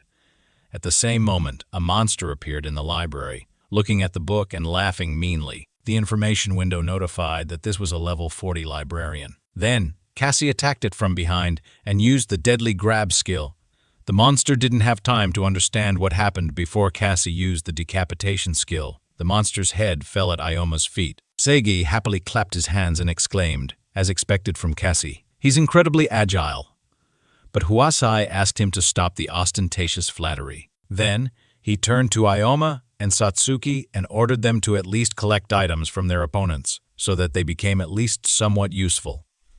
Shin walked by and mockingly asked if Ioma had heard that. "This is how the work needs to be done," she said. Satsuki glared at her and noted that they didn't do anything either. Shinobuki immediately screamed in irritation. What did she say? Her finest hour just hasn't come yet.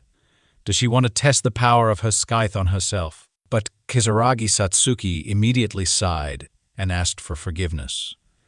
At this time, Aino Ioma looked at Shin and Cassie and thought that they both quickly assessed the situation and knew how to use their skills correctly and effectively. That's pretty good, he thought, although it reminded him of something. Then he turned to Cassie. "He's Huasai, right?" he asked rudely. "So what?" Satsuki saw this and wondered if Ioma wanted to retaliate for their insult. But Ioma began to reason. Lethal capture first, followed by beheading. So his class is thief, right? Immediately after these words, Ioma rejoiced and felt a kinship. Satsuki was perplexed, but Ioma continued to explain, touching on the purpose behind his actions. He moved behind his back, knowing that the librarian was going to hit in a straight line. Then, he carried out a quick decapitation. If he wants more, Ioma thought, then I can advise upgrading his stealth skill. Cassie looked at him in bewilderment and asked, "What's wrong with that?" But Ioma happily continues. He advises mixing the thief class with the magical support class or learning the decoy skill. He thinks a lot can be achieved this way. However, in response to this, Cassie sighs and then screams that he did not ask for advice. Ino Ioma thinks Cassie doesn't understand the class he belongs to. Ioma tries to explain that this is not the case. He just wants to give useful advice. Cassie continues to scream that if Ioma tries to say something like that again, he will kill him. After this, Satsuki turns to Ioma and asks why he decided to talk to this scary guy. Ino Ioma sheepishly explains that he is just partially familiar with his class.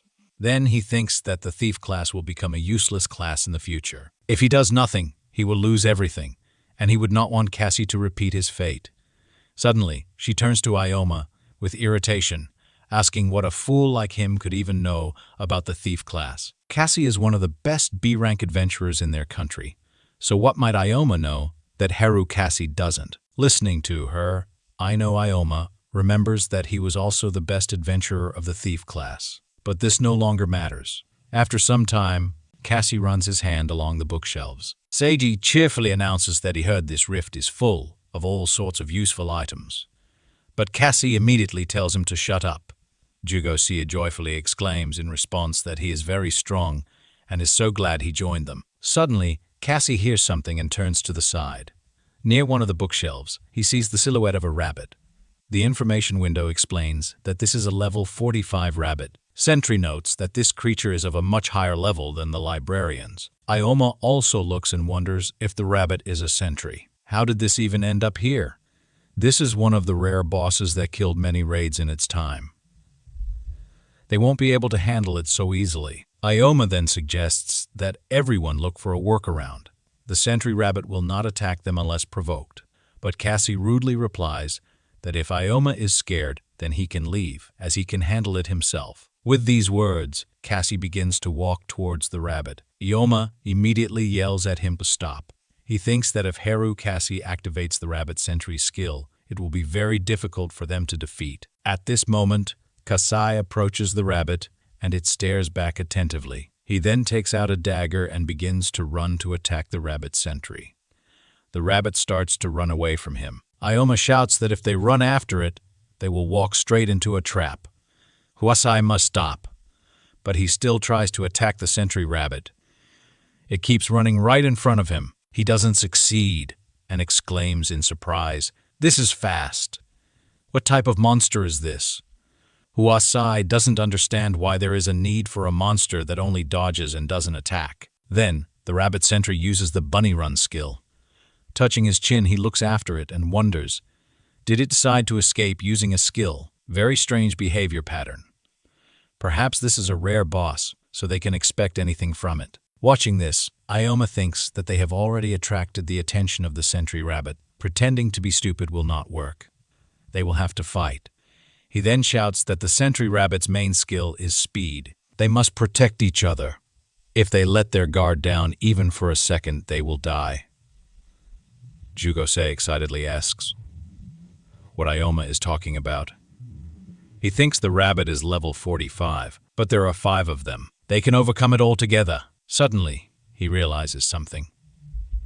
Can it really manipulate space? At this moment, Cassie turns to Ikoma and exclaims that he is not going to listen to guys whose level is lower than his. He warned Ikoma that if he gave directions, he would kill him. Suddenly, the rabbit sentry opens its watch, and books begin to fall from the bookshelves.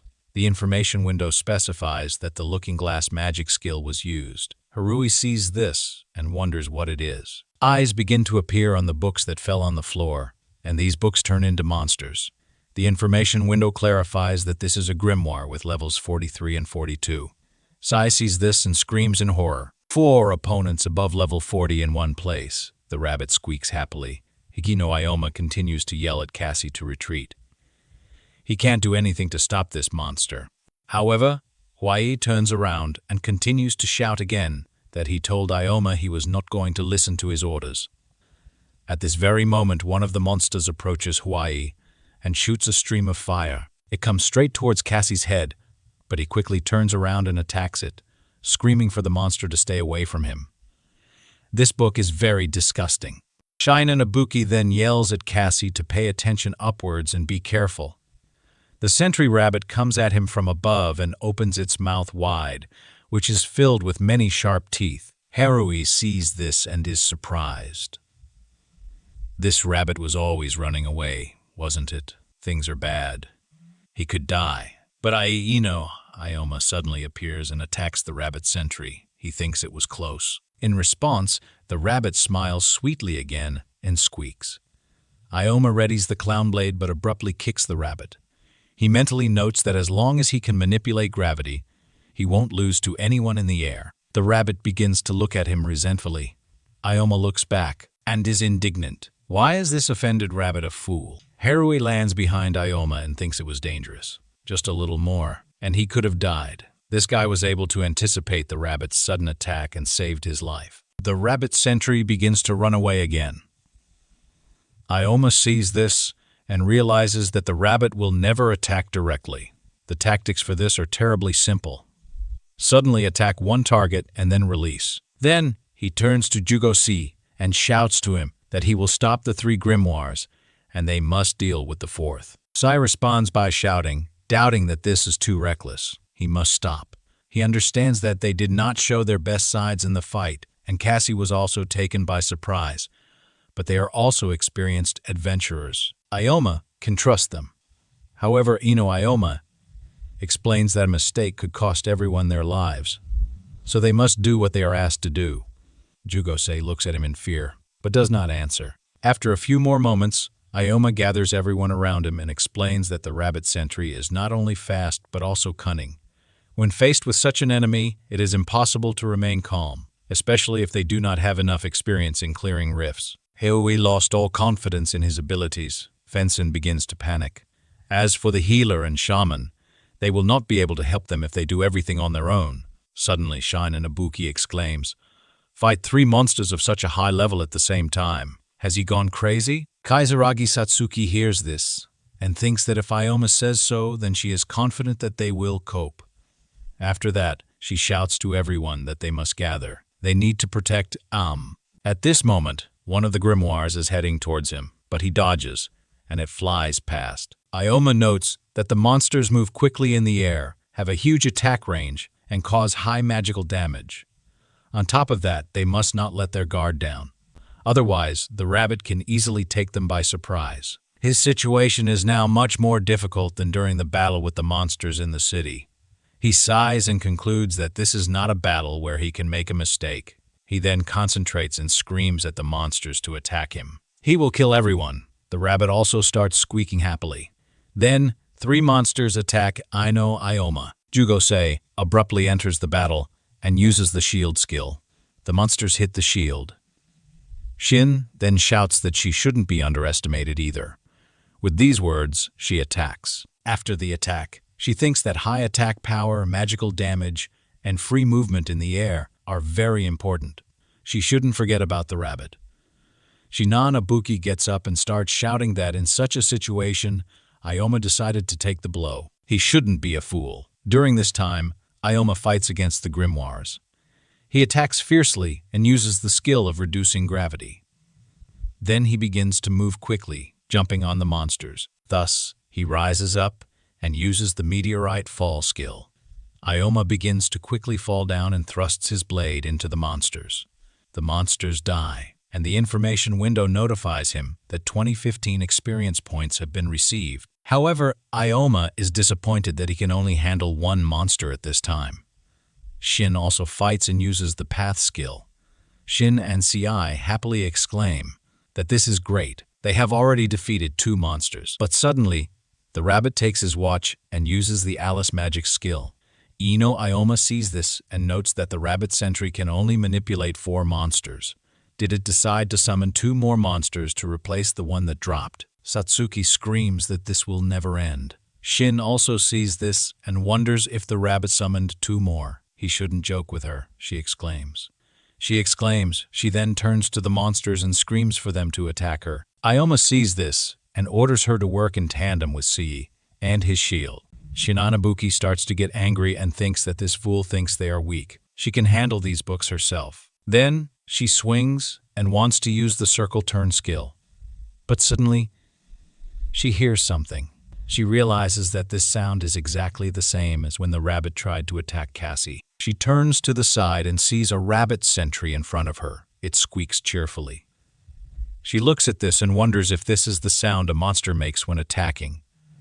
At this moment, Jugosei shouts at her to run away, but suddenly, one of the monsters attacks her and she falls to the ground. The monster grabs her with its teeth. Shin wonders. It grabbed her. Will she die? Suddenly she sees Ikoma in front of her, who shouts that they will have to tear the monster off with the help of force. But Shinanabuki adds that it bit her hard. Nothing can be done with force. Ikoma is surprised at first, but then he uses the gravity bomb skill. It falls directly on Shin, and thanks to this, the monster flies to the side. Shin sits up slightly and realizes that her whole body hurts a lot, but Ikoma saved her. If it weren't for him, she would have died. Suddenly, the grimoire appears in front of her again, but Ikoma attacks it as well. He then yells at Sei to heal Shin now. Sei immediately replies that he understood everything. Kizaragi Satsuki watches everything that happens and realizes that their strike force can no longer fight. Of the rest, only Ikoma remains. At this rate, they will all die. But Ikoma replies that it's not over yet. Alice's magic consumes too much mana. If they kill the grimoires one by one, they will be able to defeat the rabbit. The sentry rabbit is also well aware of this. They should be patient to fight it. Ikoma then continues to fight the grimoire. He notes that the monsters' bodies are quite strong and their mouths are protected by fangs. Then, he will have to use the gravity bomb skill. He stabs his sword into one of the monsters and uses the skill. There is an explosion, and the monster dies. Ikoma notes that it worked. An information window notifies that 8,008 experience points have been earned. Satsuki sees this and shouts joyfully that, in this way, they can defeat all the monsters. If so, then they will succeed. But Jugosei exclaims that it is too dangerous. In addition, Ikoma has become an ideal target for the monsters. A rabbit appears behind Ikoma and watches him closely. Ikoma notices this and asks if the rabbit decided to attack him. After that, he sharply uses the double gravity skill and quickly disappears from the rabbit sentry's field of vision. Ikoma finds himself in the air above it and thinks that even if he eliminates the remaining 2 monsters, This cannot be considered a final victory. Then, he carefully looks down and realizes that the monsters and the rabbit have decided to use a surprise attack. They all cooperated to drive him into a corner, deciding to act together, but they also had blind spots. The monsters would not be able to use this technique against him, but if he chases the rabbit, the monsters will attack him from both sides. Ikoma notes that the rabbit is not stupid at all. Then, he suddenly flies away from his position and begins to fly up to the rabbit from behind. He realizes he needs to act fast, so he immediately strikes with the blade. Ikoma swings his sword, and the monster begins to scream loudly. Sharply dodging the blow, he realizes that this creature had managed to evade. He gazes thoughtfully into the distance. He tries to put all his strength into speed, so he tries to hit horizontally. It would be more effective to hit vertically, but it is difficult to fight against a small and mobile monster. Suddenly, the monster grabs Cassie's fingers and starts biting them, causing his blood to spill. He screams, "How terrible!" At this moment, Satsuki creates a bright beam of light like a barrier against the monsters. Satsuki stands behind and realizes that they can no longer hesitate. Otherwise, they will be completely sucked into space through the looking glass. They need to overcome this as quickly as possible. The rabbit creates a sound, and Ikoma realizes that there is no point in just chasing this creature. When he attacks it, the monster manages to jump away and win. At that moment, he creates a gravity bomb. The rabbit uses rabbit sprinting and begins to jump high, but suddenly it stops and wonders, carefully examining the dark, bright glow before its eyes. A moment later, the monster is attacked and falls to the ground, groaning heavily. Ikoma walks up to the rabbit and asks, "Did you think you could just dodge my bomb?" Every high speed skill has its own weakness. This creature's rabbit run has a short range, and at the end of the skill, it becomes even more vulnerable. He just needed to time it right and deal damage, not with a regular attack, but with a skill. The monster gets angry, jumps up sharply, and growls loudly at him, showing all its fangs. At this moment, Ikoma destroys his opponent with one deft movement. The system window reports that 2404 experience points have been received. His level increased from 44 to 45, and 4 skill points are available. Many books fly into the air, which is very surprising to Satsuki and CI, who look at the glowing books in bewilderment. Ikoma approaches them and speaks. "It's all over, and we were able to leave the looking glass." Satsuki answers him with a joyful exclamation that this was very cool. Shina and Ibuki asks again, in a trembling voice, "Is it all over?" Satsuki turns to her, and at that moment, she begins to scream in anger, saying that she is not crying. Can she hear her? She just got dust in her eyes. Shina and Ibuki replies, "Did you understand that?" Satsuki responds, "That's not what I wanted to say." At that moment, CI approaches Ikoma, extends his hand, and thanks him. Without him, they wouldn't have defeated this monster so easily. He thought he had assembled a sufficiently prepared group, but he was mistaken. 3 people were initially not enough to clear the rift. They see a book with dark magic wafting around it. C draws attention to this, points his finger and says, "This." But before he has time to finish, Ikoma takes the book in his hands, opens the system window, and says, "This must be a rare item of the secret boss." The system window reports, Rabbit Sentinel Skills Guide, Rank B. Using skill points, you can further learn the skills of the Rabbit Sentinel. This is just a guide to additional skills depending on the character's class. This book may be useful to him in guild management. It can be sold for 10 million yen. CI is beside himself with shock and asks again, 10 million. Even if we split the proceeds in half, it would be 2 million each. Satsuki stands behind him with a saddened look, and he continues to talk. But he thinks that it's better for them to get out of this rift. He underestimated the danger of the rift. The Library of Mysteries, moreover, spent all his mana and suffered greatly in the fight. Ikoma realized that it would be the right decision, but he cannot allow anyone to take the Ring of Wisdom. After these thoughts, he said, "The biggest problem in this rift is the rabbits. If we ignore them, there shouldn't be any problems, and Shin's wounds can be healed with his healing skills. He doesn't need to worry about mana. There is one way to completely restore it." See, I was surprised by this proposal and asked again, "What is the method?" Satsuki thought with bewilderment and weariness and said in a trembling voice, "Ioma, not this." "I have painful memories associated with this," he said. "Librarians often walk alone, and they have huge reserves of mana. This is an excellent target for pumping out mana, right?" Satsuki lowered her gaze with a feeling of shame, and at that moment Sai said that he himself did not mind. Cassie added to his words that he also did not mind. Continuing, he carefully examined Ioma and thought, "This guy is strong. With him, they will clear this rift. He can't miss this chance." Shin screamed at them in fear and asked the question, "Are they joking? Have they forgotten what just happened to them?" I replied. Shin was on the verge of death.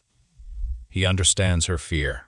That's probably why she wants to leave. She shouted back at him not to say such nonsense. She was not afraid. "Was that clear to them?" he replied. "In that case, we will continue to protect this vault." Several people from the guild approached the entrance to the rift and were in the danger zone. The guard said he didn't even know that a special squad would come here. The other guy replied, "This is a secret mission." He shouted that he was listening to them and they could move on. The guys came in, and the girl asked the guy why all this caution. She examined the card carefully and dropped it to the ground. The guy answered her, "After everything that happened with the faults in this area, such procedures are necessary. But thanks to her strength, Alice, she was able to calmly enter here." She answered, "But I don't understand what the point is of destroying objects from rifts without even knowing what power it has." He replied that he didn't care about such details. Their task was to fulfill the order as members of the Chimera Fang. It's time to dispel the illusion. "It's a waste of mana." Alice yawned and said, "Kite, how boring he is. This is the order of the head of Chimera Fang. She must carry it out. We will need strength to fight against the Rift boss. Kick is level 54, and Alice is level 57. They could just kill everyone who gets in their way. They'll still have chance to have fun inside the rift, and they don't have to worry about it." After some time, a huge book demon, which has a level of 43, roared loudly. Shin tensed and took a defensive position. Ioma began to attack the monster and shouted to her, "Shin, don't stand like a pillar." He rushed to attack the monster and continued to swing his sword. Shin also made sudden movements, and suddenly the monster grabbed her stomach and groaned. Ioma thought, "The special thing about the book demon is that it can stretch its limbs as it wishes, and you shouldn't look this creature in the eye. It just enjoys this human fear, pushing it to attack." For Shin, this is a particularly unpleasant opponent, given her weak psyche, which could be seen during the fight with the rabbit. Satsuki screamed a spell, a bullet of darkness, and then raised her staff, which was buried in bright light. Her face showed seriousness as she took a step toward the monster and hit the creature with her staff, causing a lot of blood to splash out. She stopped and looked at the monster with an arrogant expression on her face. The system window reports that 980 experience points were obtained. Unlike Satsuki, who became much stronger, the battle against the sentry rabbit went in her favor. She was able to increase her level, and her skills became much more powerful and mobile. However, Satsuki's skill greatly consumes her mana. This allows them to deal with enemies much faster on the way to the boss. She's doing great. There are 2 more left, but if she's tired... Before he could finish speaking, Satsuki turned around and asked to listen. She turned to Shin with a smile and asked, "Maybe I shouldn't get in the way of Ioma." At that moment, Shin was holding Ioma's hand. She felt very ashamed and sharply pulled her hand away, shouting that she had understood everything wrong. She was so scared because of this creature. He just fell into her hand, and she grabbed him instinctively. "She's not scared, not at all." Ioma said she just said that she was scared. She shouted back, "She just slipped." Can he hear her? "Isn't it out of fear?" Satsuki quickly looked at her, and she screamed. Why was she looking at her like that? After that, she turned to Ioma and shouted words of gratitude to him for being there. He looked carefully into her eyes and thought, "Yes, she is honesty itself." Shin. She shouted that she was using his help for the last time. At this moment, Sai used his shield magic and began to defend himself. Bright sparks appeared in front of his face.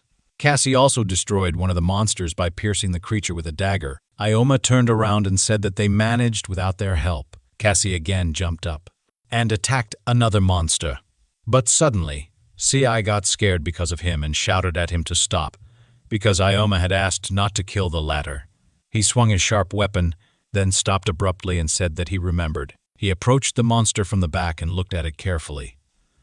Ioma watched what was happening and thought, the librarian has the largest reserve of mana of all the local monsters. With its help, Satsuki can easily transfer mana to them.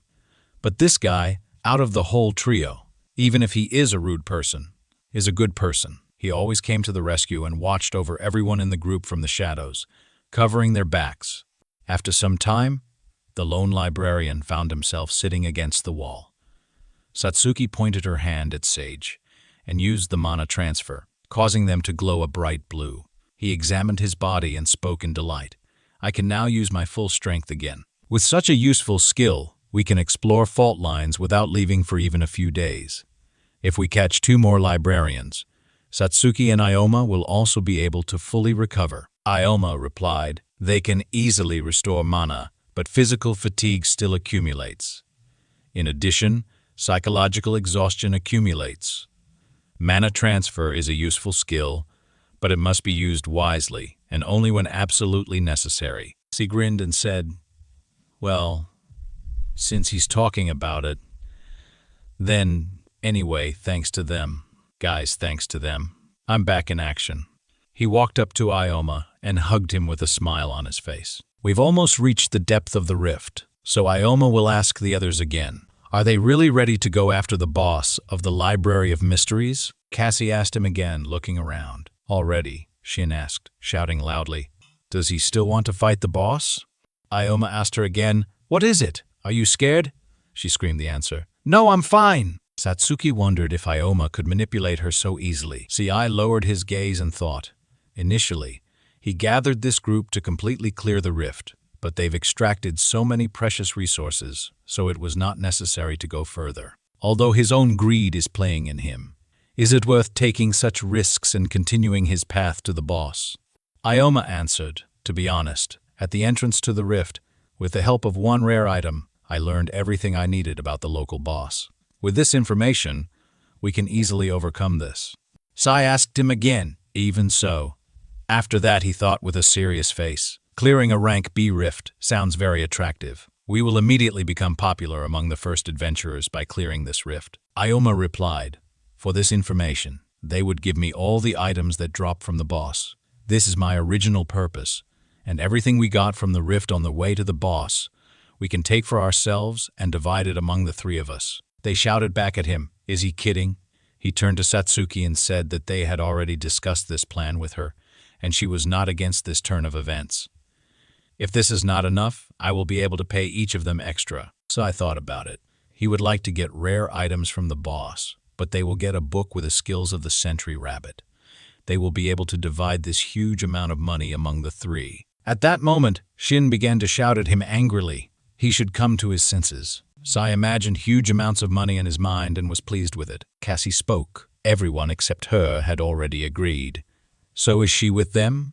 Shin looked at him with hatred and screamed, touch, and he's there too. She tossed loudly and finally shouted, okay, I'll go with them, but let them just try to shake the boss. Then they won't get anything. Do they understand? Ioma looked at her and thought seriously. She has again taken up her task. After some time, opposite the high windows, there was a girl in a long dress with horns on her head. She had sharp claws. She was the boss of the rift, the Library of Mysteries. Her name was Ether, and she was level 60. They approached the gate, and Ioma realized that they had approached the entrance to the main boss's room. He asked them to act as agreed earlier. The local boss is not as mobile and not very agile. The main thing is that they should not panic. By working together, everything will definitely work out. C.I. said in response, with a smile on his face. According to Ioma's plan, we will defeat this boss without any problems. After all, we are experienced B-rank adventurers. Shin got into the conversation and asked, do they really believe in this? An item that allows you to find out everything about the boss of the rift. Is this some kind of joke? That's impossible. Satsuki turned to her sharply and asked, didn't you agree to go with us to the boss in advance? She shouted, no, but this is just funny. He didn't even show them this item. Yet they believe him unconditionally. This is nonsense. He will finish them all off, Sai replied. One of the rules of adventurers is not to reveal their strengths and trump cards to others, and Ikoma helped them out more than once throughout their journey. He doesn't think his information about the boss is unreliable. Shin became angry and clenched her hands into fists. Cassie spoke. In addition, even if this guy is deceiving them, he is not going to leave when he's come such a long way to the boss. If she's shaking for her life like that, then she should go home. Clearing the way to the exit, Ikoma spoke. The profession of tourists is full of dangers. If you are not ready to work for the boss, then I advise you to change your profession. Shin interrupted his statement and shouted, "Is he joking?" She was just testing him. Did he understand? He replied back to her, "Okay, Shin. She has nothing to worry about. They and Kasai will take the brunt of the damage, and Sai and Satsuki will protect her in case of an unexpected attack." Shin continued to scream at him in rage. Did he decide to humiliate her in this way? Idiot, he answered with bewilderment. No, he just wanted to instill some confidence in her. Cassie looked at her and thought that he was worried about her, but it seemed in vain. She had always been like this, so he got used to her behavior. In any case, his goal remained the same. He came here to defeat the boss of the Rift. If you completely trust this guy, he could die, so you need to be careful. Ikoma opened the system window and told the group that before going into a fight with the boss, they need to distribute skill points. The system window reported that there were 29 skill points left. Gravity Magic Level 23 costs 15 skill points and allows one to control gravitational magic. He reached out to the table and thought that it would be much more useful to raise the gravity control to level 4. However, to defeat the boss of the Rift, it would be much more effective to invest in gravity magic. The system window reported, gravity magic has been upgraded to level 3. Spending 15 skill points, he learned gravity magic and got a new ability. Now he was ready. The system window stated, gravity magic allows you to destroy a target using gravity magic. Gravity magic cut bullet blow. Now he was ready to fight the boss. He opened the gate, and the whole group gradually began to enter. Inside, Ikoma looked up. The ceilings were very high, and everything around was lit up with magical light. The monster girl turned to them, and the system window reported that this was the main boss of the Library of Mysteries Rift, Etha, level 60. Shin asked the group again, so this scary girl is the local boss? Cassie answered her. As Ikoma said, this monster is clearly not mobile. Cassie started to run, and Ikoma shouted to him to act according to the plan. They walked towards the monster together, and the system window reported that it was using thunderclaps. Suddenly, everything lit up with a bright light from the thunderstorm, and Ikoma thought, as expected, she would start using lightning magic. His information from the past timeline was confirmed. Thunder magic has a small radius of action, but its power is enormous, so it is suitable for the first stage. With Cassie being fast, and thanks to gravity magic and his thief class, Cassie moves just as fast as he does. Ether will not be able to remove them using only thunder magic, and due to mastery of agility, she will not be able to hit them. Their main task is to hit her after she uses her skill. But before he had time to think this thought through, Satsuki raised her staff into the air and shouted, "Bullet of darkness." Shin also used a spell and screamed, "A whirlwind of blades." Ether closed her eyes, sparks sparkling from her body. Suddenly, she removed her hands from her eyes. Satsuki stood opposite her without moving. Ether quietly spoke to her. "Do not dare to do anything." Satsuki looked at her questioningly and wondered if she could talk. Ikoma realized how terrible this was. She was targeting Satsuki. If so, Ether would now try to attack with long-range magic. He sharply shouted to Satsuki and Ci to go closer. Cassie should do it too. Cassie should do it too. Cassie abruptly began to run, thinking it was not in his rules to obey this kid, but this time, so be it. At the same moment, Ether raised her hands and used the fire wave spell. Ikoma also turned away from her and started to run in an unknown direction. Shin screamed with a frightened expression on her face. Where should we run now? Ikoma lowered his gaze and thought, if evasion fails, then they will face the attack directly. A smile appeared on his face. The group stood in a circle. Ci was in front of everyone and shouted to the group to hide behind him.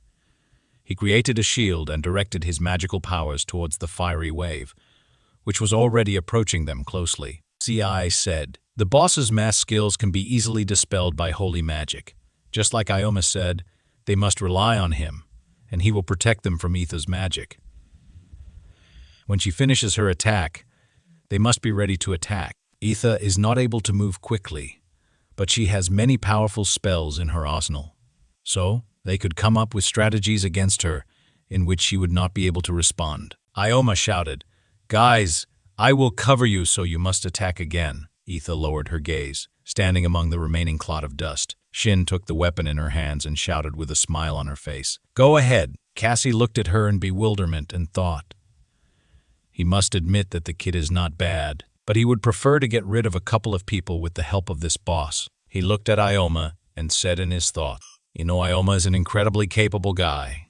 If you get rid of him, the whole group will fall apart." At that moment, Ikoma found himself directly opposite the monster.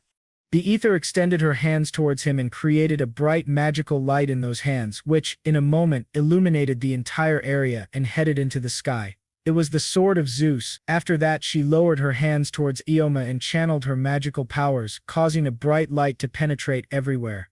Ikoma closed his eyes, then sharply waved his sword in front of the ether and said that she was too slow, as expected. Close combat was not her strength. She decided to save her ranged attacks for last. Suddenly, with hope in her eyes, she said, "This boss can be easily destroyed, even by two people attacking her in close combat. How cool is this? This boss is completely wrong." She suggested getting it over with quickly and moving out of there. Satsuki looked at her and thought she was acting too confident for someone who had been the most afraid of this boss. Tsuji also thought about it and, to be honest, partially agreed with her. The Ikoma strategy was too simple to defeat the Rift boss, but in a real battle, his tactics worked with amazing accuracy. Exploit the enemy's weaknesses by attacking from close range and retreat during mass skills without taking much risk. Moreover, Ikoma's skills and heroism allowed them to believe in him, acting with precision according to his plan. His self-confidence and fearlessness raised many questions. The expressiveness, calmness, and precision in his movements revealed him as an experienced adventurer who had survived many battles. At that moment, the ether directed her magical powers in his direction again, and used the stone boat. Ikoma found himself among several pillars, and thought they would have to change their battle tactics slightly, otherwise they wouldn't get close to her. The stone rook limited the actions of Satsuki, thereby protecting itself from long-range attacks, but at the same time, it made it more difficult for them to approach her. If they came out of cover, she would immediately try to attack them with magic. After these thoughts, he sharply turned to his team and shouted for them to hide behind a stone column. Tsuji shouted back, "Okay." At that moment, everything behind the pillar began to glow with a bright magical light. Cassie was watching from the corner and suddenly, the ether noticed something. She made a sharp movement, and Ikoma shouted with a smile, "She would have built an entire fortress so that no one could get to her. Is that all she can do, you disgusting puppet?" Ikoma ran forward, thinking that Shin had chosen the optimal position for cover. Shin was behind one of the pillars closest to the monster, and Ikoma realized this could work, but he didn't finish his thought before rushing toward the monster. He shouted, "Shin, let her forgive him." She was dumbfounded, perplexed by his statement. Suddenly, he jumped up, pushed off her body with his legs, and leapt to the top of the column. Shin fell to the ground. She shouted at him in anger. What was he doing? Is she a springboard for him? She looked up at him from below, but at that moment, he had already jumped from the column directly onto the monster's head. He thought, the ether was closely watching them, waiting for them to come out of cover to attack her. However, if you use reduced gravity and attack from above, she definitely won't have time to react. He moved closer and closer to her, shouting as he directed magical powers at her body. A meteorite fell. A bright ray of light pierced her body. She was very surprised by this, and was left dumbfounded. Shin shouted, asking, "Did it work?" Ikoma looked up and realized this wasn't the end. She had a high defense rate, more than he expected. The system window reported, Ether, level 60, health 42 300 seconds, mana 226 358. Cassie, near the nearest pillar, looked at Ikoma from behind, thinking that if he did nothing, this fight would end too quickly. Ikoma, he's too good, she thought, but how can he evade her attack? His eyes lit up with a magical color. The ether raised her hands into the air and created a bright magical ball above her head. Ikoma noticed this and thought, She's going to use Elemental Blast. This is a mass effect spell that consumes a huge amount of mana. After such a powerful spell, she'll be more defenseless, and I'll be able to get close to her for the final blow. If she was really going to use Elemental Blast, he needed to act quickly. He ran sharply in her direction, continuing to think that fortunately, the team would be able to hide from such a massive attack behind the columns. Everything will end in one precise blow, he thought. He got even closer to her, swung his sword sharply, and dodged one of her attacks. Get shid. Cassie noticed this and wondered, did he block her attack? What a perfect reaction. Ikoma looked in her direction with a menacing glare, made a movement with his hand, and apologized, saying he was aiming at the boss. He thought, this guy doesn't even doubt that I was aiming at him, but I don't have time to deal with that anyway. He shouted sharply, Ether is preparing for a powerful attack. Everyone must hide behind the columns. The Ether used the spell of elemental explosions. Cassie saw it, and Cassie wondered with a scared expression, what is it? It's a joke. Everything was illuminated with a bright magical light. The team was beside themselves with surprise. Ikoma realized that this was an elemental explosion. This spell launches a hail of magic bullets at enemies until the monster runs out of mana, but if you bypass all of its attacks and deliver the decisive blow, you will finally receive the coveted Ring of Wisdom. He began to run, dodging all the magic rays. When he got closer and looked at the monster from below, he thought, the boss has little health left, but I can't get close to her. She does everything she can to draw me in. While he was getting closer to the boss, Cassie watched him from behind the column, and thought, he is certainly strong, but not strong enough to get close to the boss. He'll wait behind the column. It would be much safer to wait until the boss has completely depleted her mana. But before she could finish this thought, stones from a collapsing column suddenly began to fall above his head. He started to run away from the spot, and thought with fear, did the boss just destroy the column? How powerful are this creature's attacks? Cassie continued to think, even if he constantly dodges her attacks, he won't be able to hide for long. This idiot has put us all in danger. Now we have nowhere to run. At that moment, Ikoma, being a short distance from the boss, was thinking that if he hesitated, her magic could hurt Satsuki and everyone else. They didn't have time. They needed to finish it right now. He made a sharp jerk, jumped up and moved to another spot. Cassie saw this, and shouted at him. He's getting too close to the monster. He kept getting closer, and she kept screaming, wondering, what is he even thinking? This is complete madness. Satsuki looked at him thoughtfully, a sad expression on her face.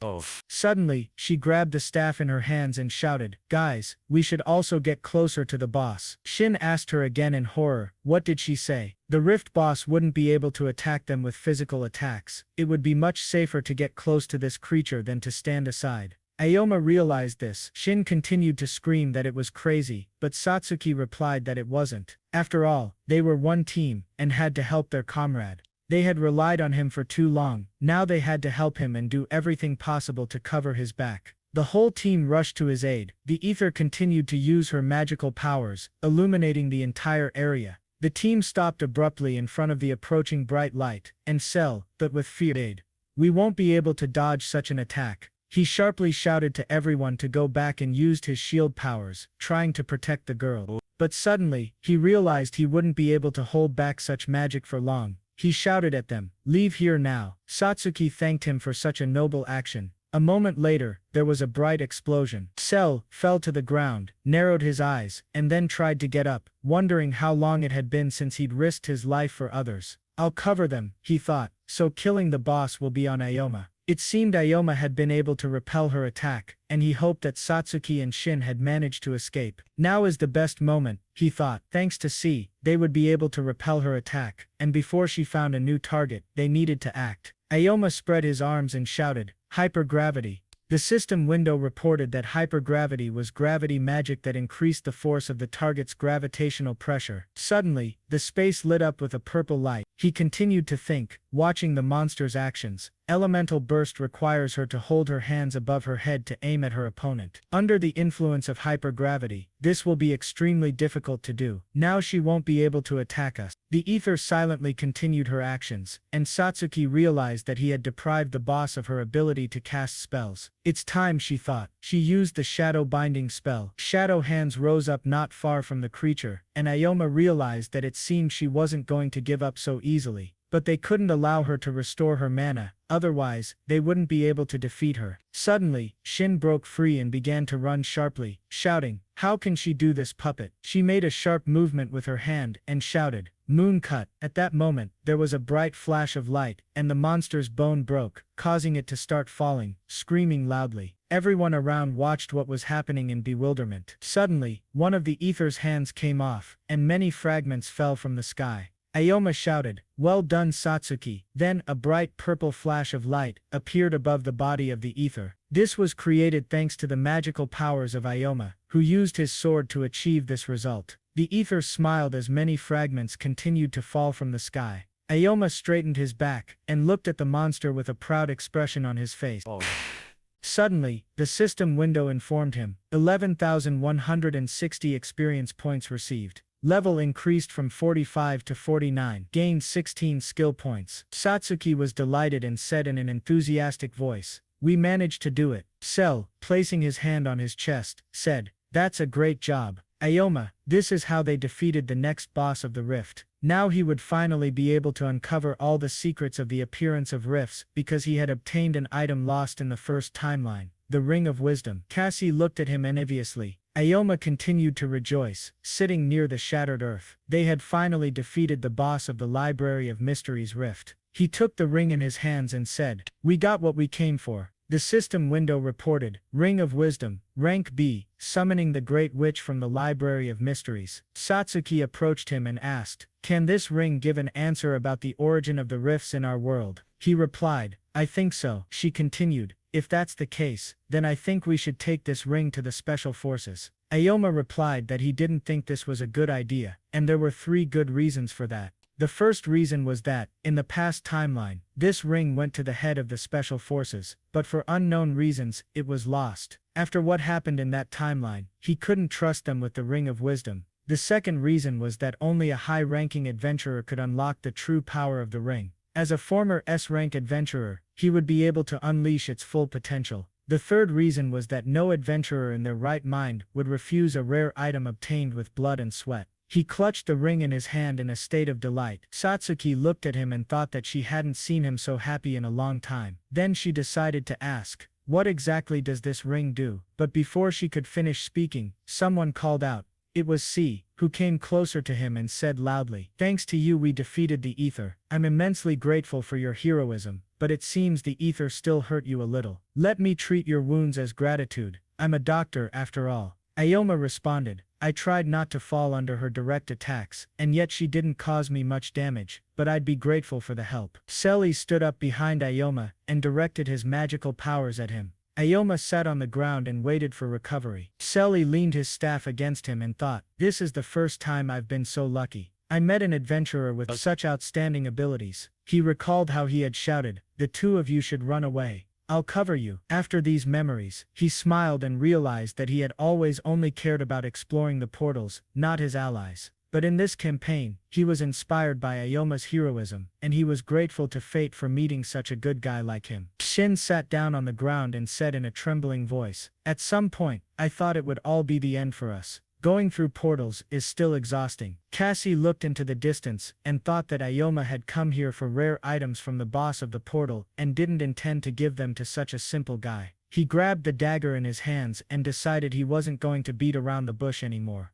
The battle had turned out to be very intense. After a victory, adventurers relax and let down their guard. A better moment couldn't be imagined for this. He rushed to attack Ayoma, reflecting that, thanks to his thief class skills, he could move silently, and his class boasted high attack speed. Ayoma wouldn't even have time to blink before he'd blow off his head. Cassie jumped sharply into the air, swinging a knife at Ayoma. Suddenly, Ayoma was dumbfounded, but then Cassie used Shadow Grab. Ayoma turned around sharply, opened his eyes, intercepted the dagger of the attacking Cassie, and stopped his attack. Cassie didn't expect such a turn of events, and asked, how could he even notice it? Ayoma took advantage of double gravity, directed his powers toward Cassie, and began to pursue him. Cassie jumped back into the distance, and started coughing loudly. Selly saw this, and shouted, "Cassie, Ayoma, what are you doing here?" Ayoma replied, "He betrayed us. During the boss fight, he already tried to kill me." Cassie reflected that he knew he'd have to deal with Ayoma eventually, but he didn't think he'd try to attack him again at the rift. Ikoma turned to Cassie with a menacing look and said, "He almost didn't participate in the battle, so he has enough strength, but I still have little left to fight him.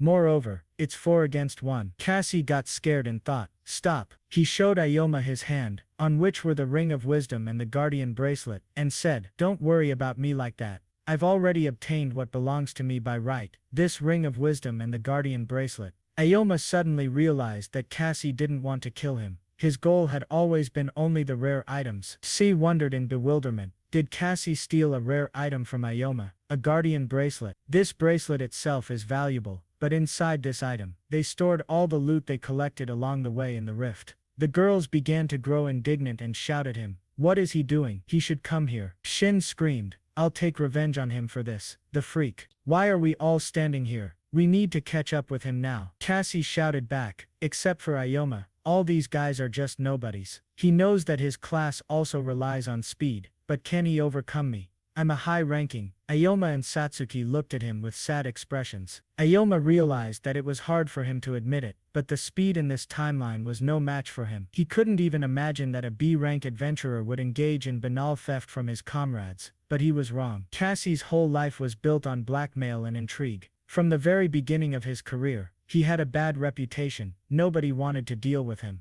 He went to another area for new rifts, but everyone there knew him, not only because of his bad reputation, but also because of his strength. Then he thought his career was over, but soon he met the stupid and greedy leader of the group, as well as a naive guy with useful information on the boss of the rift. At that moment, C fell to his knees with a sad expression on his face, and said in a trembling voice, "He stole all the things, all 10 million yen. Ikoma apologized to him, and said, "This all happened because of my carelessness. We need to catch him and hand him over to the special forces. Although he didn't kill anyone, he stole all our loot. And it will be difficult to prove this because legally, we haven't secured the division of loot from the monsters of the rift in any way. It's all based on an ordinary oral agreement, and the special forces may not be able to help us." He grabbed his head and continued to think that on top of everything else, he needed to return the Ring of Wisdom at all costs. At that moment, he heard voices. Someone said, "Oh my god, is the battle over already? We were late because he was too slow." Satsuki wondered if these were still adventurers. Suddenly, one of them started shouting, "Guys, this guy is a criminal. He's dangerous. You must run." Cassie was already right in front of Kik and Alice's faces, which made Kik angry. He told them, "Don't stand in my way, pathetic people." Alice told Kik, this work was created especially for him. Kik grabbed his weapon, and Cassie realized it would be worse for them because he was a high-ranking adventurer of B rank. It would be funny if these guys defeated him, but at the same time, Kik dealt a strong blow to his stomach. Cassie flew to the side with a frightened expression on his face and realized that his opponent was really fast and strong. He smashed into the wall with a crash and continued to sit near it, looking up to the side. Everyone around him stared in fear, and Ikoma thought they incapacitated him with one precise blow. Who are these guys? Wait, I've seen this white uniform somewhere before. Are these two really the same guys? Alice approached Cassie, who was lying on the floor, and said in surprise, "What a weakling. He fell with one blow. This isn't interesting at all." Shin saw this with irritation and thought, is this some kind of joke? He's one of the most popular B-rank adventurers, but he fell from one blow. At that moment, Alice stood up, holding the ring in her hands, and exclaimed, "What a beautiful thing, I want to take it away." She then turned to Kik and asked, "I can do this, right? Surely I can take this ring, right?"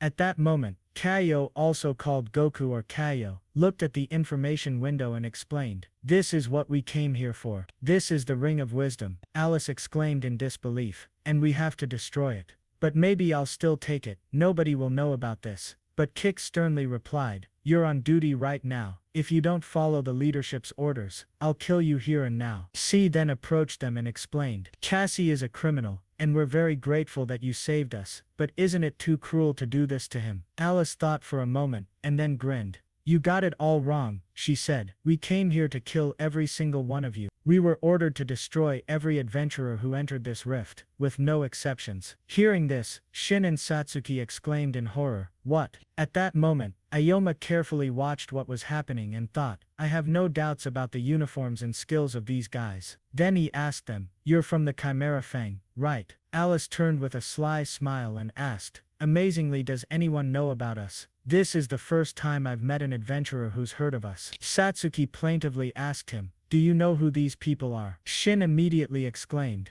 Chimera Fang is an internet rumor, isn't it? Ikoma explained, they're an underground organization that reports directly to the government, doing all the dirty work regarding the rifts for them. It's called Chimera Fang. In the future they'll cooperate with the governments of other countries, and their influence will grow throughout the world. They'll be known as the strongest underground organization with first-class soldiers. Even in the first timeline, rumors about the Chimera Fang were considered an ordinary internet story, which naturally no one believed. But I met such chimeras only once in one of the rifts. They may not be so famous or strong yet, but meeting them now is the worst outcome for all of us. With these words, he grabbed his clown blade, carefully looked ahead, and thought, these guys aren't the type to reveal their existence to ordinary people. If they've appeared in front of us, then no doubt they're going to get rid. Suddenly, Kaio and Alice Yumaawa grabbed their weapons and began to attack. Shin exclaimed in horror, these guys really want to kill us. We need to retreat now. C heard this and confidently shouted,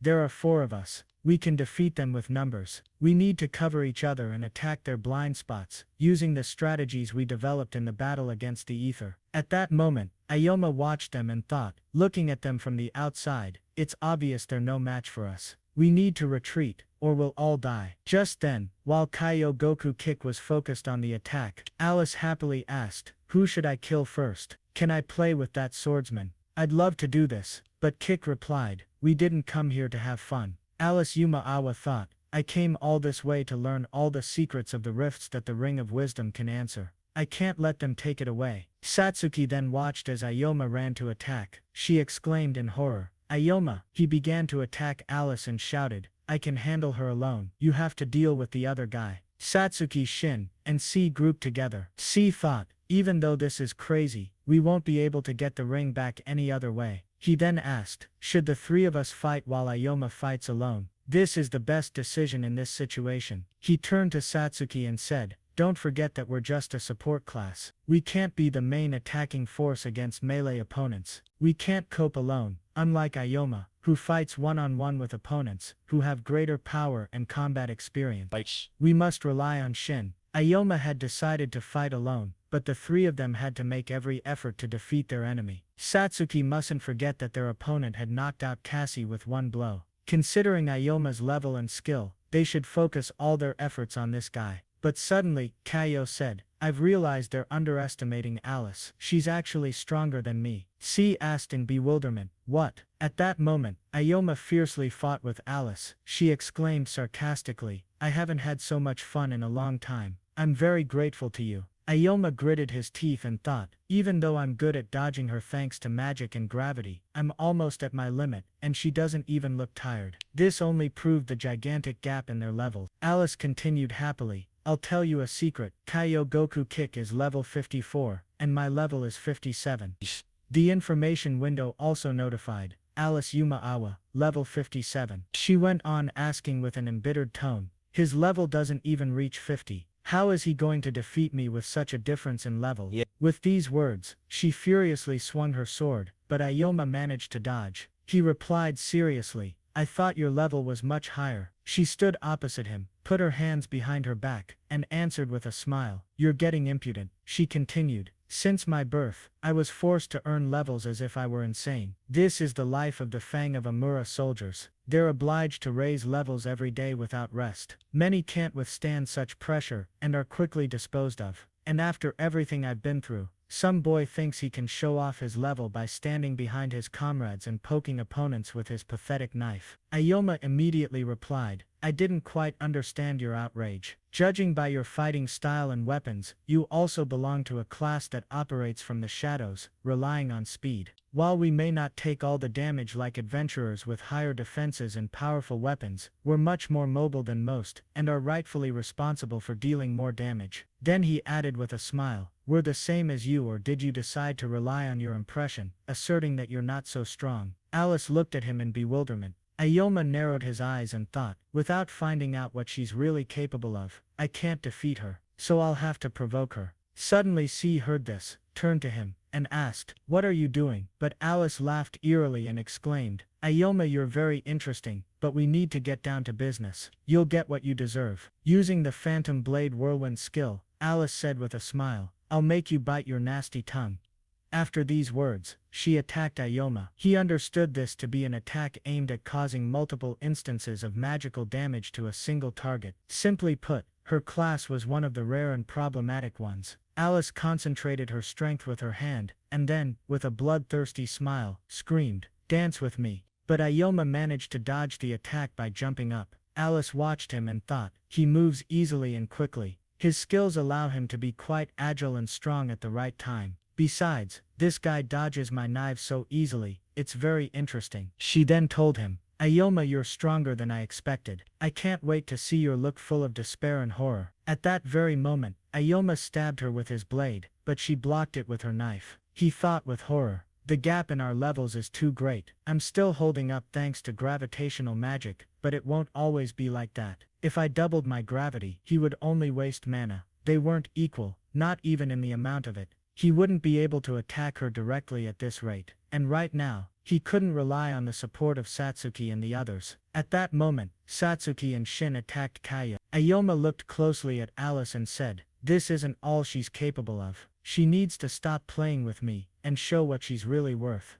He thought that if he provoked her into a larger attack, her mana should quickly dry up. Although it was risky, he had no choice. He then added, "These knife tricks are just a distraction, and not her true strength. She must show me what the illusionist class can do." Alice smiled and grinned in response. "He's good," she said. "He's apparently very knowledgeable about classes. Although I've never met a person of my own class, illusionists are a fighting class capable of turning any fantasy, even the most disgusting, into reality." Then she agreed, "So be it. Since he wants to face me in a serious fight, that's what will happen." Immediately after this, she began to use the skill Phantom Blade Whirlwind, Reflection of Being. Ikoma saw this and remembered that Reflection of Being could multiply the illusion many times over, increasing the radius and number of knives used. Not a single monster, not a single person, had yet been able to evade this attack. Alice Yumaawa directed her attack at him, and asked with a grin, "How does he feel?" But Ikoma avoided the blow by jumping high again. She looked at him and noted, "That wasn't bad, but it's not enough." At this point, Ikoma reasoned that Reflection of Being could be easily combined with other magical attacks, leaving opponents stupefied. The worst thing about this spell was that it caused genuine fear of the unknown, of what awaited the victim. But he was ready to look fear straight in the eye. Having decided this, he headed straight toward Alice with his eyes wide open. He thought, "This is the way to do it." Alice watched as Ikoma moved straight toward her without blinking and exclaimed, "What is this?"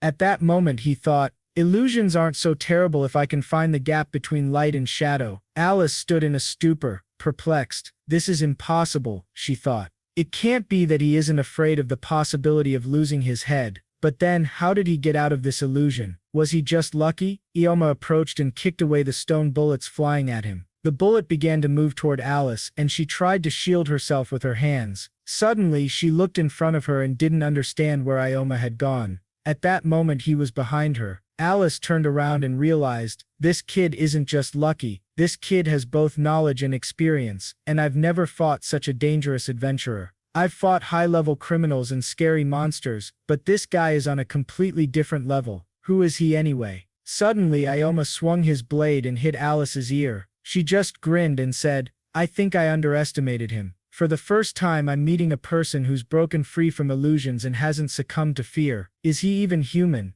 Ikoma looked at his clown blade and replied, "I got away, but I'd also like to finish the fight with her with one precise blow." At that very moment, a drop of blood fell to the floor, and he added, "But that would be too easy, right?" Alice clicked her tongue and grabbed her ear, from which blood was dripping. She saw this, opened her mouth in surprise, then started laughing hard and loudly. She shouted, "This is very cool, this is very cool. For the first time I feel this trembling feeling, the feeling of fear of death. He could really kill me. As a thank you I'll show him one trump card." She continued, "I actually don't like using this skill. It causes enemies to die within a second, which is very boring." With these words she covered her face with her hands and asked, "Ikoma is much tougher, right?" She then used the Shadow Doppelganger skill. Ioma saw this and understood that she had still decided to use it, the strongest skill of an illusionist. An illusionist using this skill could create 3 exact copies of themselves. If Ioma got distracted for even a second, he would simply become their personal toy. 2 of her doubles appeared next to Alice, looking at him with sly smiles. He reasoned that shadow doubles were tangible illusions capable of performing magical attacks at their discretion. This skill allowed the illusionist to produce several identical copies. The more copies the illusionist produced, the stronger they became. Alice's doubles surrounded Ioma and began to attack. He tried hard to defend himself and repel their attacks, but he looked around and thought with excitement, "Because of this spell, I can't even attack her normally." Suddenly Alice fell on top of him, and the doubles asked mockingly, "Isn't he having fun with us? Why doesn't he even try to attack?" She struck Ioma and wounded his arm. Ioma tried to dodge again and thought, "The shadow doubles can be defeated, but not with my low level." The doubles continued to smile, and asked cheerfully, "Who can still fight, huh? Come on, he has to show what he can do." At that moment, Ioma saw the Ring of Wisdom, and realized that he still had to take it. Meanwhile, Keo towered over Shin. Satsuki Sodi looks at him intently and thinks that, even though Kasai chose from the game, they still have an advantage in numbers. If this guy tries to attack one of them,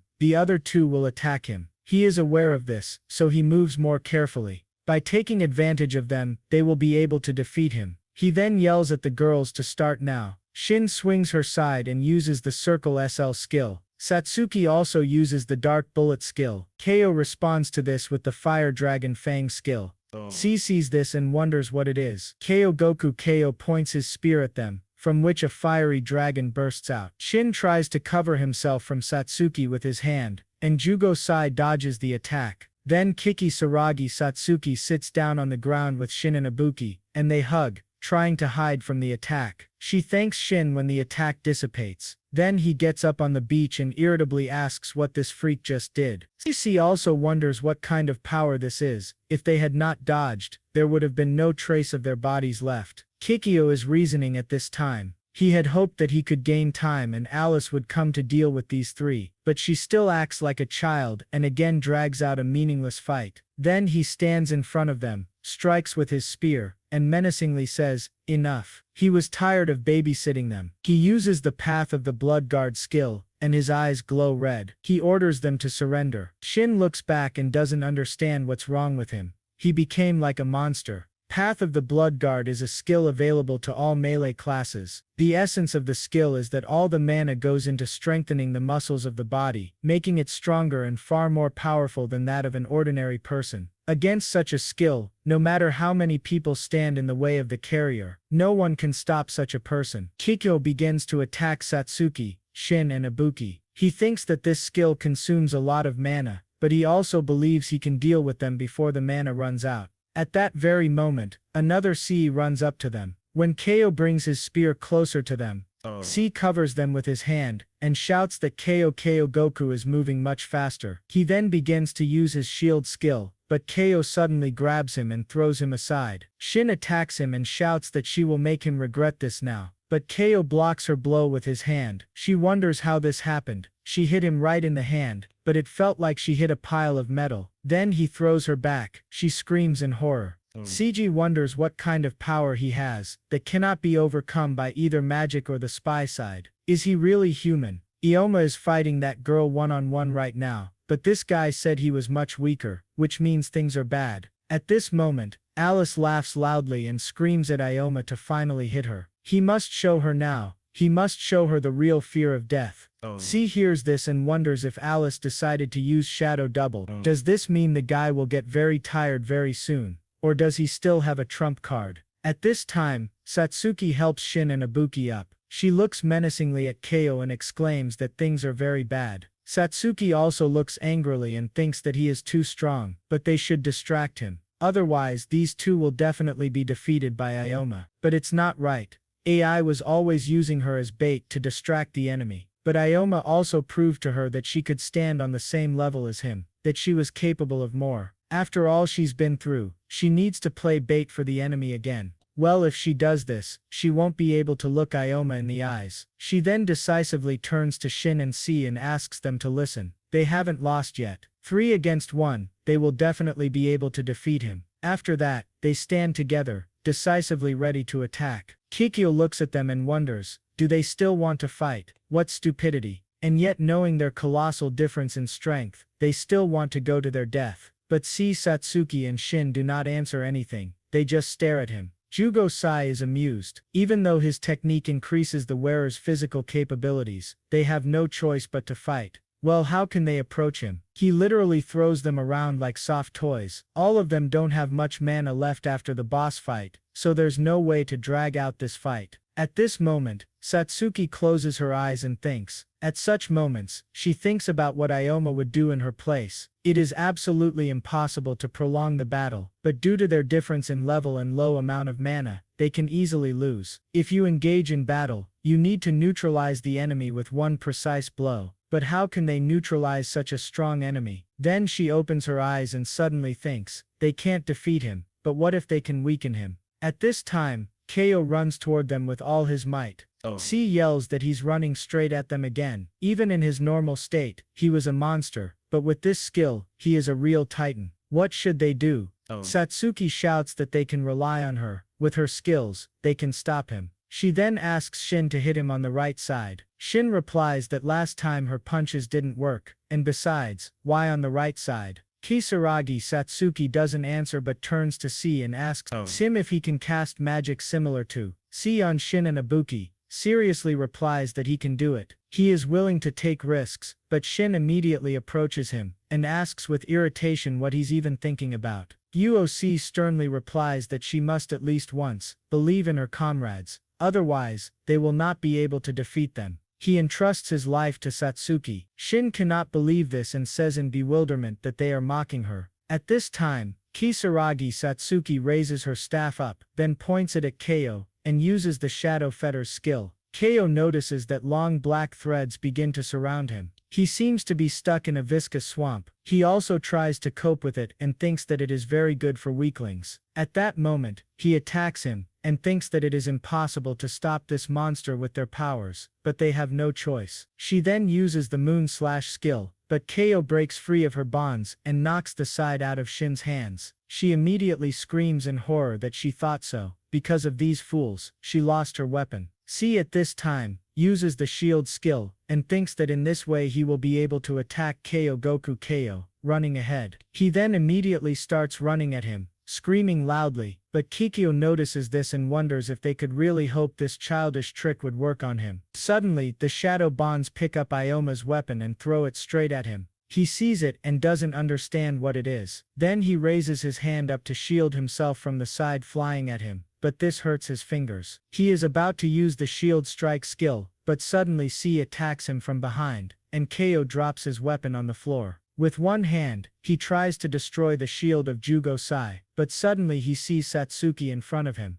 who is holding his spear. She screams and throws his weapon to the side, after which C approaches her, and reasons that Satsuki realized Keo would not be able to use his skill without a weapon. Now he simply won't be able to attack them. This girl thought through the plan down to every detail. It turned out to be where many of them decided. Now it's clear what she learned from fighting on the side, and being in a coma. At this time, Kisaragi Satsuki is closely watching Keo, and thinks that they are not able to defeat him, but they manage to disarm him. How will he fight them now? Keo carefully examines his hand, and thinks that Satsuki delayed him with skills, and even used others for this dirty trick. But no, it's his own fault for not appreciating her. At this time, Shin and Ibuki takes his weapon, stands next to Satsuki and C, and asks Keo what happened to him. Did he lose his toy, and how will he fight them now? But in response to this, Keo swings and hits the ground with all his might. He looks at them menacingly, and thinks did they really think that he couldn't kill them with his bare hands? Meanwhile, Ioma, Alice, and her counterparts continue to fight. One of the Alices notices that Ioma has slowed down too much. He seriously replies that he has already understood that she is trying in every way to save Mama, but at this rate, she will not defeat him.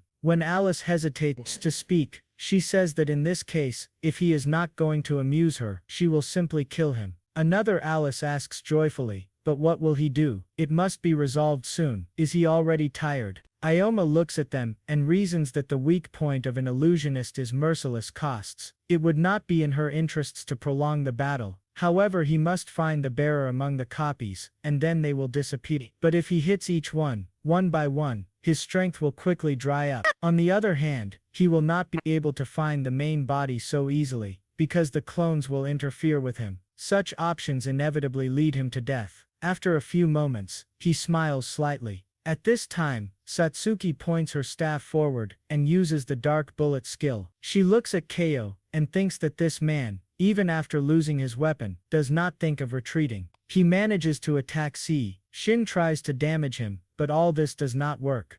She sighs in despair, and looking at him, thinks, how can this man fight 3 opponents with his bare hands? Jugo Sai, at this moment, also thinks that as expected, Keo will not be able to use his skills without weapons to their full potential. Although he is not in the most advantageous position, he does not even think about retreating. Keo, at this time, thinks that these 3 are not such weaklings as they seem, but the strongest of them is that dark-haired guy. Alice has been fiddling with him for too long now. He is not able to help her. They simply won't let him get too close to this guy, but he is obliged to fulfill the mission given to him, even if he has to put his life on the line. At this time, the fight between Alice and Ioma continues. She approaches him and uses the Infernal Blade skill. One of the blades flies straight at Ioma and wounds him in the collarbone. He realizes with irritation that he failed to dodge. Alice and her doubles irritably think how stubborn Ioma is, but he couldn't stand against her for long. Then one Alice shouts to him with gratitude. He made her laugh. Then 2 Alices try to attack him, but Ioma manages to deflect their blow. Suddenly, another Alice flies up to him. From the side, brandishing a knife, another Alice says that it's time for them to say goodbye. She had fun, but he rises sharply and holds back her blow. He holds her hand tightly. Alice grins. Did he set himself up on purpose to catch her? But Ioma explains that she needs to concentrate for the final blow. Therefore, the clones will not bear the blows last. She will be the one to do it. The clones look at him in bewilderment. Ioma continues, saying he had to actually let his guard down to catch her. Alice mockingly says that it's very cool that he caught her, but does he really think this is enough to defeat her? With these words, she points the knife she had in her other hand directly at Ioma, but he first holds it back with his blade. Then Alice shouts at him not to be arrogant. With these words, she kicks him, causing Ioma to fall to the ground. Alice looks at him and adds that he let her catch him, knowing full well that she needs concentration, since her class is too dependent on mana. Not bad, but what now? As if this made his task much easier. Ioma calmly replies that this is all he could do in this situation. He is well aware that due to the difference in levels, he cannot defeat her, so he decided to take a risk. Thanks to this step, he took what was rightfully his. With these words, he raises his hand, on one of the fingers of which there was a ring of wisdom. Alice looks upset and thinks that this is the same ring. Did he want to find the main body just for this? Then she replies with a smile that he deceived her after all. Ioma looks back and thinks with a smile that, after all, the experience of the thief class was useful to him. The Ring of Wisdom is a unique item that drops from the main boss of the Ether Rift. This ring is rank B, and summons the Grand Witch from the Light Library of Mysteries. He then explains to her that her skill in shadowing her doppelgangers is incredible, but even that has weaknesses. With her class skills, he couldn't defeat her so easily, but now it wasn't in vain that he saved mana for their fight. Alice looks at him in shock and doesn't understand. It seemed to her that his mana was almost 0, which is why he didn't use his skill, but he was saving it up to use the Wisdom Ring.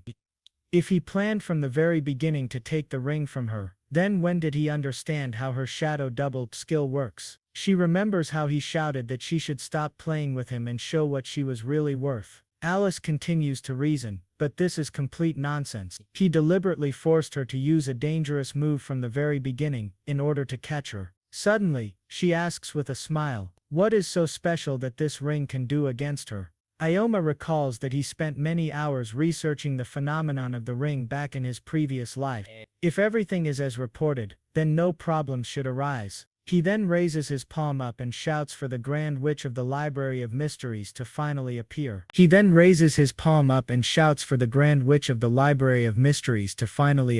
Immediately after this, a large glowing ball appears, which turns into smoke and then contracts, which descends toward them, opens her eyes, and smiles shyly. Alice sees this, and is perplexed. Does this ring summon a magical creature? Ikoma says with a smile, now he can defeat her. Alice thinks that you can get a lot of rare things in the rifts. She herself had seen these things many times. Summoned creatures are not that rare. Most often they are useless and waste mana, but this guy was saving it up specifically to use this ring. What was he even thinking? Then she asks him if he means by this that he deliberately exposed himself to attack, saved mana, and did all this for the sake of summoning this rag doll. He must be completely desperate. But Ikoma seriously replies that, in order to dispel her illusion, the first thing was to take the ring from her, and now he will be able to fight her at full strength. Alice freezes, then smiles bloodthirstily, and answers that it sounds great. He must show her what this doll can do against her. With these words, she and her doubles begin to attack Ikoma,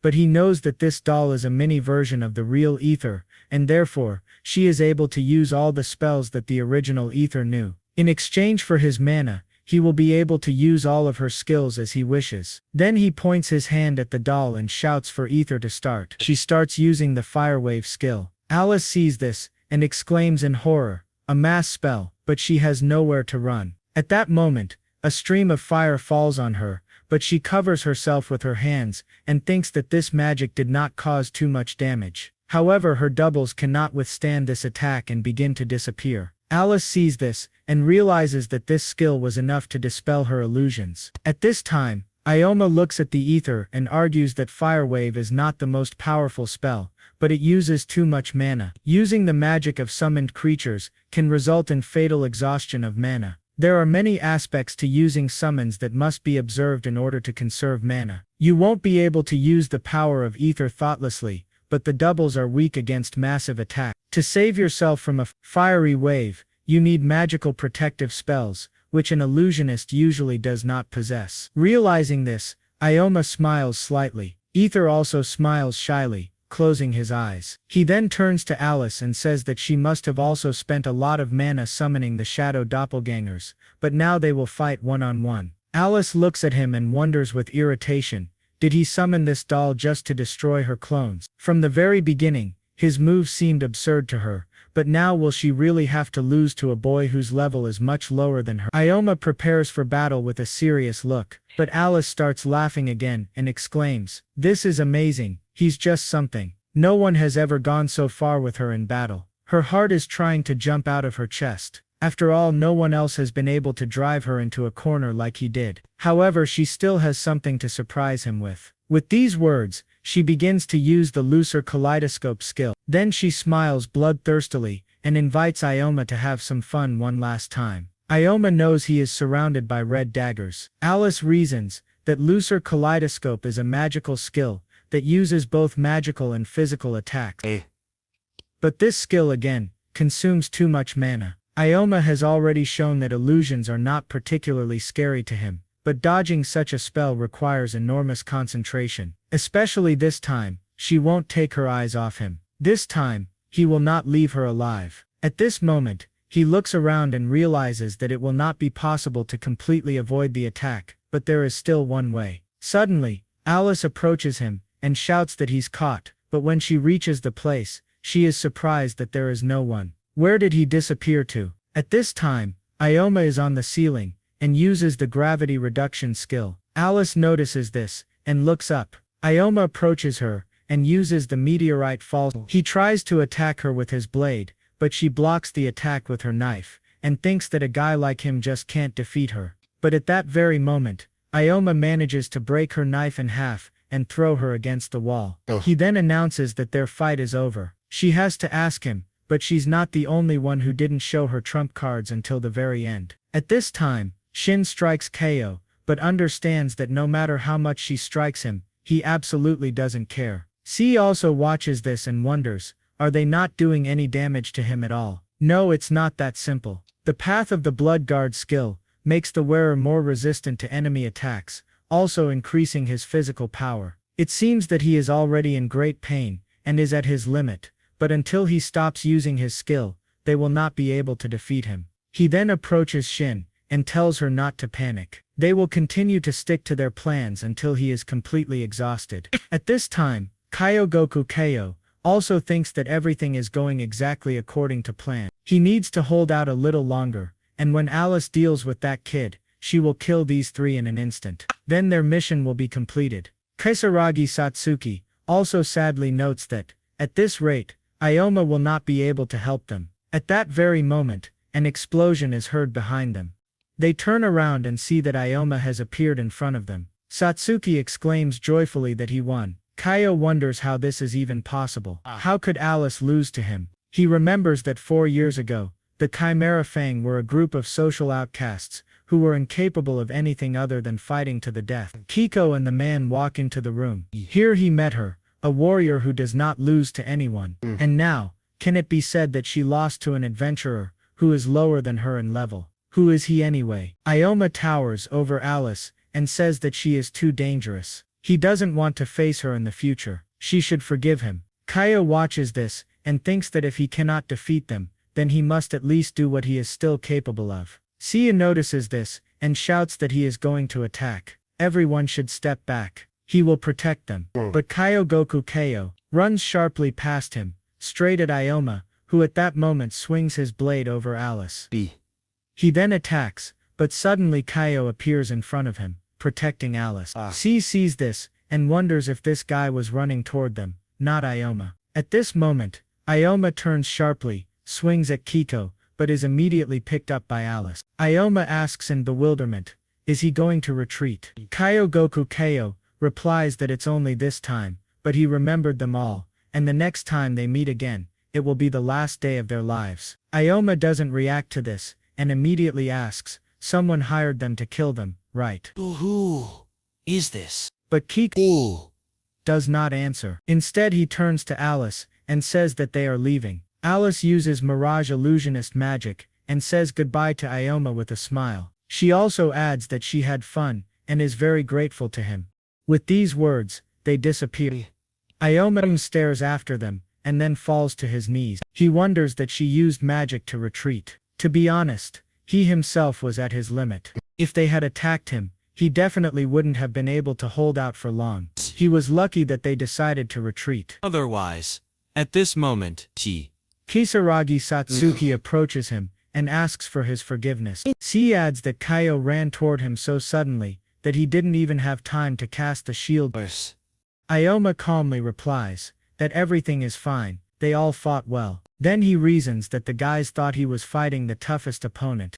But throughout the entire fight, he was only thinking about how to finish it quickly, and help them. But they couldn't even disarm Kyo. The guys showed everything they were capable of, and without them, he definitely wouldn't have managed it. Chimera Fang will soon emerge from the shadows, and they will be labeled as loser soldiers, who could not cope with simple adventurers. This incident could seriously affect their reputation, and after 10 years, they will not be able to become the most influential shadow group as they were in the past times of the line. This time, no one was hurt, but will such security await them in the future? And yet he was able to obtain the most important item, the key to solving the origin of cracks in the Ring of Wisdom. This is very important. This was confirmed when it appeared, but now everything has fallen into place. In the past times of the line, this item was lost, although it was in the possession of the head of the unit. The Chimera Fang did not invade the Rift territory. Could it be that this time, the Chimera Fang's order was given by the head of the Special Forces? Suddenly someone shouts to them. They look up and see that Kasei has woken up and invites them to leave here. Will they do him a favor, and get him out of here? Shin immediately screams that he is a freak. Does he still have the nerve to ask them for something? He must be silent. C asks if he wants to get out of here, but what about the offer to send him to the next world? He will gladly do it. Then he asks Shin and Ibuki to calm down. Kasei did something bad, but it's not worth killing him. As he thought Kasei is unable to even stand, they will hand him over to the Special Forces as a criminal who attempted to take their prey. Kyo is carried by Alice on her shoulder, and she says that she had a wonderful fight, and was already close to finally finding peace. Now Mom will scold them. Is Kyo sure it was a good idea to escape? If he hadn't protected her, he could have pounced on this kid and killed him in one blow. Will he have problems now? But Kyo replies that Ioma was not worth her life. Although they lost this time, they will meet with him again. Next time, They will ask the former rank adventurer for help in eliminating him. Alice thinks that she would not want this nasty man to kill her Ioma. They reached the Demon Defense Agency carrying the injured hero, and the agent there shouted that they had defeated the Illusion Library portal boss. Sato remarked, so defeating a Brank portal boss does come with prestige. This guy is really all about money. As for him, he was done with high-level portals for a while. Someone appeared behind them and inquired if they were the group who had taken the portal. It was a person accompanied by 4 agents who commented that they had come to investigate and for training purposes, but to think the portal was taken down so quickly, it was a waste of time. This person was from the Demon Defense Force, Mayumi Toya. Mimi remarked that it must be nice for civilians to be able to do whatever they want without any forethought. Cheyenne furiously yelled, asking if he was really saying that to the adventurers who had just worked so hard to take down the portal. Oyoma stepped forward and apologized on behalf of the member of his party. They couldn't afford to make enemies out of the Demon Defense Force. Ioma thought it wasn't uncommon for members of the Demon Defense Force to believe civilians shouldn't be allowed in the portals. The presence of adventurers was mostly for risk mitigation against the increasing number of portal manifestations. Since it was a rule set up by their high-ups in the Demon Defense Agency, it would be troublesome if they took their anger out on them.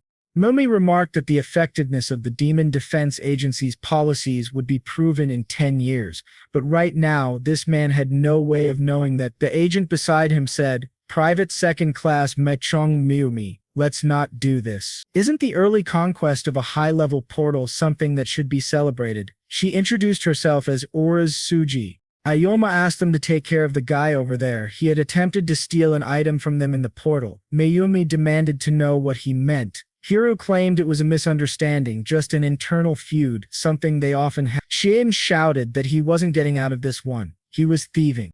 Olioma interrupted and said to check the guild. There should be previous records of Hiru with other branches. Sakurai wondered aloud how he knew that. Oli explained that a proper adventurer wouldn't engage in such unprofitable antics, so it was reasonable to assume Hiru was already under scrutiny by another branch. He further requested a search of the portal and its surroundings.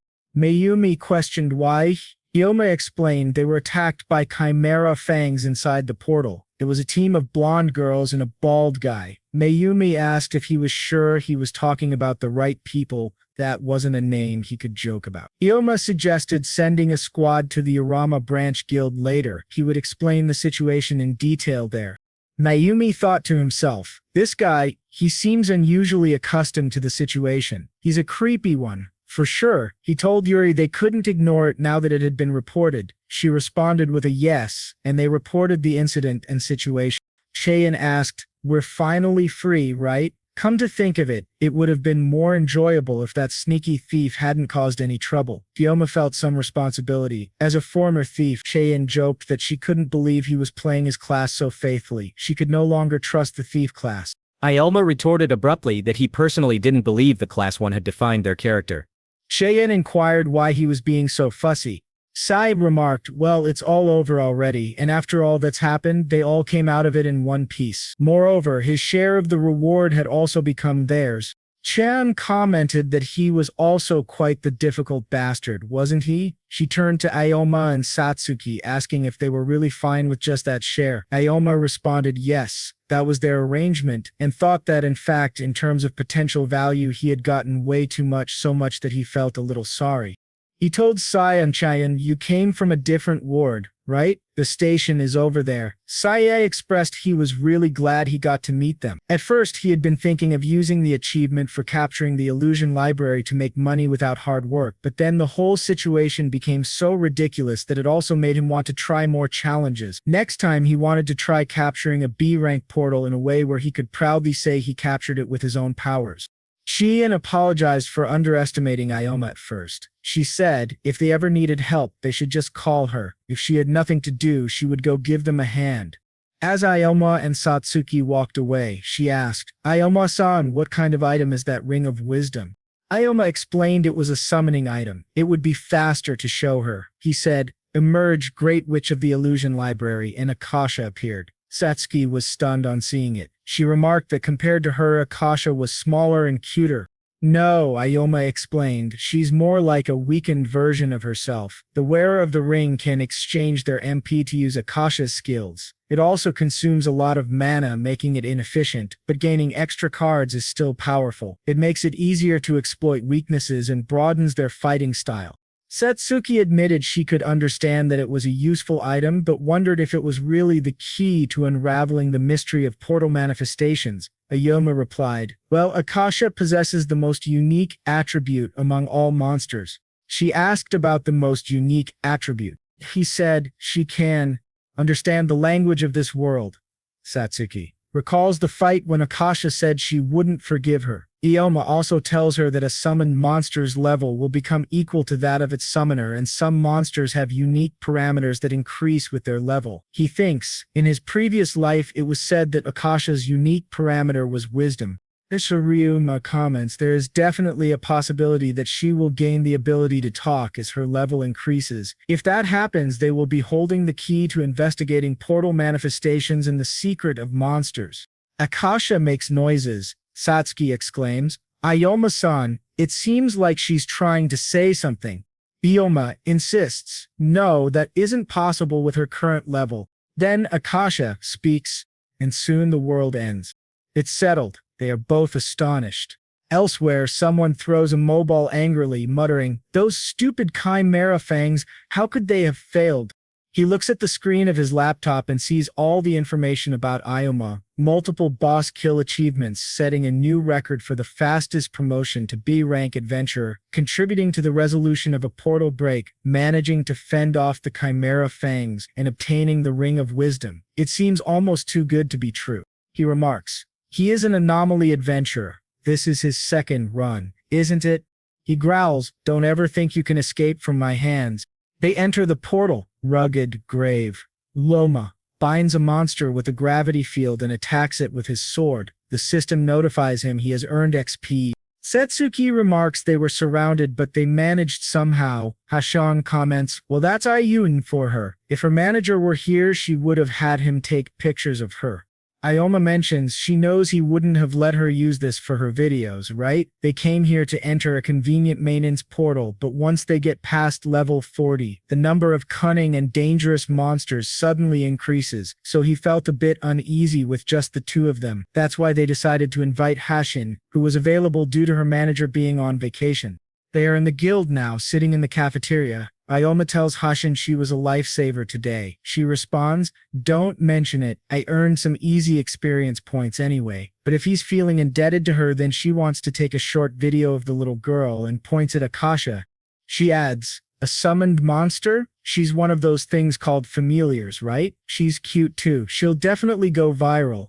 Ioma declines and comments, Sorry, but I can't allow that. Hashin remarks, So that's bad, huh? Ioma thinks she's not someone he can casually share videos of on the internet. She is a familiar who can talk with anyone, and he has his suspicions that someone is trying to get rid of her through an underground organization. Furthermore, those words she spoke can't be dismissed as mere babbling. She hasn't spoken anything since then, but she is indeed the potential key to unraveling the mysteries behind the portals. Perhaps he's been taking this unusual development somewhat lightly. 10 years later, even though the number of portals decreases, inflation will only increase. He can only imagine that those developments will one day be beyond humanity's control. If the apocalypse is on the horizon, then he, as a former S-rank adventurer and the only one who knows the future, is the only one who can stop it. It's just too dangerous to take on high-level portals with just the two of them. Ryoma mentions they need a third permanent member, doesn't he? He agrees, saying he would prefer a class with high DPS, and it's got to be someone who's both trustworthy and has a righteous moral compass. Because the gravity class is so versatile, it has low DPS compared to specialist classes. And Shaman is also a class that excels at attacking from the backlines, so they are having difficulty with offense in high-level portals. He comments that Haishin's main occupation is portal streaming, and the Shung class is also more of the stable type. They can't just poach Shutra from the Thunder Knights, can they? Satsuki concurs, saying she's not so sure about him. Haishin remarks to Ioma, right now you're a B-rank adventurer. Couldn't there be someone at your rank who's solo adventuring? And on top of all that, you also want to consider human nature and class compatibility? Ioma comments, we're looking for a talented high DPS class adventurer who is working alone. Ioma ponders that in his past life he had known a person who fit this description perfectly. At that time, in the end, why did she protect someone like him? He recalls the flask. She is injured badly, saying he is safe, thank God. She apologizes for not taking him up on his offer and encourages him to become a good adventurer. Ioma wonders if she's still alive in this current world. Satsuki inquires, is Ioma still there? He answers, it's nothing. Sorry, I just remembered something from my past. He wonders, well, that happened approximately 3 years in the future, so should he call it something from the past or something from the future?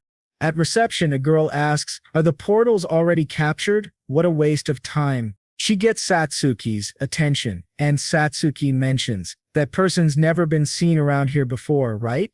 On looking at her, Ioma becomes very surprised. That great sword and that intimidating atmosphere. Don't tell him. Ioma moves in her direction. Satsuki calls after him, but he doesn't stop. He addresses the girl and asks, are you Lagarzako, right? She angrily retorts, what the hell does he want? Satsuki arrives and inquires if Ioma-san knows her. He remarks that he just happened to have heard rumors about her. People say there's a skilled solo adventurer carrying a bright red greatsword. He then directly asks Mio if she would be interested in teaming up with them as they are looking for a new member. Mio replies with frustration, a party member? It's not uncommon for newbies like you to come and invite me, but my answer will obviously be no. There's just no way. She is irritated and remarks, what obligation do I have to look after useless and foolish people like you? Satsuki ponders that since Ioma-san has taken an interest in her, she must be skilled, but she has a very difficult personality to work with. Satsuki becomes angry and exclaims, calling them useless and foolish. Did she really have to go that far? Mio responds, it's because I don't want to be pestered anymore. I just wanted to make that very clear. Ioma mentions both of their levels are in the high 40s, and they've also taken down a B-rank portal. He tells her, I'd say that's not a bad deal. Mio ponders for a moment and states that having high levels doesn't mean they're useful. Ioma inquires, do you dislike being dragged down that much? Mio looks confused. Ioma continues, if that's the case, then you can test us, see whether we'll be a burden or not. How about a mock battle at the guild's training ground? He explains that if she claims she can only leave her back to a reliable partner, then let's check if their levels are genuine or not. Miro scoffs, what a stupid provocation. She has no interest in either of them and walks away, leaving them standing there. Ioma thinks, she won't join us, huh? As he watches her walk away, Satsuki inquires if he was serious about the mock battle. She mentions that mock battles between ordinary adventurers can be deadly. Satsuki adds, it's common practice to do it with a guild instructor, but to think the guild allows complete strangers to engage in a mock battle, that's surprising. Ioma responds, no, they just would have tested each other a bit. I simply wanted to know why she hates parties. She claims she doesn't like being dragged down, but right as Mio walks off, she stops somewhere. There are two girls talking to each other. One inquires where they are going next, while the other shows her the screen and suggests, want to challenge that one. Meanwhile, Mio stands there tensely looking at them from behind. Ioma continues, but I don't think that's all there is to it. Satsuki questions, do we really need that person that much? Ioma explains, Kagurazaka is the owner of the rare class Shinigami. It's a class that governs the power of darkness, one that relentlessly attacks without regard for oneself and excels at destroying enemies. Even among offensive classes, it's uniquely characterized by its unmatchable fierce offense. Her class is good, but it's she herself who is a very skilled user of it. She will eventually become one of the country's top adventurers. Ioma thinks. Of course, that would only be the case if she survives. Satsuki asks Ioma about the importance of finding a trustworthy ally. She expresses worry about whether they can trust that person or not. Ioma reassures her, they can trust her, I can vouch for that. Satsuki responds, if you say so. Ioma's room light is on. He sits at his desk, working on his computer. He reflects on Kagurazaka. Even in his previous life, she only explored unexplored portals. She was a reckless adventurer with a very misanthropic and aggressive personality. She always worked alone, rejecting all the invitations she received. But then she lost her life attempting the solo capture of a high-level portal and ended up being too reckless. He contemplates that even if the future has changed a bit, she will eventually meet the same end she did in his previous life. So she should have a companion, even if that companion isn't him. Yuma asks Akasha if she has any ideas on how to convince that stubborn person. Akasha remains silent. Yuma calls Akasha again and she finally responds. Someone's hand, Mata. Anoma questions if that was about a watch. Akasha mentions Miu. Uma thinks he still needs to increase her level a bit. Just then, a thought comes to mind. He recalls a guy telling him in his previous life, "This is about as far as we can go. We need a close-range DPS class group member." Yoma states, I have someone in mind for that, although she's a stubborn one. I just need to give her a bit of time. Ioma follows Mio, waves and attempts to meet her, but Mio doesn't pay attention. He trails her to a bookstore trying to connect with her. Next, he follows her elsewhere, attempting to befriend her. One day it's heavily raining and a board displays Portal generating. Authorized personnel only. in the rain. Ioma stands before Mio again. Mio remarks, You again? Are you going to claim this was also a coincidence? Ioma replies, It's fairly common for different raid parties to overlap. He mentions many parties have tried to clear the cursed poison curse queen, so it will be a good opportunity to convince her of their abilities. A fierce battle is happening. People are dying everywhere. Troubled, Ioma and Mio stand together in a portal. Ioma suddenly snaps out of his thoughts, frightened, and mutters, Did I fall asleep? Of all times to dream of that moment now? He looks at the screen in front of him and mutters, A small portal disaster in Sama. Some monsters escaped a portal. The screen reads, 2 monsters have leaked out of a high-level portal. Increased security for the portal. An anomaly and an emergency raid for early resolution. He reflects, it's all because the portals that have been anomalies, even minor ones, were prone to a series of strange incidents. Looking further, he mumbles the portal name. He becomes startled and exclaims, Cursed poison, cursed queen. Ioma thinks, impossible. That portal shouldn't have appeared for another 3 years. Furthermore, it's the same place where she lost her life. Ioma stares at the screen, terrified, and mutters, What the hell is happening? Ioma joins a high-stakes raid to save Mio from a deadly portal. There is a building. Satsuki reaches Ioma and exclaims that he looks great in his new outfit. Ioma thanks her. Satsuki mentions she had been trying to mend the old one, but it had reached its limit. She expresses gratitude for letting her help choose the new outfit yesterday and suggests that, if there's an opportunity, they should shop together again. While Ioma looks at his mobile screen, she tries to get his attention, but Ioma is lost in thought. He reflects that the cursed poison curse queen is already here. It was supposed to appear 3 years from now, and it's the portal that took Kagurazaka's life in the past. He thinks, it manifested near where she lives. She'll try to conquer it this time too, right? He has the experience of defeating that boss from his previous life, but his level was higher back then. He's been raising his levels efficiently, but he's still not as strong as he used to be. He believes that, with Mio's personality, she won't listen to his advice. He knows it's reckless, but he thinks he will just have to join the emergency raid. However, this time it's too dangerous. He can't involve Satsuki in it. While looking at his mobile, he keeps contemplating. Satsuki inquires if something is bothering him. He responds, Nope. Satsuki becomes intrigued and calls out to him, holding his hand in hers as she exclaims, Please tell me if something is bothering you. Ioma gets nervous. Satsuki reminds Ioma that when they formed their party, he told her he needed her strength, which made her super happy. She would really hate it if she couldn't support him when he is in trouble. She adds, If there's anything you need, please rely on me before anything else. Ioma thanks Satsuki. They are now in a cafe, looking at his mobile screen. Ioma informs her that he is actually thinking about participating in the emergency raid. Satsuki comments on the portal with anomalies in Satama, asking why he wants to go there.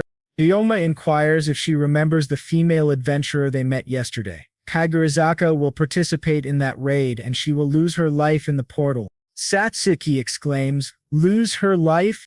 Ioma states, she's not someone who is easily persuaded. The only way to convince her is to join the raid, that's for sure. Satsuki questions if Mio will really participate in that raid and lose her life. He affirms it and says he thinks he'll inform her about it.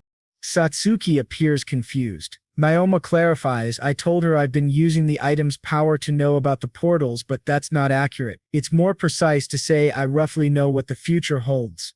Satsuki inquires how he can know the future. Ioma admits, I know it's hard to believe, but it's true. Satsuki is shocked and keeps looking at Ioma. Then she states, no, I believe you. She recalls he had mentioned the appearance of an unopened portal twice before. Moreover, he trusted her enough to speak frankly. She says, I would believe you even if you told me that heaven and earth will turn upside down tomorrow. Ioma feels happy that Satsuki believes him. He thinks, I'm glad she believes me, but I still don't feel it's safe for her. At the train station, Ioma and Satsuki are on the train. Ioma mentions that the raid might involve the most dangerous battles they've faced so far. He tells her, please be careful. Checking her mobile, Satsuki states, the Demon Defense Office estimates the boss's level to be around 65. Ioma notes, that's not much different from Asha, but that boss has gone through an evolution to level 80. It's unlikely we'll win in a head-on battle. Satsuki exclaims, level 80? Ioma insists, we must absolutely avoid combat with the boss. We'll focus on investigating the portal and persuading her to return early. Ioma contemplates that a raid involves the cooperation of multiple parties. He is confident that an opportunity to convince her will arise. Pondering, Satsuki observes that she understands Ioma wants to help because Mio might lose her life, but still feels he is strangely concerned about her. Ioma mentions that he doesn't think Mio remembers it, that she once saved his life. Satsuki gathers that Mio saved Ioma's life. The train keeps moving forward. They approach a girl and inform her that they are one of the parties who applied for the raid. The woman thanks them both for coming from another prefecture. She happily mentions that it's a big help, they're short on manpower. 5 more people should be coming. Ioma wonders if that means 7 people in total. Just then, Mio arrives and is shocked to see the 2 of them there. She questions why they are there, wondering if they were following her around. Ioma responds, what? It's common for same-level adventurers to stumble upon each other in a raid. Melio concedes and says she understands, then states that she will guide them from now on. She instructs them not to show their faces in Kanto region raids. They are welcome here. Satsuki thinks, it seems like Mio wants to get along with her after all. Does she really save Ioma's life? Mio addresses Satsuki, asking, what's your problem? You've been looking at me weirdly for a while now. Satsuki gets scared and replies, no, nothing. The guy with sunglasses questions if those are all the members. He scoffs, asking if they're just 3 seemingly useless kids. He states that he wasn't expecting much, but still he didn't think the lineup could be this bad. Satsuki realizes they are all dressed the same. They don't look like contracted adventurers from the guild or Demon Defense Force personnel. That crest. They're from a corporate-affiliated adventurer squad. Ioma reflects that the group mainly exists to enhance the public relations image of the company by contributing to national security. Mine Constructions. They are a group of adventurers trained by the corporation to develop their business using their skills. That being said, at this point in time, they are still in their experimental stage. They're rather small scale and staffed by a mismatched group of people. Another guy addresses the sunglasses-wearing one as Hanga Sakian and tells him to please refrain from doing anything that lowers the dignity of Next Power. Hanasaki apologizes to Chief Shiraki. Shiraki offers his apologies, admitting that it's his fault for not teaching them well. Satsuki interjects that it's okay, she thinks. Thank God. It seems like the leader is someone trustworthy. Shiraki expresses that they are looking forward to working with everyone today. He presents his card and introduces himself as Shiraki Rail, a member of Mine Construction's Next Power team of adventurers. Ioma, while holding the card, thinks that as someone who's been an adventurer for 10 years, his instincts are telling him that guy is tricky. They better be careful. Shiraki professes that he really admires all of them and hopes they can get along well. It's the portal, the cursed queen of poison. A very big monster is there, the life sucker, level 44.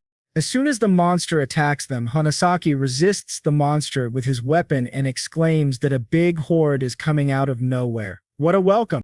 Shiraki remarks that originally it was a small-scale portal with anomalies. It's possible there was also a simultaneous outbreak of a large number of monsters. He asserts that with 7 of them there, they're strong enough. He instructs everyone to stay calm and coordinate with each other. Saki's weapon breaks at that moment. The other girl who is with him utilizes her critical point skill to attack the monster. Ikoma thinks their ability to work together is pretty good. The 2 members with decisive power focus on reducing the number of monsters one at a time by aggroing the enemy, while the leader is prepared to follow up and provide support immediately if someone leaves an opening. What's most commendable is that the 4 of them formed that formation naturally. One can't do that without the ability to lead. Satsuki uses a shadow ball on the monster. Then Ikoma attacks the monster with his sword. The monster lets out a cry. The system notifies Lifesucker LV-44, HP 69137, MP 4240. Satsuki thinks the monster, even though it's not the boss, has high HP. She calls out to Ikoma and inquires, there are too many of them. Wouldn't it be better to take them out at once using a gravity attack? Ikoma counters, no, they outnumber us, but we don't have to worry about them attacking from blind spots. Let's take our time. He explains that he would like to prioritize saving some energy for the exploration. In a portal with signs of a monster disaster, they should be as cautious as possible. Satsuki understands. Mio employs the Crimson Blade and moves forward toward the monster. A powerful explosion occurs. Ikoma thinks, she's still amazing. He didn't meet her at this point in his past life, but she's already capable of overwhelming monsters of this level. He doesn't know her current rank, but her actual capabilities exceed rank B. He wonders, apart from their high HP, is there nothing else to worry about? Ikoma instructs Satsuki to restore their mana from those monsters. Satsuki agrees. Just then, Hanasaki interrupts Satsuki with his hand, shouting for her to get out of his way. He then uses Brain Splitter on the monster. Shiraki cheerfully inquires if he got 4 of them. Hanasaki confirms that he did. Shiraki questions if his level finally increased. Ikoma addresses Hanasaki and mentions that experience is mostly distributed to the person who gets the last hit. It's a clear breach of manners to intervene after the outcome is decided. Hanasaki defends his actions, stating he did it because they were becoming lazy. If they are too cautious and stop him from interfering, it can cause accidents. Adventurers are supposed to kill the monsters, right? Ikoma states that it looked like he intentionally tried to steal the experience points. He asks if Hanasaki understands the importance of experience points in high-level portals. Hanasaki smiles and says Ikoma shouldn't get so worked up. His level is high, but he acts like a brat. Satsuki suggests to Ikoma that they should back off for now. Ikoma thinks, for adventurers, their level is their biggest asset. If one doesn't consider morals, then stealing experience points in a raid is an efficient method. If the other person becomes doubtful, it's not like they're going to accompany you on the next raid anyway. But even if it's just this once, he can't have someone like Hanasaki at his back. He supposes exposing the truth about where individuals stand is an advantage, not just for the experience points. Shiraki comes over and inquires if there's a problem. Hanasaki states that the brat just falsely accused him. As Hanasaki walks away from them, he comments that they should get moving. They're getting late because they won't stop fooling around. At the very least, they should complement something like the portal map. Shiraki apologizes to Ikoma. He states it seems their Hanasaki has caused some misunderstanding. Ikoma thinks. Misunderstanding? He comments that he is also sorry for snapping like that. Shiraki excitedly exclaims that he wants Next Power to become #1 in Japan. No, he wants it to become the #1 adventurer group in the entire world. Shiraki states that the current way the demon defense operates has noticeable inefficiencies. Since the system for individual adventurers was just put together with many barricades, it's filled with flaws. His group will become a successful example and revitalize the adventurer unit concept. By doing so, they aim to achieve efficient and safe portal management. Satsuki comments that he's thinking of something really grand, isn't he? Shiraki notes that they're just having a hard time leveling up. It was only the 4 of them who met the raid requirements. Ikoma thinks, that's how it's supposed to be. If it were that easy to produce C-rank adventurers or higher, the Demon Defense Office wouldn't be struggling either. He reflects that having secured 4 people at this time is already a significant achievement. Shiraki mentions his subordinates don't listen to him very well. He apologizes for the trouble caused by Hanasaki. Satsuki encourages Shiraki, saying that's so rough. Please do your best. Shiraki observes that it seems the road on the right hasn't been investigated by the Demon Defense Force. Mapping is also part of their mission, so they decide to head that way. Shiraki and Hanasaki take the lead.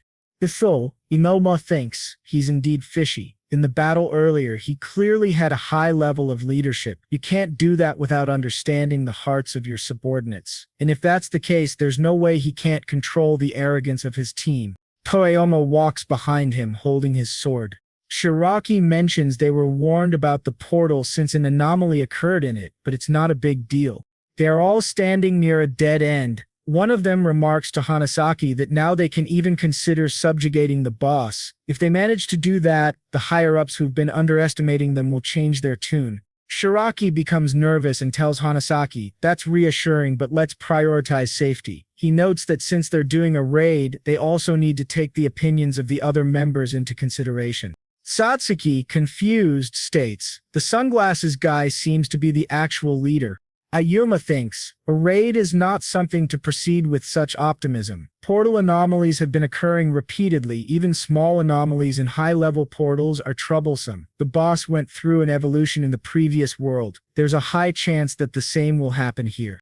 Their goal this time is to explore the portal and to make sure Mio doesn't encounter the boss. They have to wrap up the investigation quickly and create an information report to raise the guild's sense of urgency. He thinks they have to raise the estimated danger level of the cursed queen of poison. In order to do that, I would like to take the initiative in this raid, but the duty is affiliated with the company. I want to convince Mio first, but she's also stubborn. They definitely don't have a good impression of me either. As Shiraki passes Ayoma gives him a side-eye. He thinks, the next power squad leader, Ryo Shiraki, what does he intend to tell Mio? Maru states, Kagurazaka is an adventurer from the same prefecture. I fully understand that. Shiraki observes that even though she is a C-rank adventurer, she already has the strength of a B-rank adventurer. Shiraki exclaims, reaching such heights as a solo adventurer, she is super talented. I've been paying attention to her for a while now. Ryo responds, quite a flattering compliment, but what do you really want? Shiraki gives a smile, then he expresses that he wants Mio to become his right hand and lead Next Power. He believes she has what it takes. He is confident that with her help, they can multiply the power of the squad significantly. Kagurazaka, he says, I want you to protect the country along with me. Satsuki thinks, what a passionate recruitment pitch. Ayoma also tried to invite her, but Shiraki might steal her away. Mio declares, waste of time, I'm not interested. Satsuki thinks she declined him without hesitating one bit. Shiraki mentions he heard that she prefers being a solo adventurer because she dislikes being dragged down by others. He exclaims that she doesn't have to worry about that with him. He'll definitely gather adventurers from around the country who match her talents. Moreover, he is a rank ADV himself, so he's sure he won't let her down. Mio responds, you're repeating yourself, I don't want to team up, don't talk to me anymore. She states that she was originally more than enough to handle that place on her own. A lot of people have been persistent these days. She only participated so she could enter the portal, but she's not interested in the raid part. Shiraki mentions he heard she has soloed many portals above her level. High-level portals aren't so easy that she can always manage to clear them alone. Don't you think, he asks, you might end up losing your life at that rate? She replies, then you can celebrate when that happens. Yama stands there listening to all of this. Satsuki notes to Ayoma, the atmosphere is kind of antagonistic. Why does she always talk in a way that makes enemies out of people? Hosaki calls Ayoma and Satsuki and informs them that, though they might already know it, he's not as kind as Chief Shiraki. If they get in his way, they might end up on the receiving end of his attack. Ayoma and Satsuki stand there calmly, listening to him. Ayoma states, building a reputation in high-profile emergency raids and recruiting promising adventurers who happen to be there. He seems to be having a hard time showing the company the usefulness of his unit. Hosaki becomes angry. He shouts at Ayoma, saying he talks as if he knows everything. Satsuki warns Ayoma, saying it may cause some problems if he angers him. It might be better to have their squad leader advise him. Ayoma replies, that's no use. That guy seems to be playing the intimidator role, and Chief is playing the appeaser role. He tells her it's a common tactic. Hosaki angrily questions what Ioma means. Shiraki remains silent. Satsuki inquires, Chief is playing the role of an appeaser. What do you mean by that? Ioma explains, the subordinates assertively pressure others and that guy switches to their side to smooth things over. That's their plan. Ioma notes the battle earlier was very well led. It was so good that it's hard to believe his subordinates don't listen to him. He says, it's fine to play negotiation games, but if he's thinking of unnecessary things in the portal, it can cost him his life. I can't say I'm any different when it comes to letting personal feelings interfere with exploration, but I hope he's prepared to risk his life for those stupid games of his. Shiraki remarks that it doesn't look like Ioma will listen to him, even if he says it's just a misunderstanding. He just wanted to be friends with him, but supposes Ioma ended up hating him a lot. Oma asserts, if he doesn't do anything unnecessary, we can get along just fine. However, I don't intend to risk danger for the sake of his achievements. Shiraki, Ioma, and Satsuki are facing each other. There's a tunnel in the portal they are passing through. As they walk, Satsuki questions Ioma, you didn't have to be so hostile. Ioma states, it would be troublesome if they thought they could get away with anything. I had to give him a warning and also gauge his response. Ioma thinks, it seems like he was able to keep his subordinate in check, but Shiraki thinks, what a kid, to think a child under 20 with such intensity. Ioma continues thinking, it seems like he's been through more battles than meets the eye. They were outside radar range because they're from outside the prefecture and are a minor class, but being a rank carries some weight. In the previous battle, they held back, so their full power remains unknown. He came off very strong to assert his influence. He wonders, does he have an ulterior motive? Ioma asserts, an A-class portal is a valuable way to raise one's level and earn fame. I won't stand for a bunch of kids messing with it. He thinks, this is tough. They can't pull each other down now. Then suddenly everyone becomes alert. There are new monsters, again, in large numbers. Shiraki thinks, perfect. I'll help Ioma understand his position. I'll show him how skilled I am at breaking people's spirits. It's a monster killer mantis, and it emits a high-pitched sound. A girl from the group remarks, another stupid infestation. Osaki proposes, let's clean it up right away. Ioma thinks, level 47. They shouldn't be underestimated. They're different from the fleas from earlier. Level aside, it's the hard exoskeleton on their large bodies and those two heinous-looking blades. He considers, moreover, those types of monsters with poor agility usually have skills that compensate for their weaknesses. Melees are burdensome. It's going to be an intense fight. They should prepare in case of exhaustion.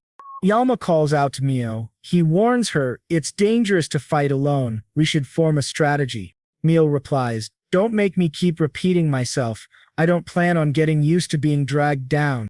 They try to stop her, but Mio runs toward the monster. She strikes forcefully with her sword against the creature. Amidst all those monsters, she begins to fight. Ioma thinks, straight into the middle of it all? Why does she always go straight to the most dangerous place? He sighs internally. It can't be helped. Plan B it is.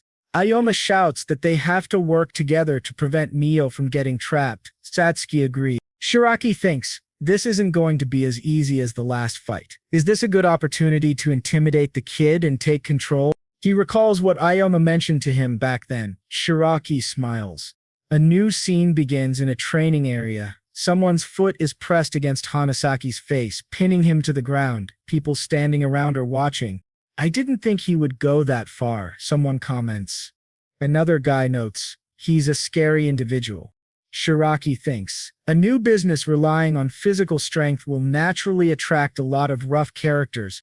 Hanasaki lies on the ground, bleeding from his mouth, trembling and apologizing for looking down on the chief. He pleads for forgiveness, his body shaking with fear. Shiraki thinks, the first one controls everyone with fear. Ioma has always risked his life playing the stupidest of games. Back in the present, Shiraki directs the three of them to handle the ones on the right. He'll control the field and provide support from the flanks. Hanasaki, he calls. Yes, Chief, Hanasaki acknowledges.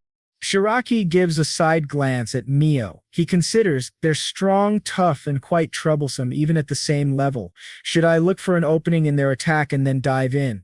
Mio is facing the monster ahead. She glances at Shiraki, observing his actions. Shiraki picks up his sword, moves forward and attacks. He looks toward Mio, smiles and says, "Please don't run off by yourself. I'm here to assist." Mio angrily declares that she hates being interrupted the most. Shiraki thinks, "With that, I've taken the center position. Should I drag that down based on Naoma's condition?" Naoma is fighting the monsters. Satsuki thinks, "This is it," and uses Shadow Ball. A powerful attack distracts the monster, drawing its attention toward Ioma. Shiraki thinks, now both of them have their hands full. Ioma shouts at Satsuki, complimenting her. Then he uses inverse gravity, followed by meteor slash on the monster. A fierce battle ensues. Satsuki thinks Ioma is using more MP than usual. He wants to finish this as soon as possible. Ioma thinks he cannot trust those people. He also can't stop Mio. Even if he has to overdo it, he should finish the battle right away. The monster emits its high-pitched sound. Ioma mutters, "Tough monsters." Shiraki thinks, "Super strong attacks with unpredictable movements. I didn't know there was a class that could do that." Gravity user. He's the opposite. I can't take that class lightly. He contemplates, no, it's not the class I need to look out for. It's the guy using it, utilizing his delicate abilities perfectly. He's refined his skills into intricate, well-paced, tricky movements. Shiraki thinks that raid code determines the future of Next Power. What does he mean by downsizing the Adventurer project? He recalls when someone mentioned to him that not everyone was as rosy-eyed as he was. The former vice president was skeptical about training adventurers. Shiraki states, even he was lamenting that his subordinates weren't growing properly, weren't they? He notes, it's not like they're completely removing it, and laughs. Shiraki thinks an A-rank portal is predicted to have a large-scale disaster. No matter what, I need to leave my mark there. I can't let a brat take leadership. He calls one of his group members, Amiya, and instructs her, at this rate, the fight will be over soon. Injure him while making it look like an accident. Amiya gets nervous. Shiraki thinks, no matter who it is, if they get attacked from a blind spot, they'll experience plain fear. I'll show him how far I'm willing to go. He continues, once he realizes the consequences of disappearing, he'll naturally become obedient. Amiya nervously nods at the chief and thinks, he seems serious about this. As Ioma fights the monsters, he exclaims, all right, let's get this finished. At that moment, Amiya moves forward from behind Ioma to attack. She thinks, please don't think poorly of me. If I don't do this, there's a chance I might get killed by him. She aims for his shoulder, thinking he won't die from the hit. Tajirmiya senses something and glances back from the corner of his eye. Inmi advances to launch her point shot attack. Ioma thinks, this isn't an accident. While covering for allies, her eyes are targeting me. That monster is also focusing on me. Focusing on one of them will leave me defenseless against the other. Then, Ioma smiles and advances, attacking the monster.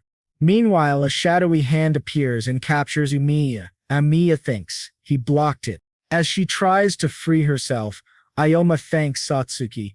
Satsuki angrily questions Amiya, what's the meaning of that? I was defending you. What were you thinking? Amiya nervously responds, I still had some leeway to provide support. I was just trying to help. Shiraki thinks, how is that possible? Not only did they respond perfectly, but they showed no fear or hesitation. At that age, what kind of harsh environment did they go through to be like that? Oyama spots a monster and warns, don't let your guard down mid-fight. The monster approaches, using ice needle magic against Amiya. Shiraki thinks, I underestimated those monsters. I didn't know they could use magic. It was a blunder to send Amiya in. Amiya gets injured. Shiraki instructs Swai, use white magic to heal Amiya. Shiraki orders Hanasaki to provide support. Hanasaki replies that he's busy with monsters over there. Ioma intervenes between Hanasaki and the monster, telling him to save his surprise attacks for later. He'll handle that one. Hurry up and go, he says. Hanasaki agrees and runs.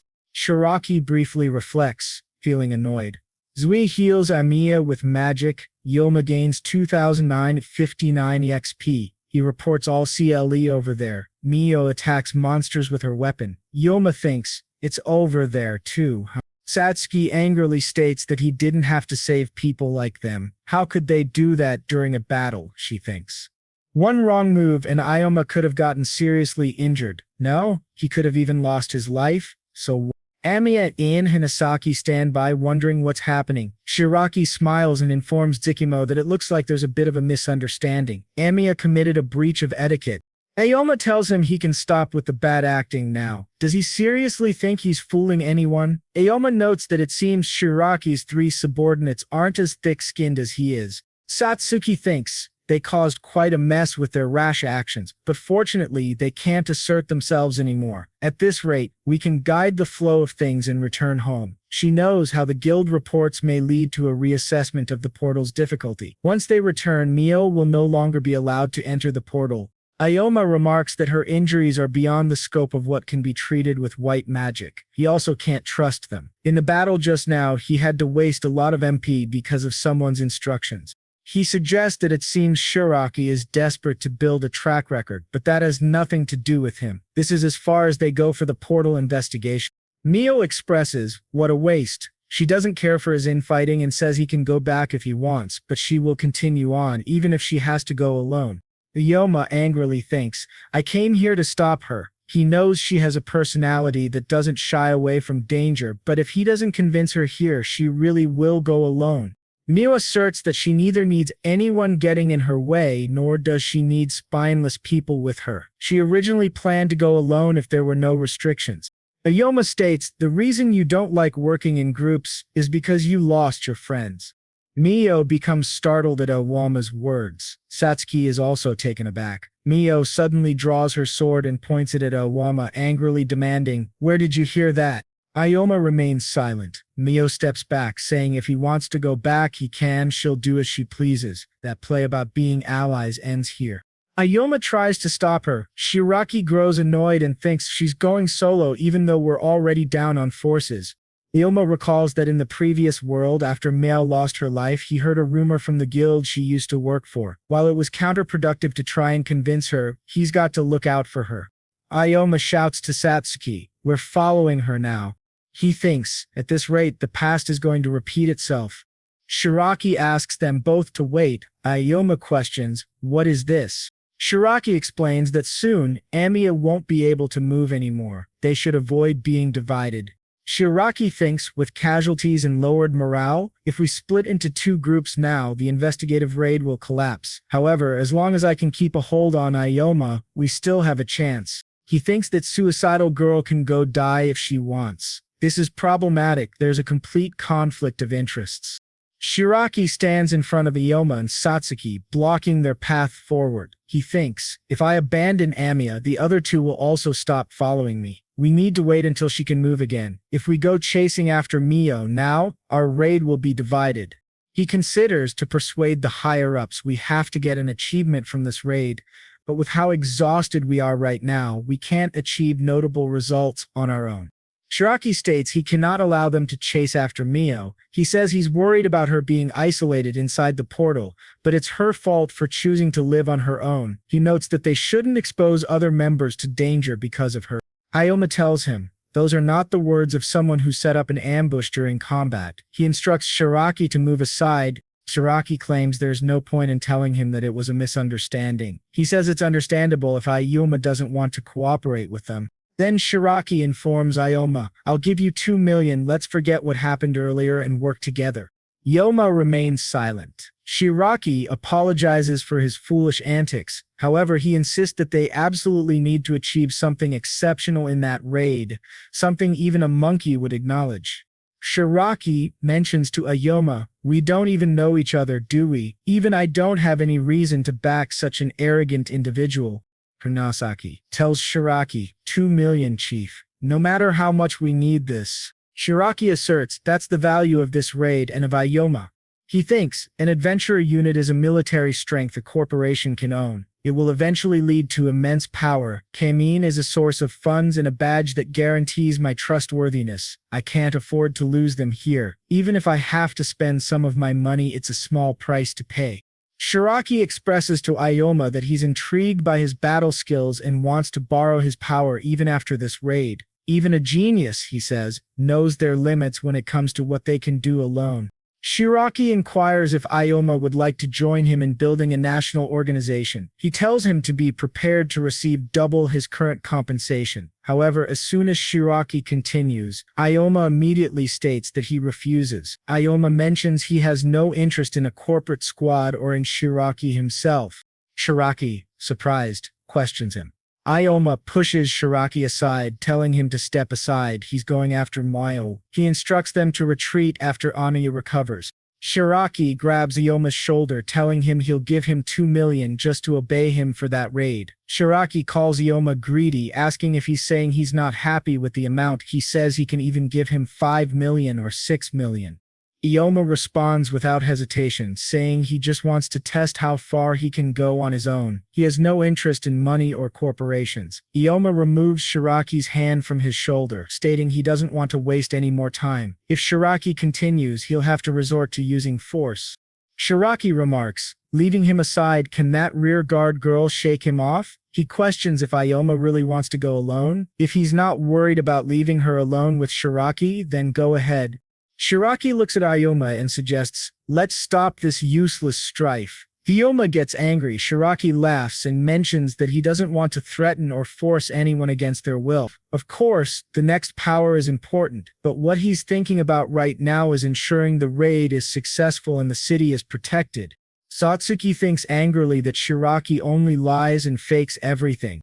Shiraki inquires what Ioma's level is. Ioma states it's 50. Why?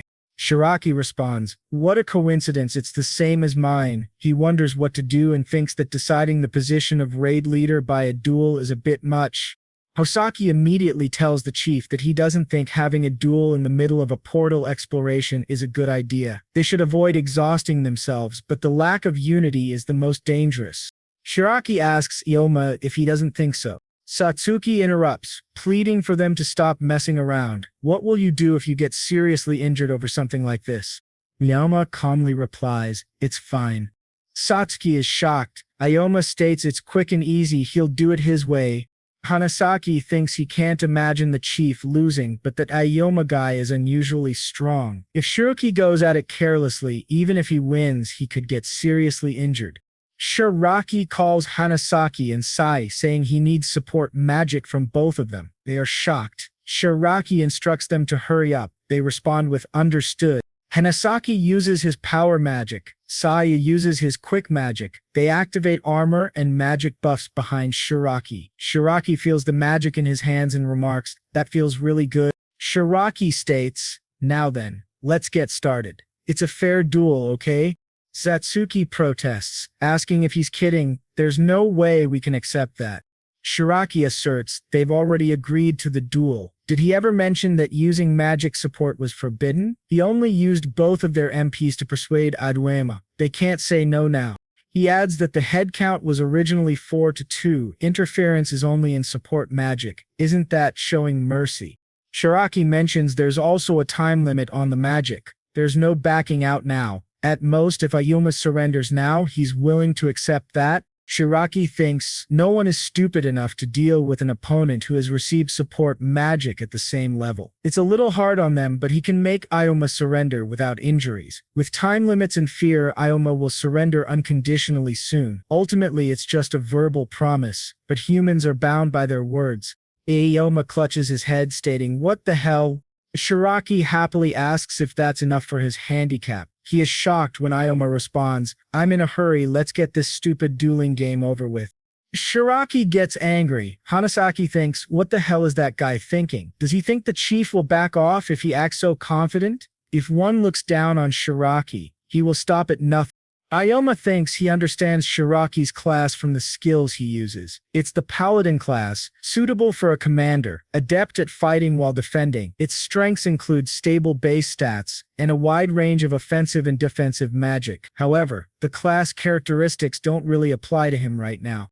Shiraki says he'll ask Ioma one last time. Is he really not going to surrender? He thinks it's better to submit than be battered up.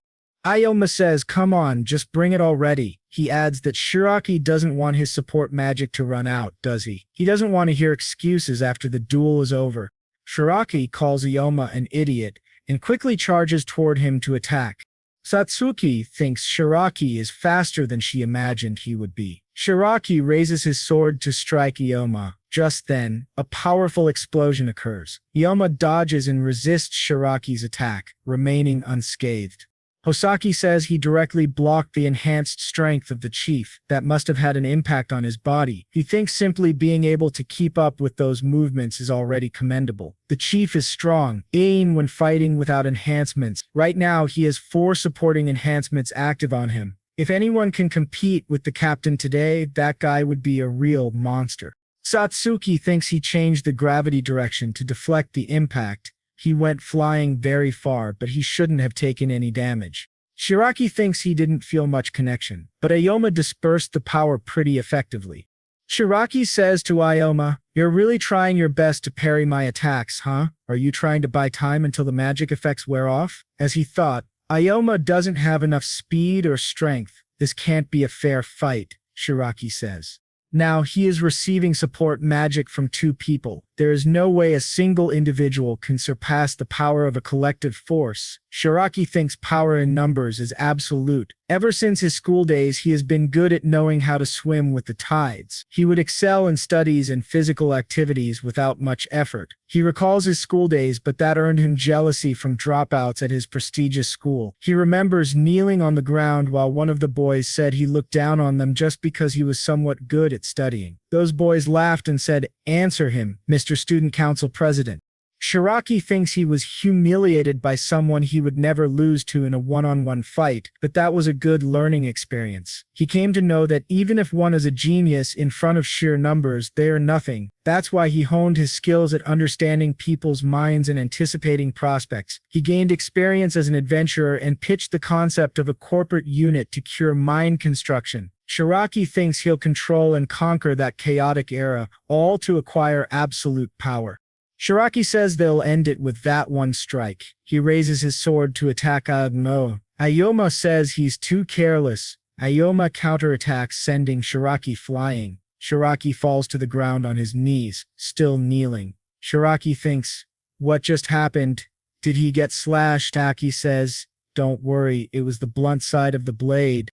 Hanasaki is shocked, saying, "No way. Impossible." Hanasaki thinks he was clearly lagging behind Chief Shiraki. "What sorcery is that?" Shiraki stands up, saying, "How can he, with all those enhancements, fall behind an opponent of the same level?" Ikoma says he couldn't handle his overly enhanced body. Whether he has greater speed or strength, he shouldn't think he can win a fight with such sloppy movements. Ikoma explains that he realized it from his first attack. He just used his excessive enhancements against him. All he had to do was time it right.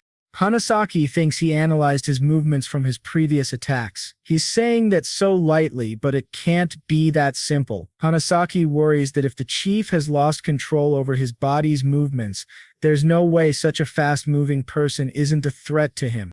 Shiraki laughs, saying, "It looks like I was a little unprepared, but right now even my defenses are high." Shiraki thinks, "Not cutting him with the blade was a mistake. I missed my last opportunity." Shiraki thinks he needs his strength for the raid. Perhaps he has been too lax in his thinking. He thinks, "Ikoma, I didn't expect things to escalate to this extent." Shiraki tries to calm himself down. He thinks, if he fights calmly, he can win. Shiraki thinks the support magic should last another 3 minutes from here on out. No more mercy. Shiraki thinks the advantage he has from support magic and his paladin skills should be enough. He's going to make the most of them and go for the kill this time.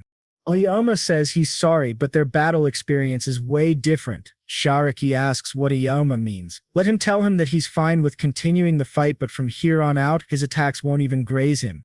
Shiraki shouts, "What did you say?" Ikoma states, "I'm fine with continuing to fight, but from here on out, your attacks won't even graze me." Shiraki shouts, "What did you utter?" Soe wonders, what the hell is happening? Why is the enhanced Chief Shiraki getting overwhelmed? Meanwhile, Shiraki considers the excessive physical enhancements that worsen his dexterity. It is unbelievable, but there is indeed a skill difference in their hand-to-hand combat ability. He will use his speed and put some distance between them. He will strike with magic attack. He plans to unleash his enhanced magical powers at full force, maximum scale and maximum power. He will survive this if he can. Shiraki employs a wholly punishing attack and the man with glasses wonders, what a large-scale attack. There's a huge amount of MP behind it. There is no place for him to dodge this attack. Ioma thinks he can avoid that attack using inverse gravity, but he can't afford to use too much MP in this fight, so he uses gravity manipulation half strength. Shiraki is surprised Ioma used the armor of a monster as a shield. Once he lost in hand-to-hand combat, it was easy to predict he would rely on magic. That's why he fought around the remains of the monsters, so he could use them to shield his magic attacks.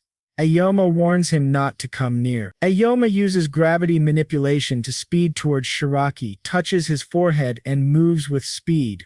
Shiraki exclaims, "Damn it!" and wonders, what is this? He feels weird. Ioma used gravity manipulation on him. Ioma explains that due to excessive enhancements, Shiraki was already in a state where he couldn't control his body. If he suddenly lightens him up, there's no way he can move properly and cast magic on him. Shiraki thinks, who the hell is this guy? How is he being toyed with like this? He falls on his knees. Ioma pulls his chin up with his sword and states, this should be enough to make you understand. This is a waste of our time and energy. Shiraki insists, it's impossible. I have support magic from 2 people. Was there actually someone who could surpass the power of numbers? A true genius. Aosaki mutters, this is too absurd. Why is there such a difference within the same B class? He ponders, Ioma can't be a normal person. Shiraki rises and insists, this raid is the hope for the expansion of the next power. I cannot afford to lose. He prepares to attack. Asoma interjects, stop right there. 500 seconds have passed already. Shiraki exclaims in disbelief. Ioma touches his forehead again with his sword. Shiraki says, there's no way I can lose, and falls to the ground. Ioma explains that support magic only lasts 500 seconds on average. He can't believe Shiraki lost track of the effect's duration. Hanasaki reflects, does anyone really have time to think about that while going up against a monster or an opponent like Ioma? Ioma declares that he is now the leader of this raid. They should stand by at a place away from the monster's sight and draw from the portal as soon as possible once the members are able to move. Hanasaki responds affirmatively. Satsuki appears and comments that she made Ioma-san waste a lot of MP. She suggests doing a mana drain on him and requests Hangaz Sakien to push Shiraki toward her. He responds that he thinks they don't have to go so far, but Hanasaki carries Shiraki and Satsuki performs a mana drain transfer to Ioma. Ioma remarks that the duel took up a lot of time and says they should head toward Mio immediately. Shiraki calls out to them, begging them not to go. Ichon was Ioma's queen. As long as he has Ioma, he can convince the board that they can make next power the next big thing. Ioma retorts, telling him not to make him repeat himself. He is not interested either in a corporate force or in Ichon. He thinks he knows what happens 10 years from now, and he did not see Kuramandi venture of force making any significant leap. What he wants is not an ally, but a convenient tool for himself. That approach will eventually lead to the collapse of his group through unreliable relationships. He won't receive a helping hand when he needs it most. He advises Shiraki that he will have to change his ways.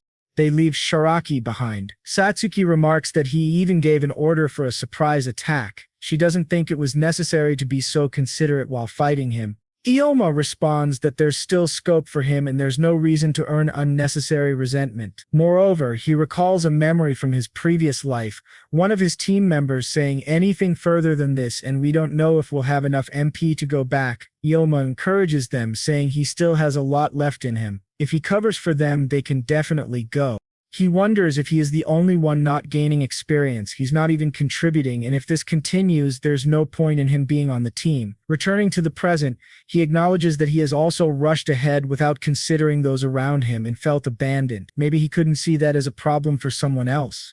Satsuki assures Ioma-san that no matter what happens, she won't leave his side. Ioma acknowledges her response. He ponders if it's the same as in the previous world. The boss must be going through evolution. It's not an opponent they can take on at their current level. If Mio doesn't listen, he'll take her back by force, even if he can no longer invite her to join his group because she ends up seeing him as an enemy. Now we see Mio facing a monster. She remarks that she has solo subjugated bosses at higher levels than her before, but this one is clearly different. It's the Cursed Queen of Poison Portal boss. Cursed Queen, level 80. There are stones on the way. Junma picks one up and remarks, magic stone, signs of battle, remnants of pulverized monsters. It's fresh. It looks like Mio passed through here. Satsuki inquires if that girl is not interested in magic stones. A magic stone is the heart of the demon, which contains all its magical power. It is still under research but is expected to be a massive source of energy. It is also proof of one's contribution in defeating a monster. They can be exchanged for a large sum of money at the guild. There should be no reason to leave it behind. Satsuki questions Ioma-san if he mentioned that Mio's friend lost her life. Ioma responds that even though he doesn't know the details, he knows that about a year ago when Mio was starting out as an adventurer, her friend lost her life in the portal. Satsuki wonders if that is the reason Mio-san has been working solo. He remarks probably and considers that reaction reasonable. It's safe to assume they were close. Disliking companions seems to be a deep-rooted issue. Satsuki questions Ioma-san about when he learned about Mio's friend. He explains he gathered information from the branch she uses as her base. She inquires if he went so far just to invite her. He replies, no, that's not it. It's more like he thinks. After Mio lost her life defending him, he wanted to get to know her better.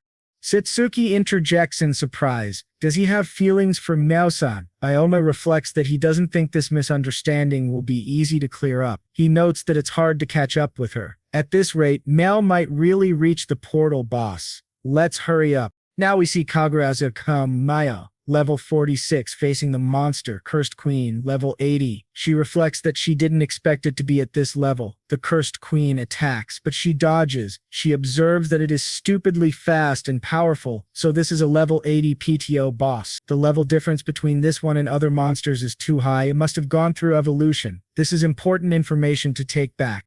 But can she shake Shiraki off if she runs? He will leave the floor and chase after her. She will have to involve the other raid members. She contemplates that she doesn't intend to involve them. They're an annoying bunch, but she has already come this far. Should she defeat it, she has no other choice but to die for him to stay. She considers her class Shinigami, which is proficient in relentless attacks by sacrificing. Defense-wise, it's well-suited to overthrow stronger opponents, but she wonders if she really has a chance of winning with this level difference. She hears a voice calling her name, Mio. Is she finally hearing the voice of her friend? She thinks that right now she has to concentrate on the enemy in front of her. The Cursed Queen throws poison balls at her. She manages to evade the attacks and ponders its attacks are so powerful, and handling multiple projectiles at once is difficult. However, it's not fast. She prepares to strike back, giving herself affirmation that she can do it. She sees an opening, but it didn't go through. She questions how that's possible. Even though her level is lower, her class is still an attack-specialized one. It's toying with her. It's not that it left an opening, it simply didn't bother covering it up. She declares to the Cursed Queen not to underestimate her. She yells monster and charges in to attack. She asserts she has gained the high ground. Let her show the Cursed Queen the real power of the Shinigami class. System notification: Inferno break. By consuming 44 HP. It converts the life force of an individual into dark energy and infuses it into a slash attack. She slashes at the Cursed Queen, but it blocks the strike with its armored hands. She notes that it finally had no choice but to defend. She acknowledges she's stubborn, and it knows that it can't easily defeat her. She reflects that she ended up sacrificing her HP against a strong opponent, but if she hadn't done it, she wouldn't have been able to pierce its armor.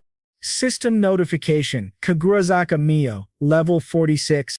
The Cursed Queen retaliates, striking Mio. She sustains damage. She observes that she is outmatched. At maximum HP, this move was supposed to be a special attack one can only use twice. The Cursed Queen roars. She realizes it's even faster than before. It just became serious. The Cursed Queen strikes Mio again. She is hit by its attacks and thrown away. She crashes to the ground. Mio, sitting on the ground, reflects that her body seems to be in shambles. She should be feeling intense pain throughout her entire body, but she doesn't. She's losing consciousness. She can't feel her limbs. Considering their level difference, the fact that she's still alive after that attack is a miracle.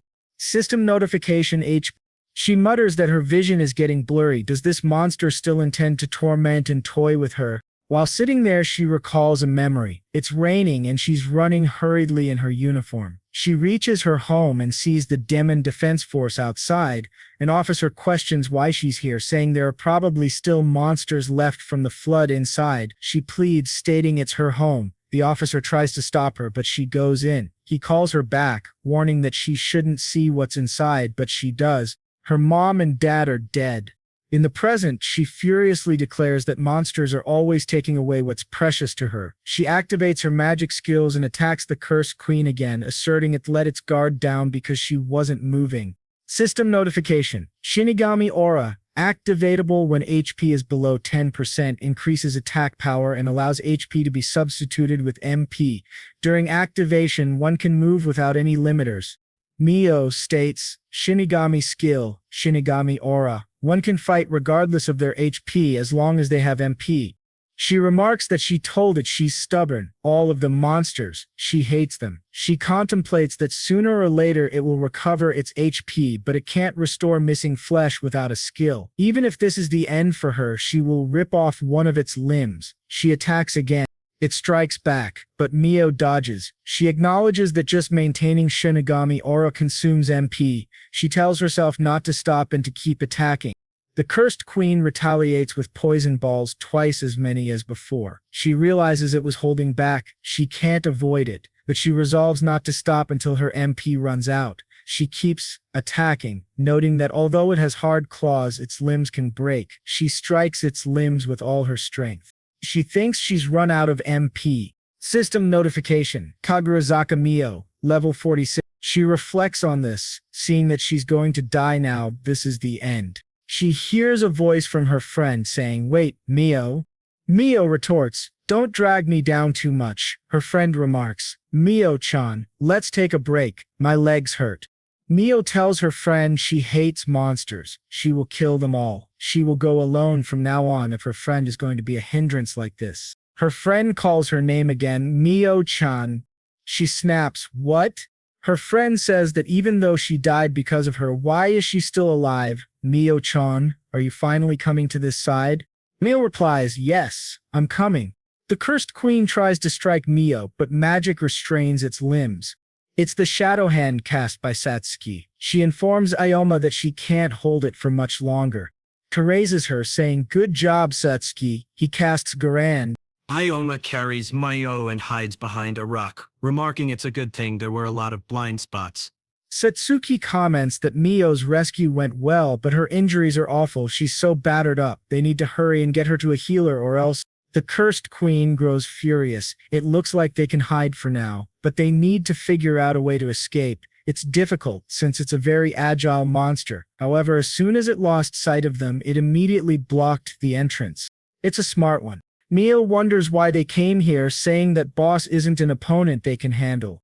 Ikoma remarks, "That's their line. They wanted to stop her before she entered." He notes that both her MP and HP are running out and it was a miracle they made it in time. The level difference between them is too big and its defensive power is especially high. Defeating it will be difficult.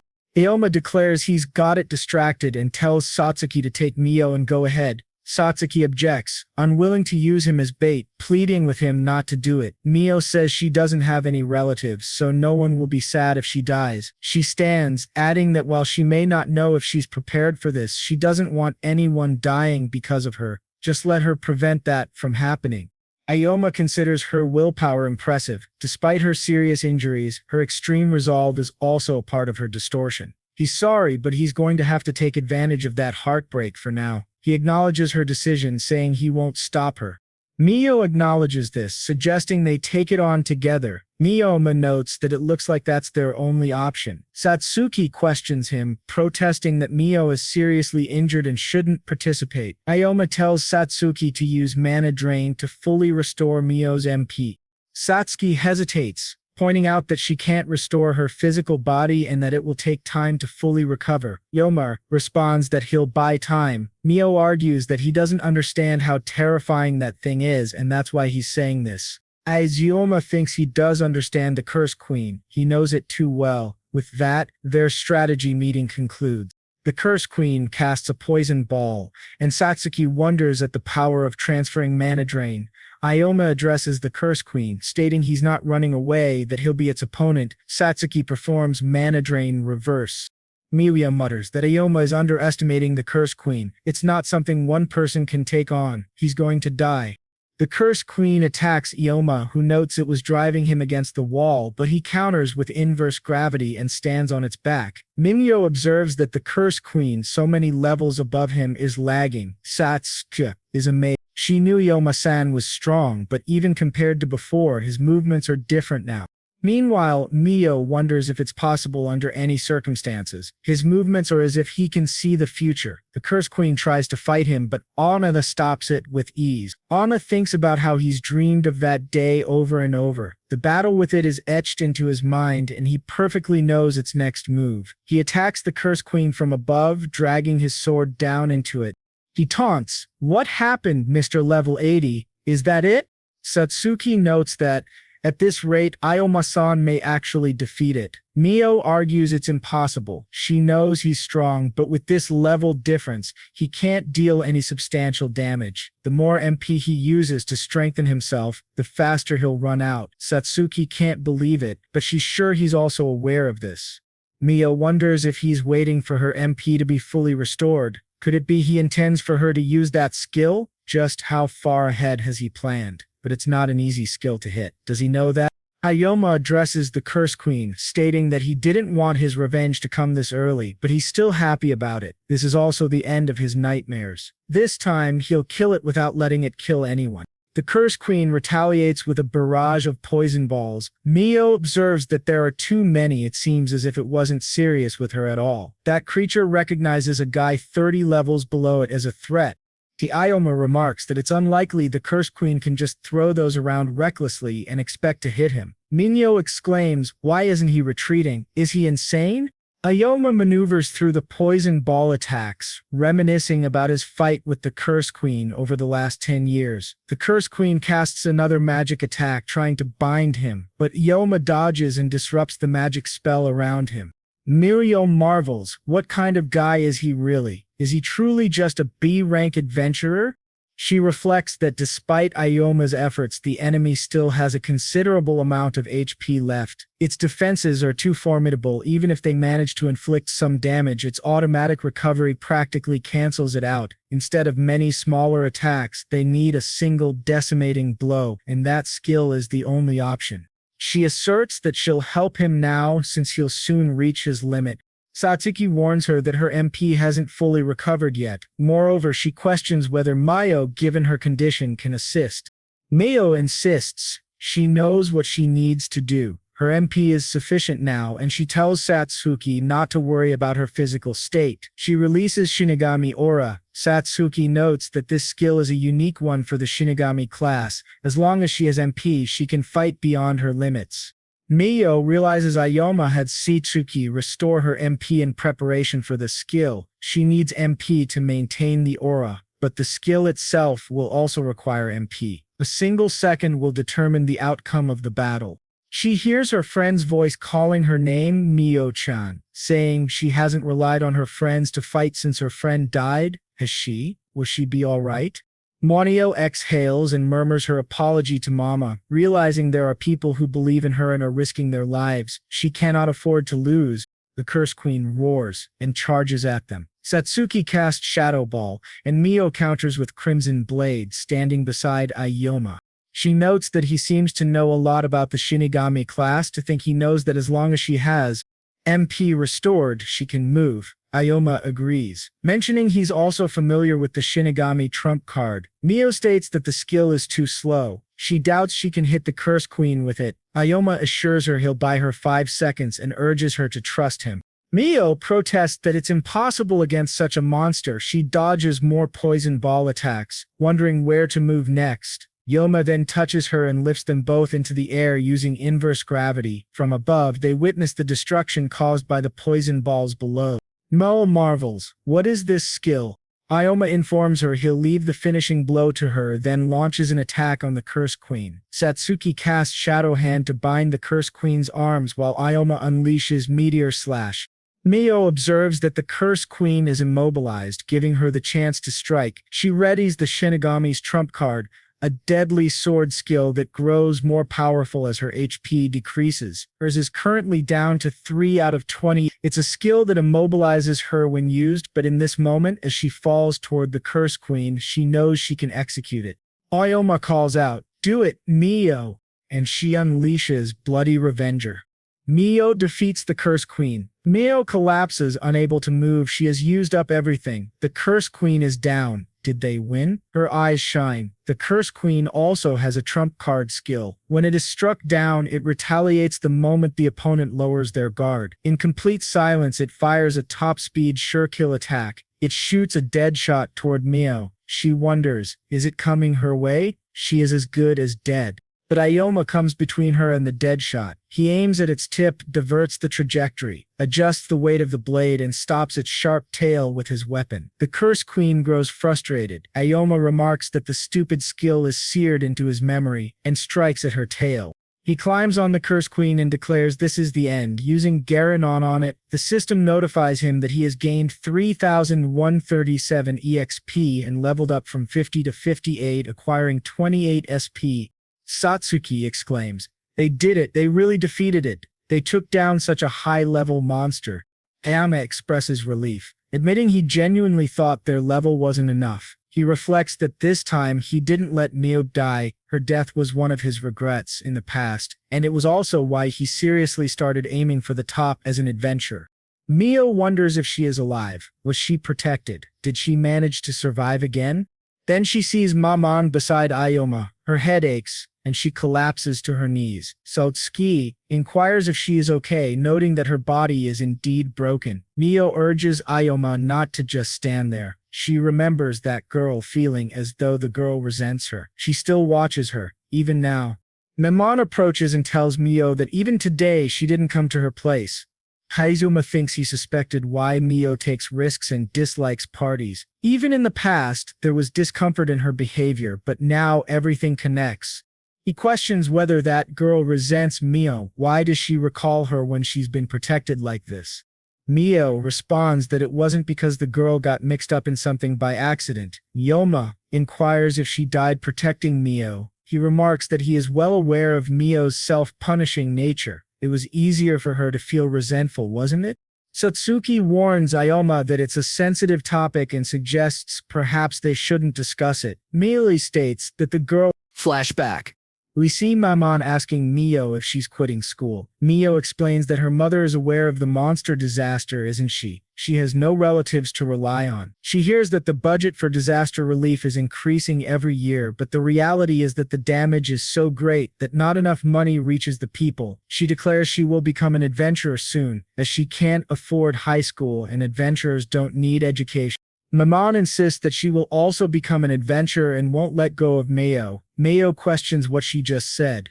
Now we see Mio and Maman on the day of the final fight. Maman tells Mio to wait. They should be heading back now. Mio retorts, telling her to stop it, saying, "That's not befitting of an adventurer. From next time onward, she will go alone." Maman grabs her hand and insists that Mio is being reckless because she lost her family. She can't leave her like that. We then see Mio carrying Maman on her back, urging her to hold on. She will get her out soon. Maman whispers that she is glad Mio is okay.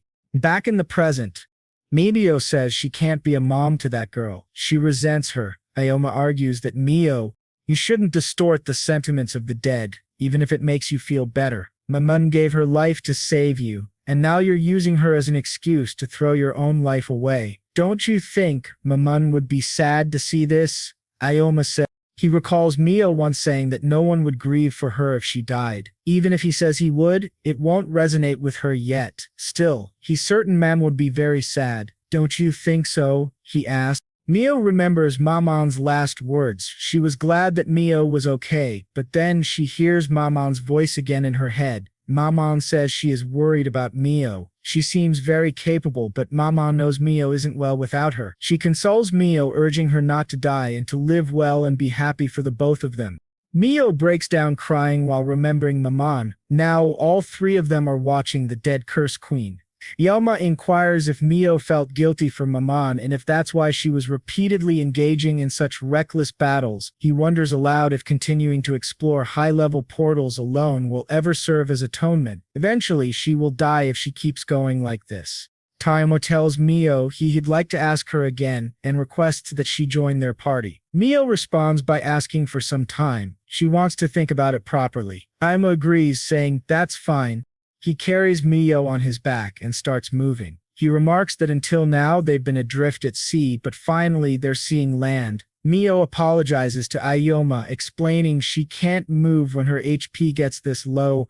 Ayoma reassures her, telling her not to worry about it. From Satsuki's perspective, Ayuma and Mio seem like lovers. She suggests perhaps she should carry Mio. Ayuma notices and inquires what happened. Meanwhile, he reflects that if they had a way to restore HP, it would stabilize things significantly. He had been confident he could easily handle portals below Class A, but there have been too many irregularities. He thinks a person who uses healing as a secondary skill or a reusable healing item, even if weak, is necessary. At least one of them.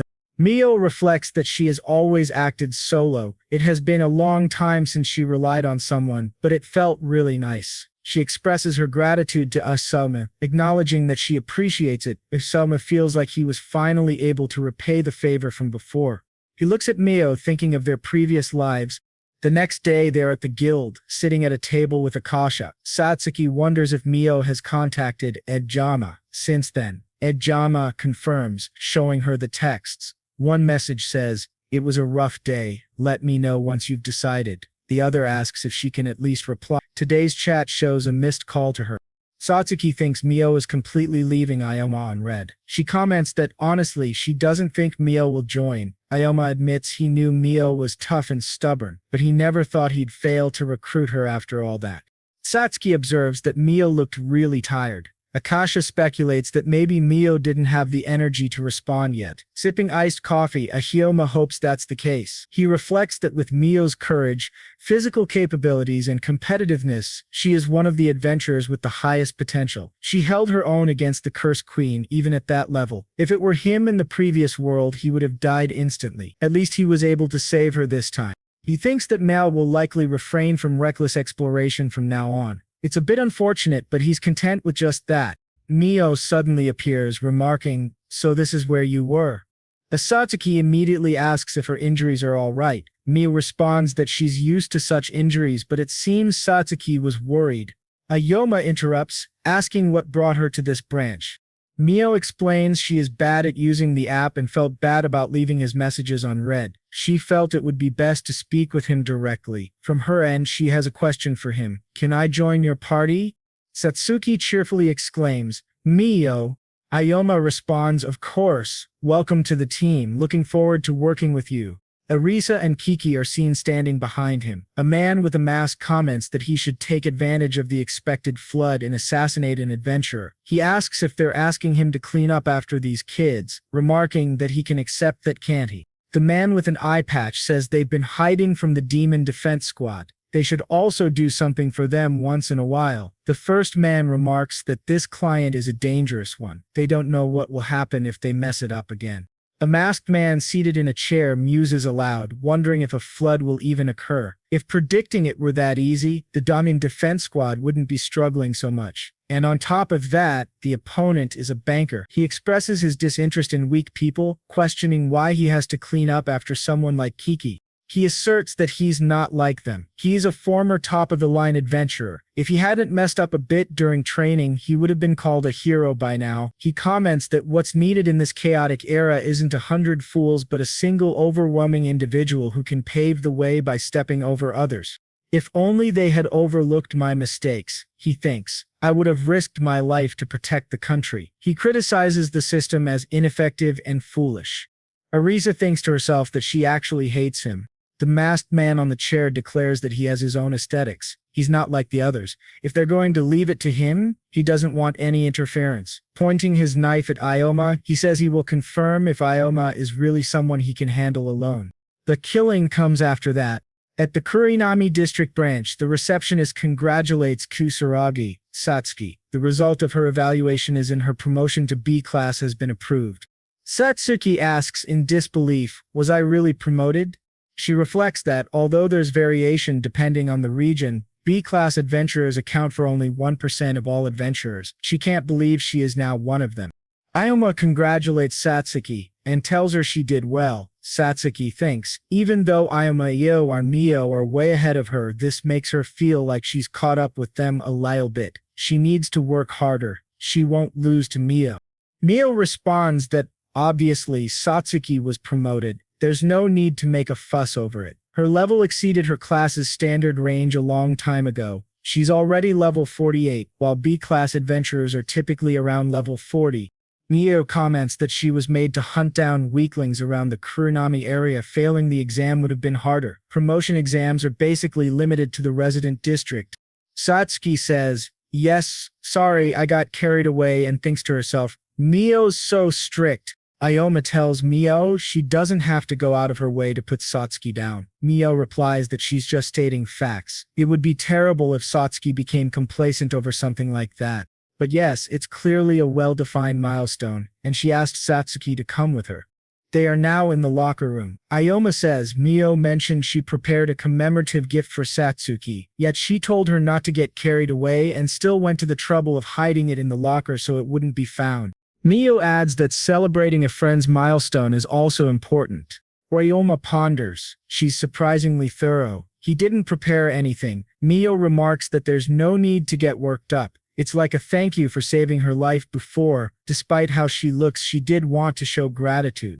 Mio recalls Mama always told her to be mindful of the people around her. Satsuki becomes very happy. Mio notes that it's nothing fancy, but it's something she can never have too much of. Please accept it, she says. Satsuki thinks she has been one-sidedly considering Mio as a rival. She thanks Mio very much and reflects that she may have misunderstood her a little. Ikoma wonders, a big locker, since they're talking about Mio here, is it a spare weapon or something? It's a big teddy bear. Mio reveals it's from an up-and-coming well-known German brand called Kurebar. It's a limited edition item designed to commemorate the company's 5th anniversary. Satsuki thinks she really might have misunderstood Mio. Ikoma wonders, didn't Mio mention it's something she can never have too much of? How many of these things does Satsuki have at home? Satsuki thanks Mio and wonders how she will carry it home. Ikoma looks at a notification on his phone. It's an emergency alert. A C-class monster disaster has occurred in the Moruna district, Tokyo. Please evacuate to a safe place, says the Daemon Defense Office. Ikoma mentions another monster disaster is in the vicinity of Marma. Satsuki comments, there have been a lot recently. Mio explains the outbreak source is Munagi town. It's outside the district, but fortunately not too far away. Let's head there right away, she says.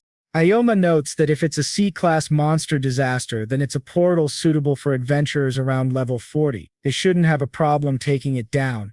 He reflects that low-level disasters are not uncommon, so they're not fully monitored. But did this portal disaster happen in the previous world? It might be worth retracing his memory and comparing the Adventurer Guild public database with data from his previous world. He exclaims after seeing another notification, it's a flood from the C-class portal Spirit Garden. Satsuki asks, do you know about it? He explains the recommended level is 40, and as the name suggests, it's a portal where many plant-type monsters appear. What's problematic is its boss, the Life Tree Garena. As a portal boss, it's not particularly strong, but no matter what, they can't allow it to leave the portal. They shouldn't underestimate it as just a normal C-class portal. Let's stop this flood as fast as possible, Ikoma declares. He wonders if he should have insurance in place. Right, he leaves a text to Hishan saying he has a favor to ask and they leave. A man reflects, he doubted him, but a flood actually occurred. He wonders if predicting monster disasters alone could make one a billionaire. What are they thinking, tailing second-rate adventurers? His cell phone rings and he remarks, the adventurers, oh, they're already heading here. He tells the person on the other end to just send him their location. He mutters, now then, I hope I can entertain him. Ichinose, a very large monster, appears before them. It is a thorny devil, level 24. Mio wields her crimson blade to attack the monster. Meanwhile, monsters are also increasing on Kimo's side. Ikoma instructs Akasha to take action. Akasha casts a fire web on those monsters. Satsuki has a small monster caught in one hand. It is crying. Satsuki gives a smile and uses mana drain. She remarks that she found some suitable monsters, so she has replenished her EP. She'll restore both of their MPs too. The vegetable monster falls to the ground. Mio tells the child everything's fine now. Satsuki cheerfully notes that, compared to the previous flood, the monsters here are weak. She further comments that they even found people from the Demon Defense Squad. At this rate, it will all be settled very soon. Ikoma states, no, it's not. Worse than the previous flood, the PTO boss, the Life Tree Spirit Garena, can throw monsters while fleeing at high speed. Satsuki questions fleeing, but wonders what happens if it does flee. Emo explains it's a kind of monster that's easy to deal with only on the boss floor, but now its escape area has expanded, making it a different story. If they can't defeat it, the damage from the flood will continue to increase endlessly. They cannot allow it to escape into the city. Satsuki responds anxiously, no way. Minnie arrives and mentions she heard them talking. Can that monster be found easily? She asks. Imo answers, among boss monsters, it's rather small, and it hardly approaches those with higher levels. With your levels, you should not lose to it, but chasing it without a strategy will be tough. Looking at his mobile screen, Ikin thinks he has taken steps to prevent it, but Hashan hasn't responded yet. Mu remarks that they have no choice. They must disperse their forces. They are at a level where they can fight the boss single-handedly. Dispersing their forces will cover more ground, and they need to get that kid to a safe place. Satsuki comments, that seems like the best course of action. Ikim reflects, this flood feels ominous, a monster disaster unlike any in the previous world, and the worst combination of flood and portal boss. It feels like someone is manipulating things from behind the scenes. Chasing Garena alone doesn't guarantee victory, nor does chasing with the three of them. Amos states, understood. Let's move in 3 directions centered around the damaged area. Share information immediately if anything unusual happens. A scene begins where someone is humming. Someone remarks he's lucky that he was already in the middle of making it. Food is being cooked on the stove. It's the MK guy, and he presents a plate saying, thanks for waiting, sir. It's the SAH special double hamburger. He adds that the founder's stubbornness and passion, bordering on obsession, kept the prices down for that top-quality cheese, a nightmare for high-end stores. He continues, the elegant flavor of a mental perfectly blended with the richness of Gouda is nothing short of art, especially when everything in the restaurant is in disarray. He puts the plate on the table and notes he's grateful for the miracle that he can eat that at a family restaurant. He sits down and comments that one needs to have a full belly before they start working. Then he begins eating. Just as he's eating peacefully, a glass suddenly shatters and breaks into pieces. He shields himself from the shards with his hand. A man stands up, holding his weapon, and addresses the masked guy, Sekira, aka the Collector. The man remarks that Akira was a robber targeting high-level hunters. Meanwhile, Akira, hidden behind the table, reflects, he has no manners. He ruined the precious Asahi special. If he's here to execute me, at least wait for me to finish my meal. Akira contemplates how he should attack him from cover. Just then, the man draws his sword. Akira notes, that's not a normal sword, it's some magic sword. An explosive fire magic. Dark flare erupts. The man remarks, that definitely hit something. Did it take him out? Akira responds, Sorcerer, a class that reinforces itself with heavy equipment and blows away the enemy. It's the cursed Overghoul. The man remarks, that sounds familiar. It seems to be the real thing. Collector, I got a tip from one of my followers about a guy with jingling masks and rings. The man adds, Kamuro Kana has been killing trash like him to gain levels and fame. He's a class adventurer bounty hunter. The Collector comments, I'm not in the mood for that. How about, instead of chasing me, you go take out some monsters like a hero? The man retorts, killing a Class SE boss doesn't give much experience or fame. Killing a trash criminal like you would be best. I don't care about the monster disaster. The Collector dramatically notes, I'm really not in the mood for it. Killing you isn't interesting, and there's no meaning to it. My hands would get dirty by the blood of a fool. Because I'm super generous, I'll forgive you for both your shoddy surprise attack and for ruining my Asahi special. Seriously, can you please back down? I'm really not feeling it. At that moment, the man picks up his magical sword and advances to attack. The Collector says, criminal scum, don't dare speak to me with such disrespect. He reflects, it's common knowledge in class that familiars consume a lot of MP. I must be cautious of the battle dragging on. I'll pretend to go on the offense while preserving my MP and making him waste his, then bait out a critical opening and take him down with a single strike. The collector states, let me teach you what a surprise attack really is. The man is caught off guard. What? The man gasps. The collector remarks, that's how it's done. Suddenly, a powerful and bloody attack strikes the man. Blood spills everywhere. The man thinks from behind, impossible, just when normally it shouldn't be possible to deploy two familiars simultaneously. What the hell did he do? It's the murderous doll of conquered beheading. The collector reveals he had that familiar Wachu outside from the beginning. He's an idiot, the collector mutters. As expected of a sorcerer, of course, someone specializing in suicide attacks is going to be studied. Anyone from a mediocre class would have been shredded. The man on his knees pleads for his life. He insists he has a lot of money in his account. The collector mentions he has always been sort of an amanojaku. When someone says something like that, it really gets under his skin. The collector comments that it's also quite offensive to be thought of as a scumbag who flips at the sight of money. He just super hates that. Just then, a flame bursts into view through the same broken window. The collector thinks, more people, these idiots and their flashy magic drew them here. The flame burst is heading toward the ghoul, and it collides with it. The collector dodges the flame and thinks, a ghoul that specializes in durability got hit from a distance. It turns out to be a boy who mutters he was hoping to get it in one shot, but that thing protected it. The boy is accompanied by two others. Magic unfolds before the collector as one of the girls unleashes wind magic toward him. The collector stands amidst the magic and exclaims, they're idiots. What the hell are they doing to a perfectly fine store? The collector thinks, after the adventurer, now it's the demon defense squad. News spreads like wildfire. I step out for a bit and this is what I get. The sorcerer lies severely injured on the ground. The collector realizes they must have sent him back and rescued him. They're quite experienced. They're not just some ordinary demon defense squad. He thinks, that man looks familiar. It's the second-class demon defense officer, Mayumi Tuya. The collector considers that people from the demon defense squad level through a standardized method, so they get stronger at a steady pace. But on the other hand, restrictions and roles are very strict. It's hard for uniquely talented individuals to emerge as adventurers.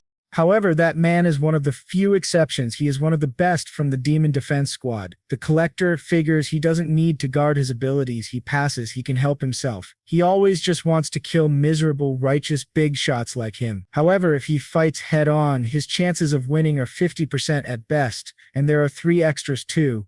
The collector thinks that area is in flames. My defensive familiar goal is on cooldown, and I'm also a bad match for him. He's a mid-range fighter with limited close-range techniques. If I'm going to do it now, my only option is to reorganize the situation and separate him from the rest of his team. But if he spends too much time and MP there, then the other work will be tossed aside. He plans to let it go this time. He's the type who saves his favorite food for later. At that moment, the collector appears before them. The girl with Mayumi immediately turns and shouts that the Class A criminal, the collector, has shown himself. Mayumi pulls out her flame string and hurls it at the collector. The girl excitedly exclaims, "We did it." But Mayumi clarifies, "No, it's a slime familiar. He used it as a decoy and escaped."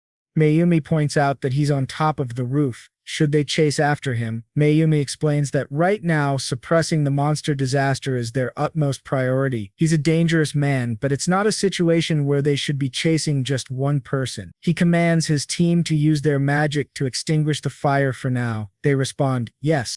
Mayumi adds that as soon as they are done interrogating that man, they will return to handling the monster disaster. In a new scene, Mio is fighting a monster in the fairy garden. The portal boss, Gio Garina, level 38. Mio reflects she didn't think she would be the one to find it. It's the nightmare garden, filled with many monsters. Using her crimson blade, Mio advances, shouting that they're in the way. Suddenly, she halts as she sees the monsters. She realizes there's no end to them. At this rate, it's going to get away. It's all or nothing. I'm going for the win. She uses Inferno Break. The system notifies her that she can use that ability by consuming. She converts her own life force into dark magic and infuses it into her strikes. Mio attacks the monsters and advances toward the portal boss, thinking she can catch up and finish it with one strike. Suddenly, a light emerges from the portal boss. A monster rushes toward Mio. She realizes it created a monster to use as a shield. The monster gets very close, and she panics. She strikes hard and kills the monster. In front of Mio, there are many more monsters. She reflects that those monsters might be a little problematic. She mutters, "Damn that stupid slug." At that moment, Emo is running and thinking he can't seem to find it. He guesses he should try looking from a higher place. No, they don't have time for that. Suddenly, his mobile rings. Mio is on the line, apologizing that she found it, but it got away. She sends a map and informs him that it ran somewhere around that area. In a new scene, there are buildings and Mio is standing there. Ikim responds, "Good job," and instructs Mio to mark the area and the designated directions again. Mio smirks, thinking, they can't go down just yet, can they? Various garden monsters are advancing. Akko strikes them down with his sword. The system notifies him, "You have gained 36 EXP. You have gained 28 EXP. Suddenly, the monster appears before Ikko. The monster breathes fire from its mouth. It is solar thermal light. Sato dodges the fire and is in the air. The monster approaches Ikko as he moves forward in the air toward it. Then Ikko launches a powerful attack on the monster with his sword. The system notifies him, "You have gained 56 EXP. Ikko thinks, "I knew about it, but still, this is just too bad." The amount of points one earns for skill is very low when there's a big level difference between the player and the monster. The system notifies Ikko's level is 58, while the monster's level is Tikon thinks. No matter how many monsters I kill, it feels endless. Is it because Gas Karina is spreading monsters? He thinks. They have to hurry up and kill it. Suddenly, a voice comes from behind, declaring, I saw it all, I saw what you just did." Ikim turns to see a boy who is looking at him, expressing that the way he swept away those monsters just now was so flawless. "No, really, it was amazing," he adds. Imo inquires if he is an adventurer who came to help with the monster disaster. The boy responds, "It's the duty of powerful adventurers to put their lives on the line for the sake of helpless civilians." Ikim thinks, he's a peculiar one, isn't he?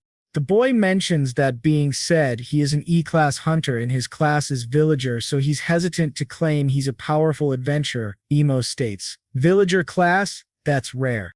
Ikko thinks that once someone reaches level 10, they are presented with a choice between several classes. The exact options one gets are dependent on how they've distributed their skill points up until then, as well as what their starting skill distribution was. Villager will always be an option if one somehow reaches level 10 without getting the standard amount of skill points and doesn't invest in traditional offensive skills. One's options become quite limited, so much so that one might be forced to pick one of the weakest class. The guild advises players to avoid being forced into picking a weak class like that.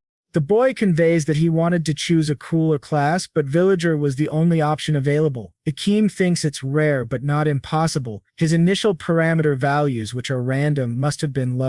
The boy states, "You're Ikko, right? The one with the rare gravity class?" Imo inquires if he knows about him. The boy responds, "Of course. If you're active in a guild in Tokyo, you definitely hear about him. All of his achievements are legendary after all. Moreover, he showed up in Hashin's stream." Ikko thinks, so he's her viewer.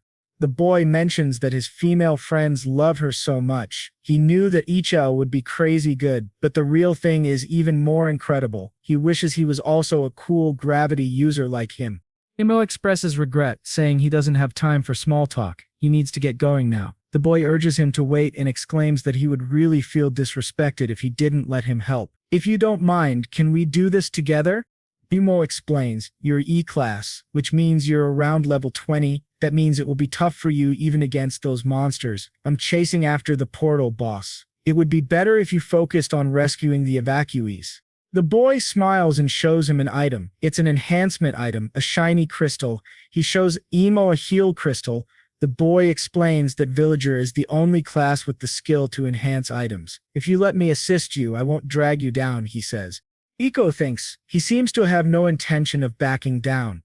Ikko states, "It's just that I don't think I need any assistance right now." Ikko thinks they need to find Garina as soon as possible. He can't afford to spend time with someone whose level and intentions are unknown. Just then, Imo's mobile rings. Nico looks at the screen and thinks, here it is, a message from Hashin. Nikim has messaged her, asking her to use her fame to track the boss's movement path. It's like a giant slug, he adds. Dashin responds, okay, and sends him a link. It's a link to Hashin's Twitter account. He plays the video Hashin has posted. Portal streamer Hashin here. Right now, the Moriyama district is in a terrible state due to a monster disaster. If anyone sees the boss, please tweet their location. Please use the hashtag #Hashin informative provision. Hashin mentions it would be really nice if they could attach a photo too. Various accounts have shared the monster's picture and location through tweets. Hashin expresses that it makes her happy that people are searching for it for her, but warns it's dangerous, so please don't overdo it. Emo thinks, since it's disaster information, her video has been shared over 10,000 times. Thanks to that, the location of the boss is being continuously updated in real time. Emo thinks they can track its movements using that. It may be possible to anticipate where it will go and be there ahead of time. He looks at a picture tweeted by one account and thinks, that photo is from a place very close to us. If his hypothesis is correct, he might be able to corner it. However, Japin Karina is quite fast. Now that the escape range has widened, can I really catch it and finish it off by myself? He thinks Satsuki and Neo are also far away. I don't have time to wait for them. Behind him, the boy is still standing and looking at Inbo. Inbo inquires what his name is. He responds, it's Wajima Aki, sir. Ikim states, Aki, I'm looking to subjugate the portal boss. Garina, right now it's dangerous, but would you still like to help me? Aki becomes extremely happy. He runs after Ikim and expresses that he is honored. I can't believe the person I admire requested my help. I'll do whatever it takes to complete the mission, so please don't hesitate to ask anything from me. Iko responds, that's great, but Aki mentions that he's been looking at his phone the entire time. He inquires what exactly Iko is doing. Ikim explains it's the Fairy Garden's portal boss Gie Karina's movement path. It's a compilation of his sightings. There are many detours, but it's basically heading north. It seems like the thing prefers the shadows of the department buildings and skyscrapers, Imo elaborates. According to people's hypotheses, it avoids places with strong sunlight. That must be because it doesn't want its body to dry out, right? It appears that when it's not in contact with a threat, it isn't particularly fast. If they can ambush it from both sides after luring it into an alleyway, they can definitely defeat it. Aki states that he understands and that's where he comes in handy. Aki mentions that handling the monster disaster while also gathering information and analyzing the situation to that extent. Ikim is really such an amazing person. He admires him so much. Ikim remarks that it's getting creepy, so please stop it. Aki comments that Iko seems younger than him but is so reliable. Honestly, he's a little jealous of him. Iko thinks that's because he is 28 years old on the inside and is especially accustomed to portal-related issues. Aki shares that he often felt he resembled his older brother, clever with a genius-like aura and a strong sense of justice. He has always admired him, but it was tough being compared to him all the time. He starts crying. Imo thinks, can I really rely on him? Iko's phone rings. It's a notification stating that the killer Sato Makira is causing trouble for the Demon Defense Squad. It's not related to the portal boss, but Hashin should be careful. Ikim thinks Sato Makira, also known as the Collector. If he recalls correctly, he's a criminal known for repeatedly targeting high-level adventurers to kill and rob them. He's got a rare combat style centered around using familiars in battle. There are so few references to him that even Ikim can't picture him very well. In the previous world, the Demon Defense Squad launched an attack on his hideout with 20 people and killed him. During that incident, more than half of them became casualties.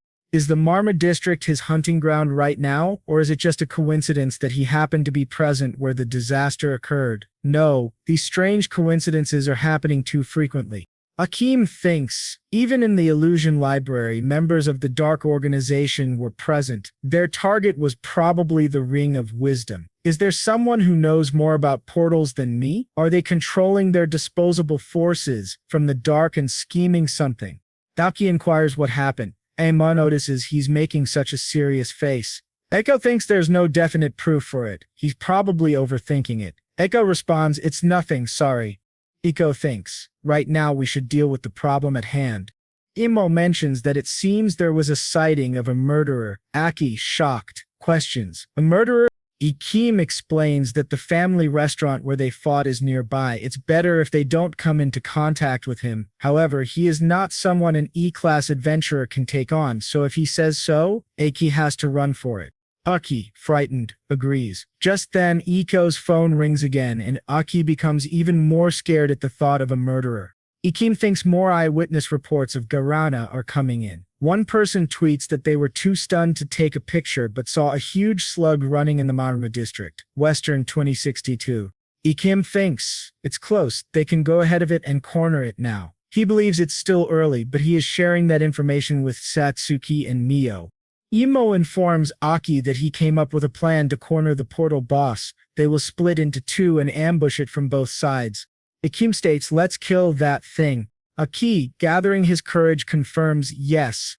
The scheme explains, it's not difficult to guide it. If we take advantage of its aversion to sunlight, it will take a big detour and enter that alleyway. When it reaches the opposite side, I want you to block the road. I can scare it enough so that it won't want to escape through my sun. But, can you manage this? Aki gives a thumbs up and mentions that he has several items to make the most of the villager class. He has a lot of cards in his hands. Aki asserts, leave it to me. I'll make sure that Garina can't pass through. Iko agrees, suggesting they split up. He advises, if anything unexpected happens, don't worry about me, just run away immediately.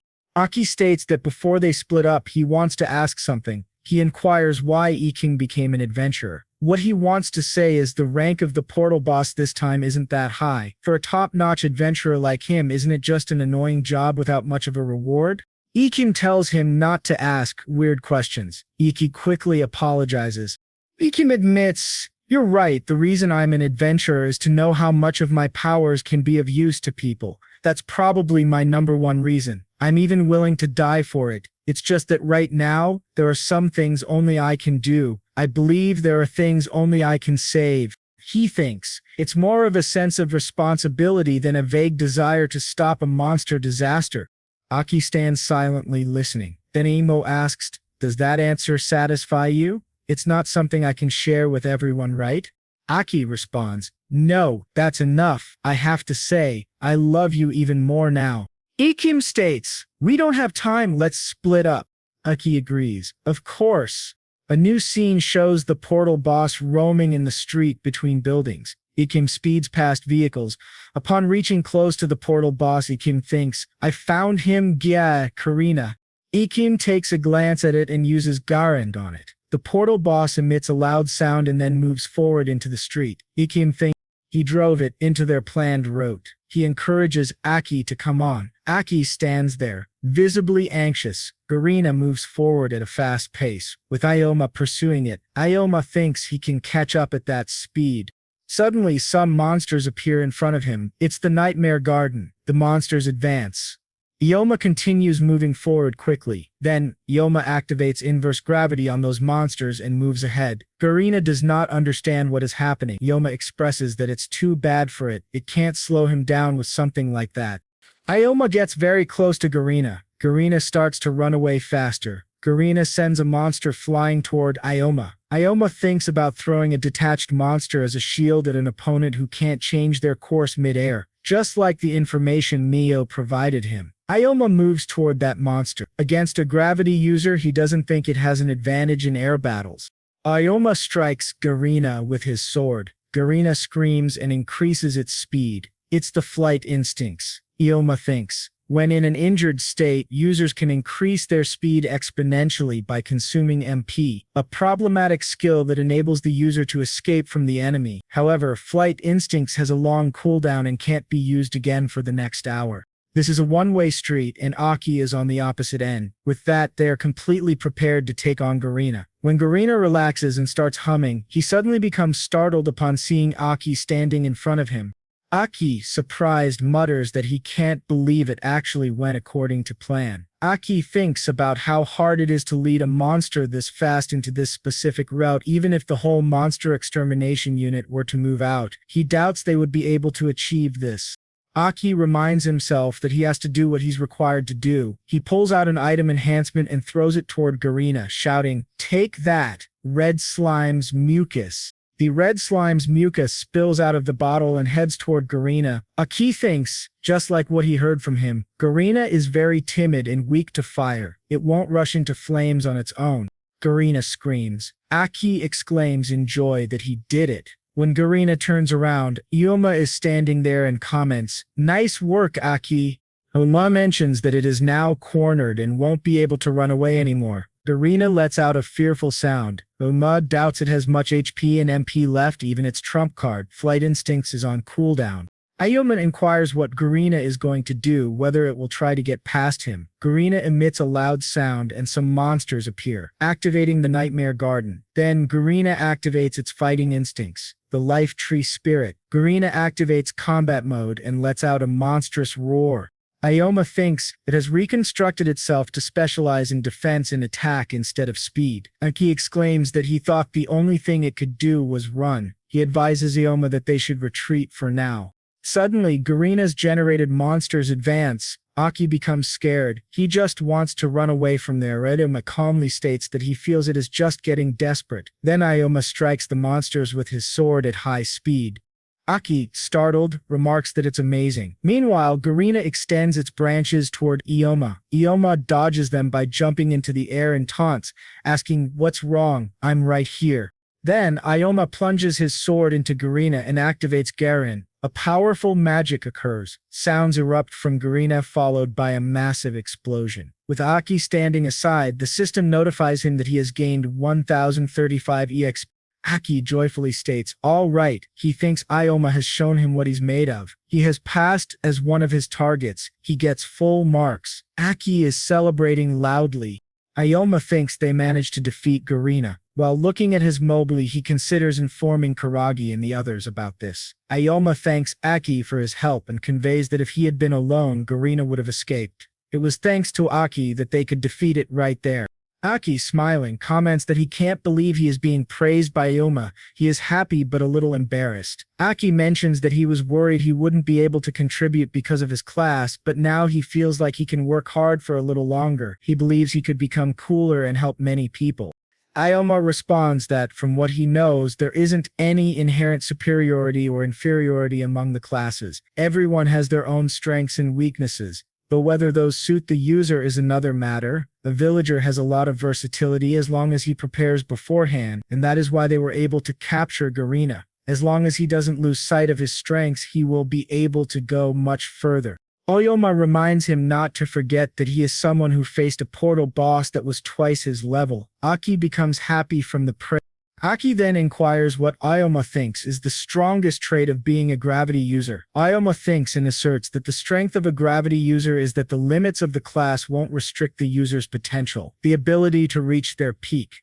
This resonates with Aki, who responds that it's amazing and that he is aiming for a completely different stage. Aki moves closer to Ioma and expresses that he will cheer him on, knowing he has the potential to do so. Ioma acknowledges this, thanking him. He mentions that they should leave the area for now, as there have been witness statements about a murderer sighted there. However, he doubts the murderer would be out in the open like that, believing he would have run away once the monster attack was over.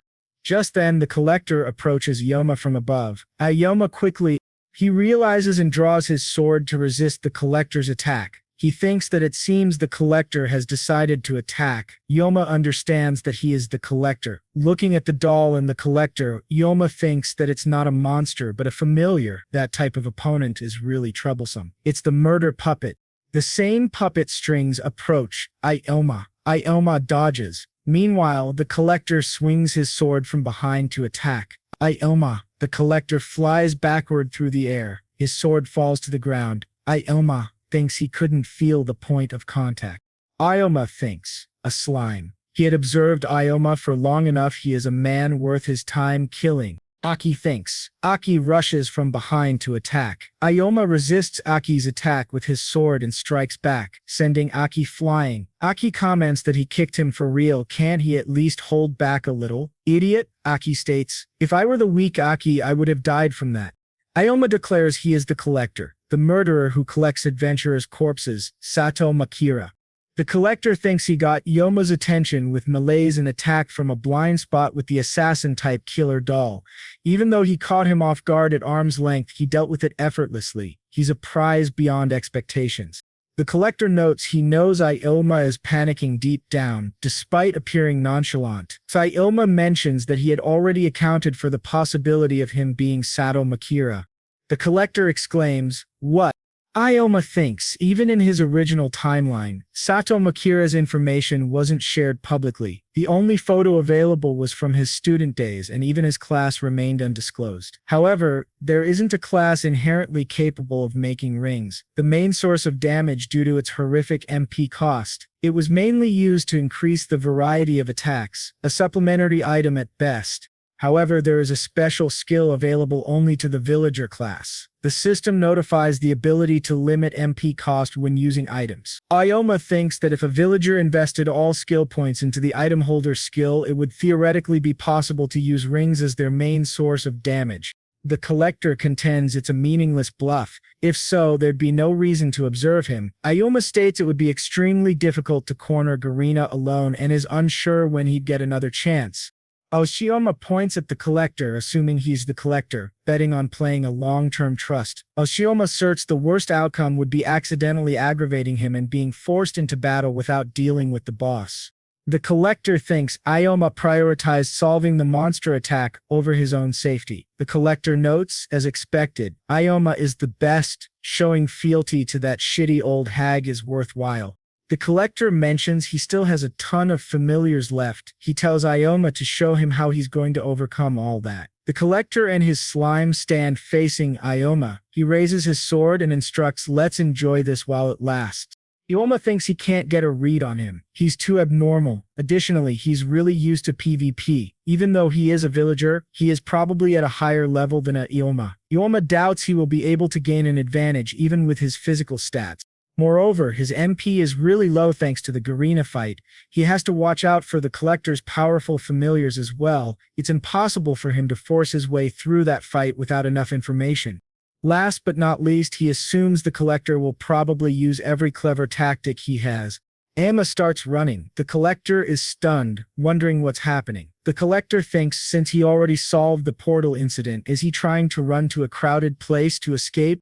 The collector declares there is no way he is going to let him go like that. Ikoma keeps running at high speed. The collector thinks he's not even looking back, much less slowing down. The collector considers execution or murder puppet. The advantage of that is the difficulty in tracking it as well as its ability to kill without making a sound. No matter how he thinks about it, there's no way Ikoma can deal with that just by glancing at it. Or did he just fearlessly deal with it with the minimal amount of movement needed? The collector wonders, is Ikoma really human? The collector runs and scans around, he thinks. Ioma's gone. He can't see him. There isn't a sound either. Did he hide behind something? No, there's no way he could play a bad hand without information on what kind of familiars the collector has. There's no way he's that naive. Just then he realizes the only other possibility is above. Ioma advances from above to attack the collector. As he prepares to strike, a massive hand intervenes, blocking the attack. The system notifies the one who crushes the abyss. Ioma realizes his attack was blocked. The collector acknowledges it was a good decision. He assumes Ioma chased and baited him to the back alley with many blind spots. He presumed Ioma was trying to get rid of his advantage, and if possible, land a lucky strike from a blind spot. However, that's not enough to kill him. Ioma thinks he's summoning 3 familiars at the same time. It's possible he could summon more. As the slime moves forward to attack him, Ioma thinks he probably spent all his skill points in item strengthening and item holder. While resisting the slime's attack, he thinks it's true that he would be really strong if he just gathered a bunch of familiars after reaching a... He is at a higher level, but he should have been able to fight even while at a low level with that build. Ioma thinks he has too many attacks. With that min-maxing way of allocating his points, how is he making that work? The collector gives a big smile and thinks, "This is so fun." A sword fighting competition is underway between 2 individuals. Among them, one person falls. A guy protests. Between the gaps of the armor, he did it on purpose. The second competitor stands opposite and he gives a big smile from inside his helmet, thinking, this is so fun. A person who is talented and has done nothing wrong in their whole life. A person who has lived on the right path all their life. It's so fun to mess them up with underhanded tactics. The collector thinks, is he in cahoots with K-Farm? Ikoma inquires. The collector responds, what? Ikoma states he already knew the flood was going to happen. Ikoma questions, why is he going after me? The collector thinks, Ikoma even deduced all that. The collector remarks he doesn't really have any interest in helping out that old hag anyway. It would be a lie to say there's no one pulling the strings behind him. Just then, a giant hand approaches, a Shoma from behind, and as Shoma dodges, the collector mentions he'll tell him about it if he manages to win against him, but he doubts that's possible. Now the puppet appears in a new form. It's the fiddling. Ikoma is startled and thinks it's a lot faster and stronger than the normal strings. The collector thinks if he landed a hit, he would have a clear advantage, but he can't even seem to scratch him. The collector reflects if he were to consider it, it's clear he is overwhelmingly advantageous in this situation, but though Yoma's eyes seem to indicate that he hasn't given up on trying to find a way to win. The collector thinks dragging the fight on is just a waste of MP. He'll finish it with that attack. The collector brings out the cursed demon Rogel. Ikoma thinks it's the fourth familiar. The collector mentions if he were to drag it out, he'd be a fool who runs out of MP. In the end, he'll finish all of this in one go. He also brings out the fifth familiar, the cursed god Zophi. It lets out a loud sound. Ikoma, seeing this, thinks being able to control 5 familiars at once is beyond his expectations. In addition, that familiar is clearly not the type to attack head-on. However, he finally gets to see Akira's limit. Ikoma gives a smile and thinks it's time to counterattack. It's the fifth familiar, the cursed god Zophi. As Ikoma runs towards it, he thinks it's dangerous to fight in melee range without sufficient information. He'll have to restrict its movements by putting obstacles between them. God Zophi advances towards Ikoma to attack. Ikoma thinks. Now, frightened, he sees. It went through the wall. Ikoma swiftly strikes God Zophi with his sword. Ikoma thinks, not only can it go through walls, but it's also immune to attacks. Ikoma moves forward toward it. God Zophi unleashes a powerful roar. Ikoma thinks, yet, its attacks affect its surroundings. That thing by itself is very troublesome. He needs time to determine its nature, but he doubts he can afford to do that. Meanwhile, the cursed demon Ruggle advances to attack Ikoma with his powerful fist. Ikoma leaps into the air and dodges it. Then, the slime attacks him, and Ikoma dodges again. Ikoma stands between the slime and the cursed demon. The slime releases more threads. The Tano stands face to face, sword at the ready. Those threads approach Eno and narrowly miss him as he dodges. Ikoma thinks even the slime.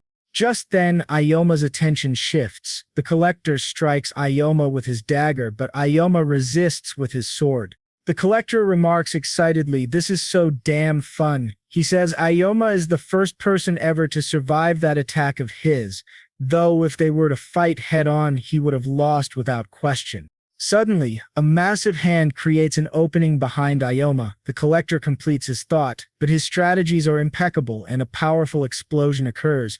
Ikoma is blown back a little by the attack. The collector inquires, what's wrong? Come at me again. He questions, are you going to stay defensive the whole time? Ikoma thinks he can use gravity. He'll have to parry the devil's hand and keep his distance, but the damage will continue to accumulate in his body. He thinks it's thanks to him investing everything in his item-type skills that he is able to achieve the impossible feat of summoning multiple familiars at the same time. He doubts the collector's MP consumption is manageable, but if that situation continues, the collector would probably be the first one to give out. Ikoma thinks he is also a splendid commander. The familiars have each other's backs, and they are being careful of friendly fire. Though he is known as a battle maniac, he is really careful and has the ability to adapt to any situation. However, Ikoma has come to understand the strengths and weaknesses of each familiar as well as the collector's strategy and personality. It doesn't matter how sturdy the fortress wall is if there is a hole in it. Ikoma thinks he will have to mess up their formation and destroy it completely. Before the collector is able to fix it, the battle will be determined at that moment. The collector muses, that guy isn't losing hope at all despite his predicament. Is he going to entertain me even more? Then Ayoma kicks a stone upwards with his foot. The stone heads toward God Zofi. The collector, watching this, thinks he increased the distance the stone travels by manipulating gravity. What is he trying to do? When the stone hits God Zofi, it causes no effect. Ayoma, running toward the collector, thinks he understands he finally has all the information he needs. The collector, smiling, thinks so he has decided to come at me first. The collector instructs Rogol to crush Ayoma. Rogol appears before Ayoma and attacks with massive hands, delivering a powerful blow. However, Ayoma jumps over Rogol and strikes his eyes from above with his foot. Rubbed on the eye, Rogol falls to the ground while Ayoma remains airborne. The collector thinks it's as if he's an acrobat. How fascinating. However, in a place like this, it's as if Ayoma is begging for the executioner puppet to attack him. Then the puppet and God Zofi advance to attack Ayoma from opposite sides. Ayoma thinks he can't apply the advantage of numbers in aerial combat. Someone as cautious as the collector will attack with the cursed god who is immune to damage and have the puppet strike with its strings whenever there's an opening. As the puppet and God Zofi advance to attack, Ayoma uses Gravia, manipulating gravity to crush something in a specified area. God Zofi is affected and cries out.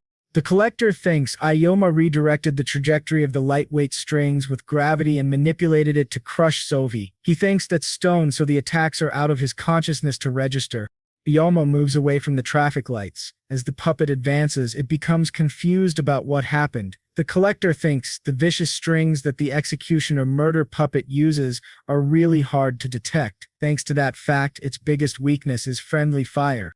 The collector reflects Oya managed to figure out the weakness of two of his trump cards in such a short time. The visibility is really bad. Either way, he has no choice but to fix the formation himself despite the risks. Ayoma thinks he has made an opening in the fortress. Now it's time to take down the castle in one fell swoop. God Zofi and Rogol are on the floor, nearly dead.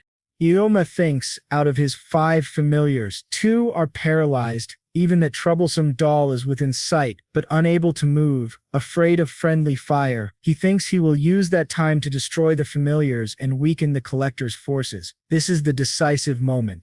The collector thinks familiars act according to their master's will, but in that situation he is mostly relying on their autonomous actions. He will have to hold down Ayoma directly with his own hands and regroup. He thought he had evaluated Uma properly, but he still misjudged him. No wonder the old hag is so eager to eliminate him. Just then, while the collector is thinking, he flinches at the sight of something. It's the zoo sword. Akasha attacks the collector. The collector is enraged. He thinks Ayoma's familiars have a will of their own, waiting for the perfect time to stop him. It's okay, he can still do this. Ayas is positioned above Ayoma. The collector thinks the moment Ayoma shows an opening, he will crush him. The collector gazes at Akasha and laughs. It's a bleep, brat. I'll kill it. Ayoma attacks the slime with his sword. The slime raises its sword and advances toward Ayoma. Ayoma resists the attack. He thinks physical attacks hardly affect them. He has to blow them away with magic. Then Rogol attacks Ayoma from behind. Ayoma dodges and thinks he knew it wouldn't fall from that little damage, so he focused his strike on its head, but it can still move. Impressive sturdiness. Akasha will last for about 30 seconds. Then the dust will disappear. He needs to destroy the collector's familiars before that. That's more than enough time. Ayoma jumps into the air and moves toward L's hand. He uses inverse gravity and meteor slash on L's hand, striking directly in the eye. It is affected and shakes violently. Ayoma lands on that hand and declares it a perfect foothold. Rogol looks around, wondering where Ayoma went. Then, Ayoma unleashes a meteor slash on Rogol from above. Rogol falls to the ground. Ayoma thinks one-on-one isn't scary. A massive magical explosion occurs and the sword flies away. The collector remarks, "It's persistent." Akasha falls to the ground. The collector exclaims, "Damn it, it is making that trouble." As the collector turns, he flinches upon seeing his puppet doll fall to the ground. Just then, Ayoma approaches the collector closely. The collector attacks Ayoma with his dagger, and Ayoma retaliates. The collector kneels and his dagger falls to the ground. The collector thinks, cursed demon Rogol, illusionary malaise, the cursed executioner murder puppet, cursed god Zofi, they all got taken out. Ayoma observes, it looks like they are both done with each other's familiars. He says, Akira, let's settle this. The collector asserts, Ioma is a monster. He thinks if a familiar is defeated, it can't be summoned again for a certain period. With his 5 main forces crushed, he has no chance of winning. He's out of MP too.